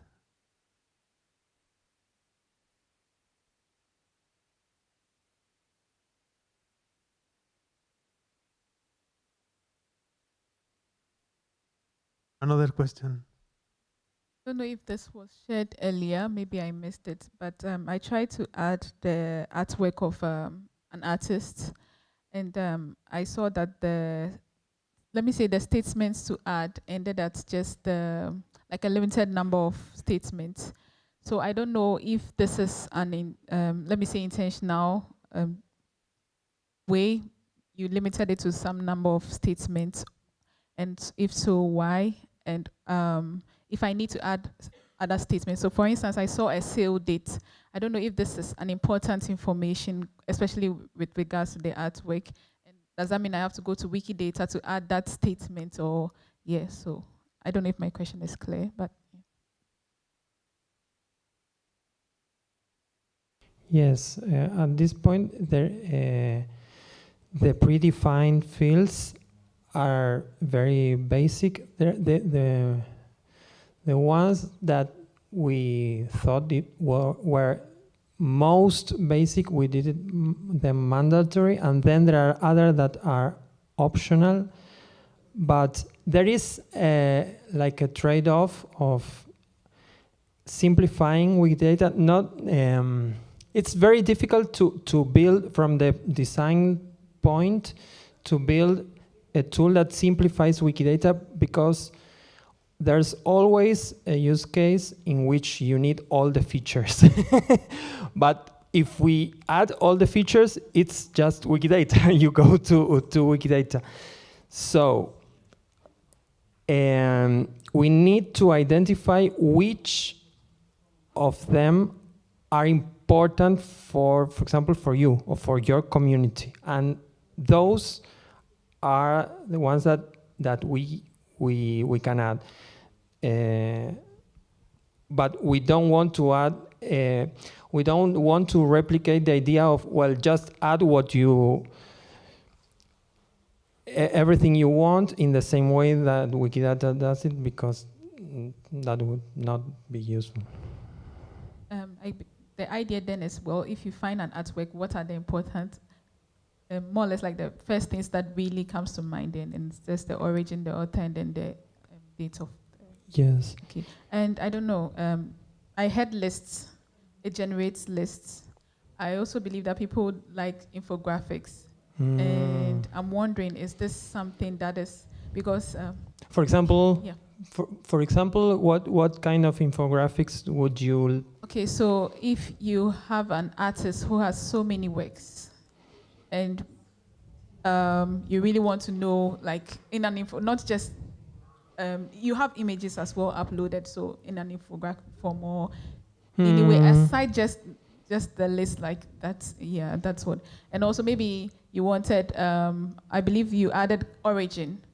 And so in a map form, it could present some of these informations. That would be great. Because if I'm trying to speak to an organization about some of the works that have been published online under a public domain and all those things, the list might be somehow cumbersome, but when you have it in a nice graphic form, and I don't know if this tool can do that. It could, for example, now that you are telling me this, I imagine, for example, a timeline of the works by an author, not just the list of these author works, but also the timeline, and that's great. That's great.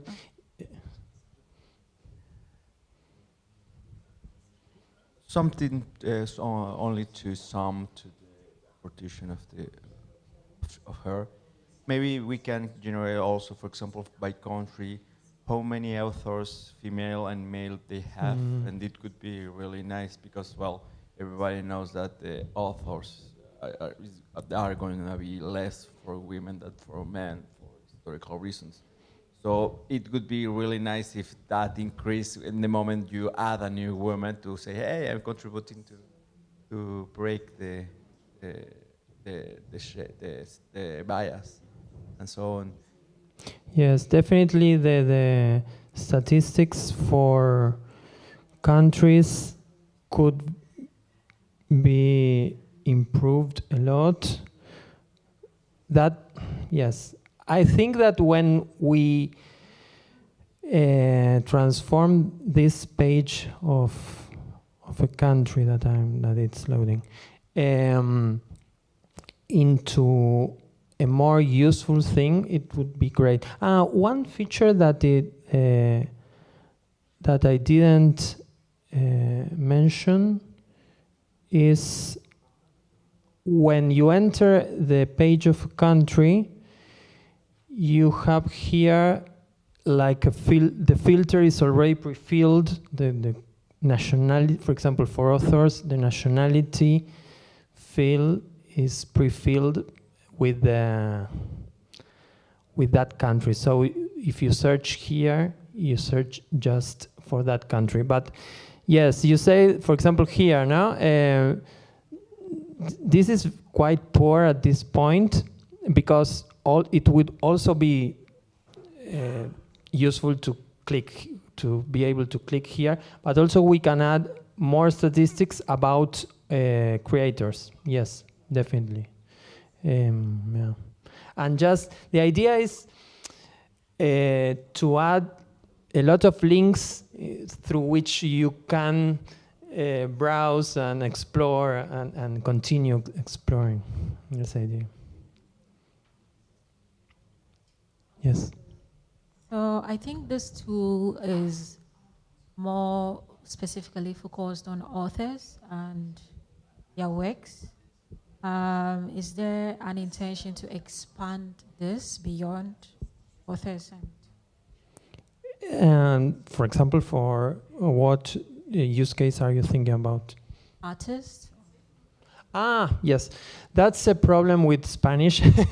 That when we created the tool in Spanish, autor, author, is the word for any kind of, I think that the best word in English is creator. but we built all the URL paths and those things with the word author, and maybe it's a false friend, but well, we mean creators of different types, musicians, visual artists, etc. And maybe we have to be clearer about that. Thank you. Yes.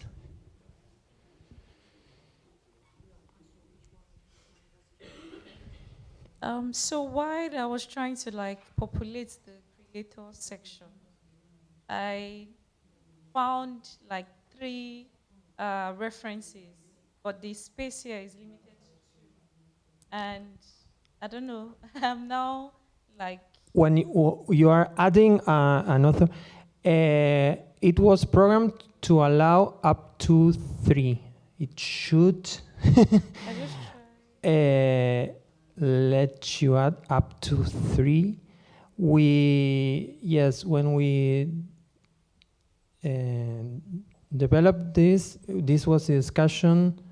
At first, we just put one field for references. Then we said, "Oh, what you said." We realized that sometimes you have more than one. I've seen it.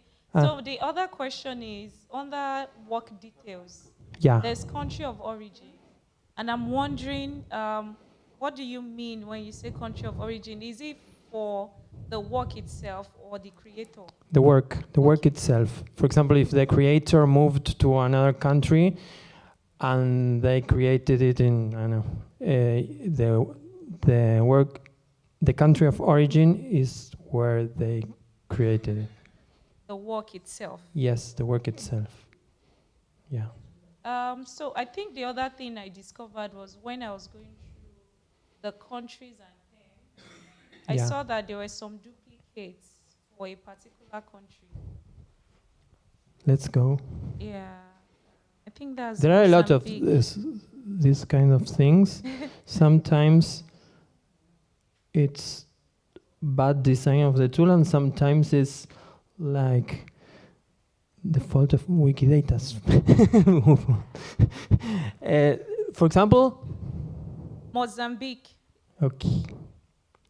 has about 4 duplicates.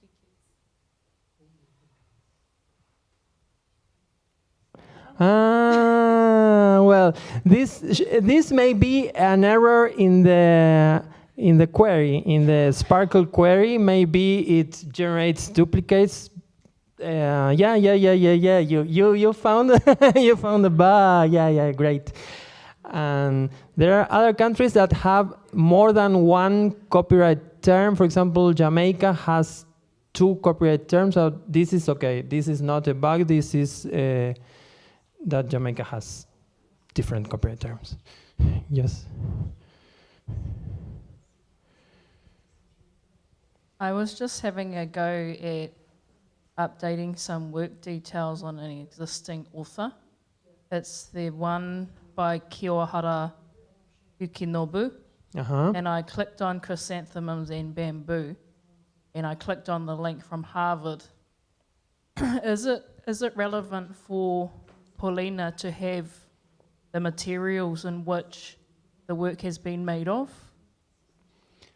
on works on Canvas, for example? Yeah. Is that relevant for Paulina, or because I think relevant to what she's just said, the work details don't really match the work form? Yes, because you what you did is you went to a visual art item. We have a problem that what we had first in mind when we designed this were books, and then we started thinking about other kinds of works. And yes, definitely we well, I don't know what's your opinion, but I think we should add more relevant fields for these other kind of works.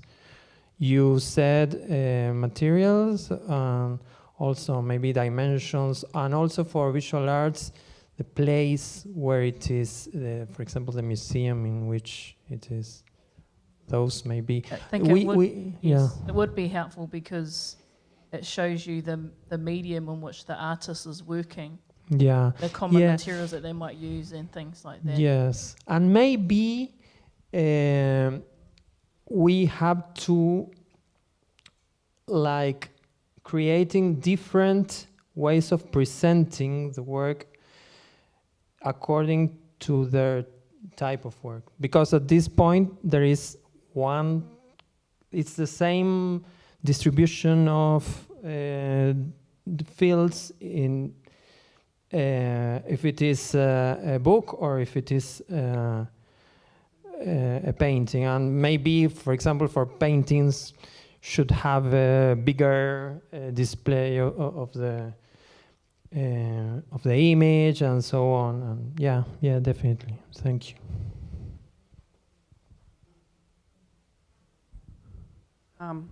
Hello. I would like to say that I liked a lot the tool, and I want to say that I like that it's simple. I think too many tools have so many things that you have to feel that you are bored quite often, and with this you can work very fast. Okay. Now I want to make you two questions. I want to know if there are other tools similar to create Wikidata items for other kind of things. Like I was thinking about archaeological sites because it's what I do usually.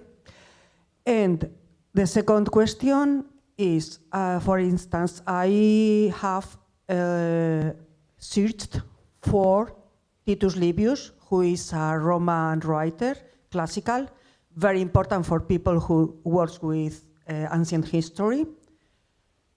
And I didn't find it. And then when I tried to choose a nationality, I said, oh yeah, well, he's Roman. What will I choose? Italian? That's all. Nothing else. Nothing else. I know that you have to improve and do many things.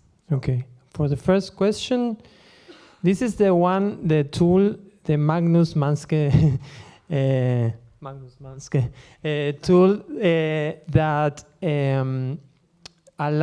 that has different forms for different kinds of items. It's very simple. It's super. For example, if you go to, you said your field of work is, for example, archaeological sites. No, it doesn't have it, but it has a lot of other kinds of forms. we could ask him. Maybe in patrimony, heritage monument. Let's see. Heritage sites. No. But for example, it has. Let's see. For example, films. If you have a film, well, you can do it with Paulina, but you can do it also with Cradle. The first idea for Paulina was to just add a link to Cradle, but it's not so intuitive. But here you have, predefined fields for this. Okay, and I think you could ask, but to add a new form. You don't need to ask. You can just edit. Yes, please. There is a page somewhere on Wikidata, I think, where you define by configuration. Because Okay. there is one I have created and I didn't ask anybody. Okay. I just did it myself. Okay. Don't remember how, but yeah. Okay, great, great. I didn't know that. That's great information. Yes. Lydia.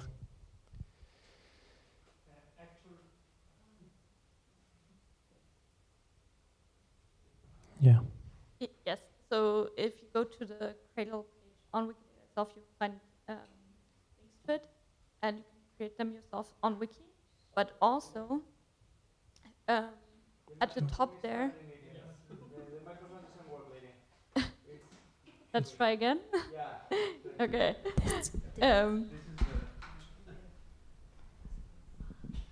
Is this better? Yes, yes. All right. It was like you were trembling or something. All right. I was saying, yes, there's a page on Wikidata about Cradle, which tells you how to create these, but not just that, and then you can create it just on a wiki page. But there you can also see all user checks. So that means you can also use a shape expression that we also have on Wikidata and enter them there. They have IDs like E10, for example, and then you get a Cradle form based on the checks, if you prefer that. Oh, great. Either way works. Great. And we also looked briefly into your issue with Mozambique, and it seems one issue might be that Mozambique has 4 flags on Wikidata. Yeah. And that's why it probably turns up in your results 4 times. That was the reason. I have to adjust the query.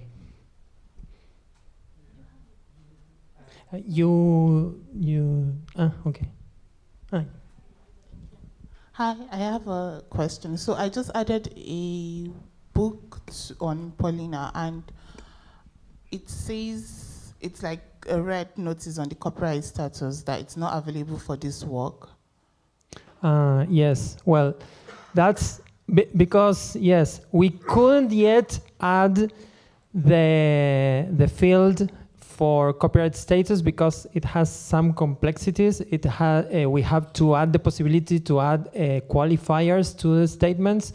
So when you filled the form, it didn't ask you what was the copyright status.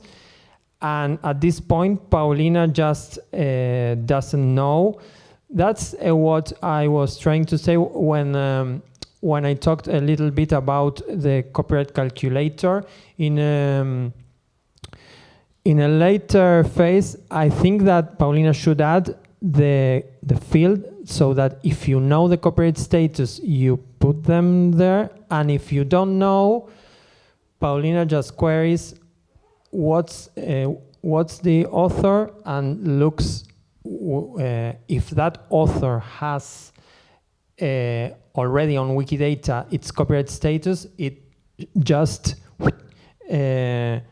puts it in the work profile, or if it doesn't have, it just calculates that from their date of death. But yes, it's something that at this point you can't do through Paulina. You have to go to the Wikidata item once you finished and put that piece of information on Wikidata. Yeah, great. Thanks for raising that. Sorry?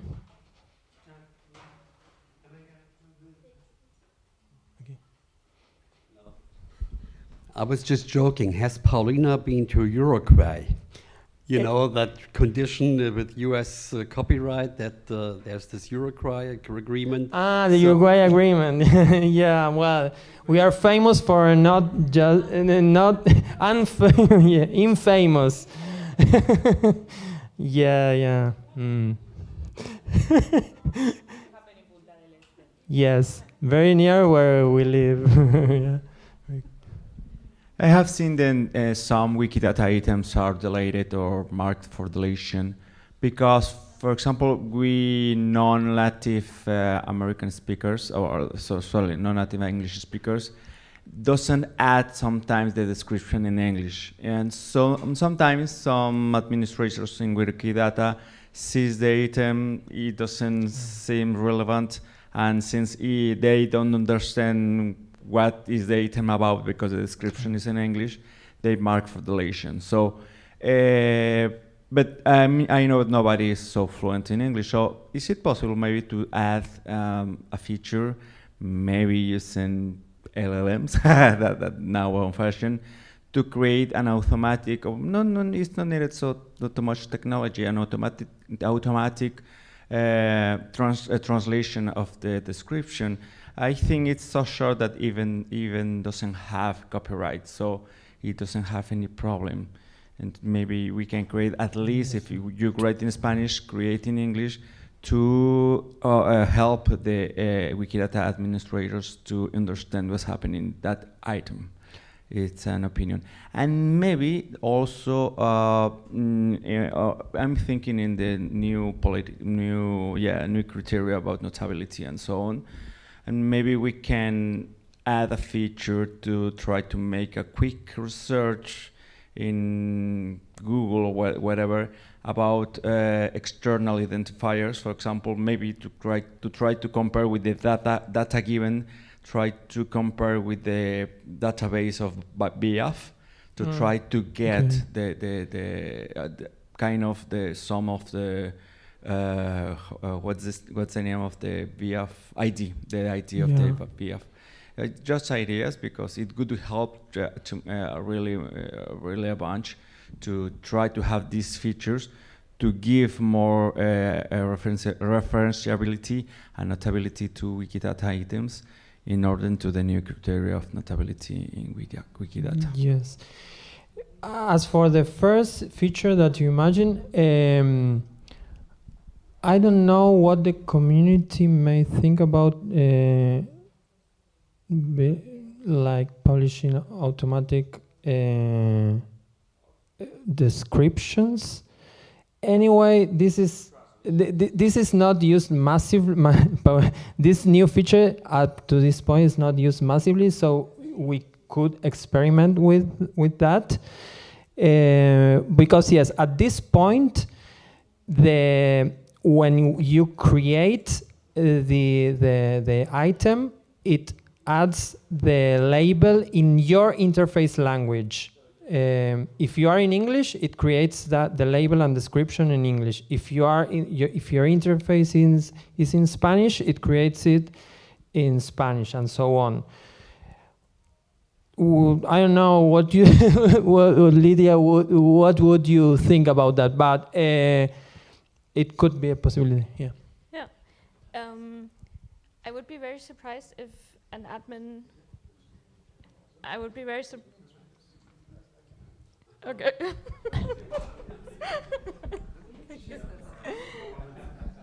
Test. What is the difference? This is very weird. I wonder if the deletion reason really is about not having an English description, because that should really not be a reason to delete something if there is a description. But it shouldn't change anything about the notability one way or the other, right? Like the description alone does not contribute to the notability. So I'm not sure if that would solve anything. I think your other suggestion of making sure that it's linked to VIAF or something else, I think that's much more important and much more likely to not lead to it being deleted. But there's no problem only to contribute a little more, independently from the deletion or not. The automatic translation is okay. It's just like a 3-4 words. If it's good, and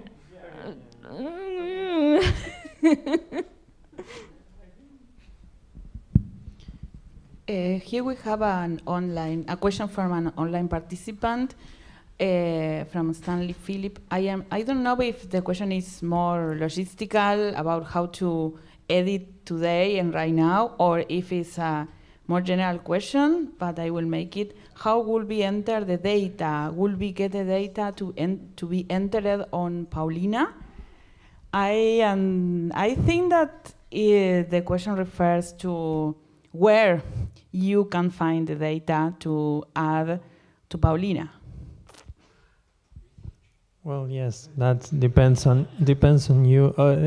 Yes, yes. Well, sometimes there are online references. It's the easiest way, or reference works like books or dictionaries of authors and so on. That would be the same as with references with Wikidata. It's because we are editing Wikidata. Maybe I don't know if there are more comments. We have to, I would like to use the last 5 minutes to wrap up a bit and also tell you how can you contribute. I will, and here, sorry.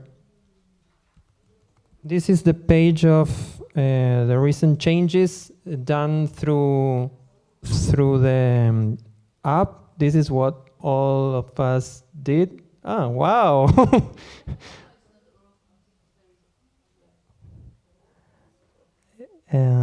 Yeah. Yes, I can. Okay. Wow. It worked. We did it. I am very happy because, well, there are a lot of contributions. Okay. Well, I think that the comments and feedback we were discussing all through the session. The last thing I would like to tell you, because we have just 5 minutes, is it's not about technology, it's about workflows, about processes in your communities. We want to adapt the tool to use cases. For example, taking feedback like yours, and also the tools is useful to identify and propose best practices in how to model data about copyright and public domain. Because there are different ways of modeling it in Wikidata. Different people do that in different ways. We want to propose best practices based on previous work by other people.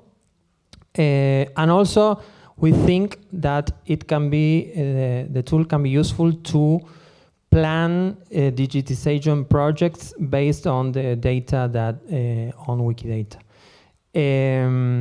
On the slides that you have on Event Yay, you have here these are clickable links. To one of them is to help translate the tool into other languages. Also, you can request features or report bugs as just like we did here. You can also, if you know, if you code, you can contribute code. It has a lot of contributions from different people. For example, this feature was developed by our friend Nura. And well, again, these are again the projects in which we are collaborated beyond the tool. These are other things that we just discussed. We work with catalogs, and so we are open also to discuss and to share experiences about how to improve information, mainly because I think from Europe and the USA it's well represented, but heritage from the global majority is not so well represented on Wikidata. We have a lot to do. And well, these are the organizations that support Paulina from Uruguay, but also there are developers from other countries. And we also, well, the outreach program also contributed on the Wikimedia Foundation. And that's it. I don't know, we have 2-3 minutes, but I don't know if there are any other questions, and if not, we're, okay. Yes, yes. I like not to tell you so that you can ask. No, please. Can you repeat? Yes. Can you repeat just for home? Why this name, Paulina? Yes, it's in honor of Paulina Luisi. She was a feminist author, a Uruguayan feminist author from the beginning of the 20th century. She is very iconic in Uruguay, and we didn't want to put a name like data tools for public, like boring names to a tool. We want to use a word or appealing word, and when we said that let's remember Paulina Luisi, which is one of the examples of creators that you have on the main page. So you can go there and see more about her. Thank you. Okay. Thank you, Josh, for this amazing workshop, and thank you all for staying here. And especially, I think we have to say a many thanks to those people that are at home that couldn't be here. And for them, I would say a huge wiki. Wiki.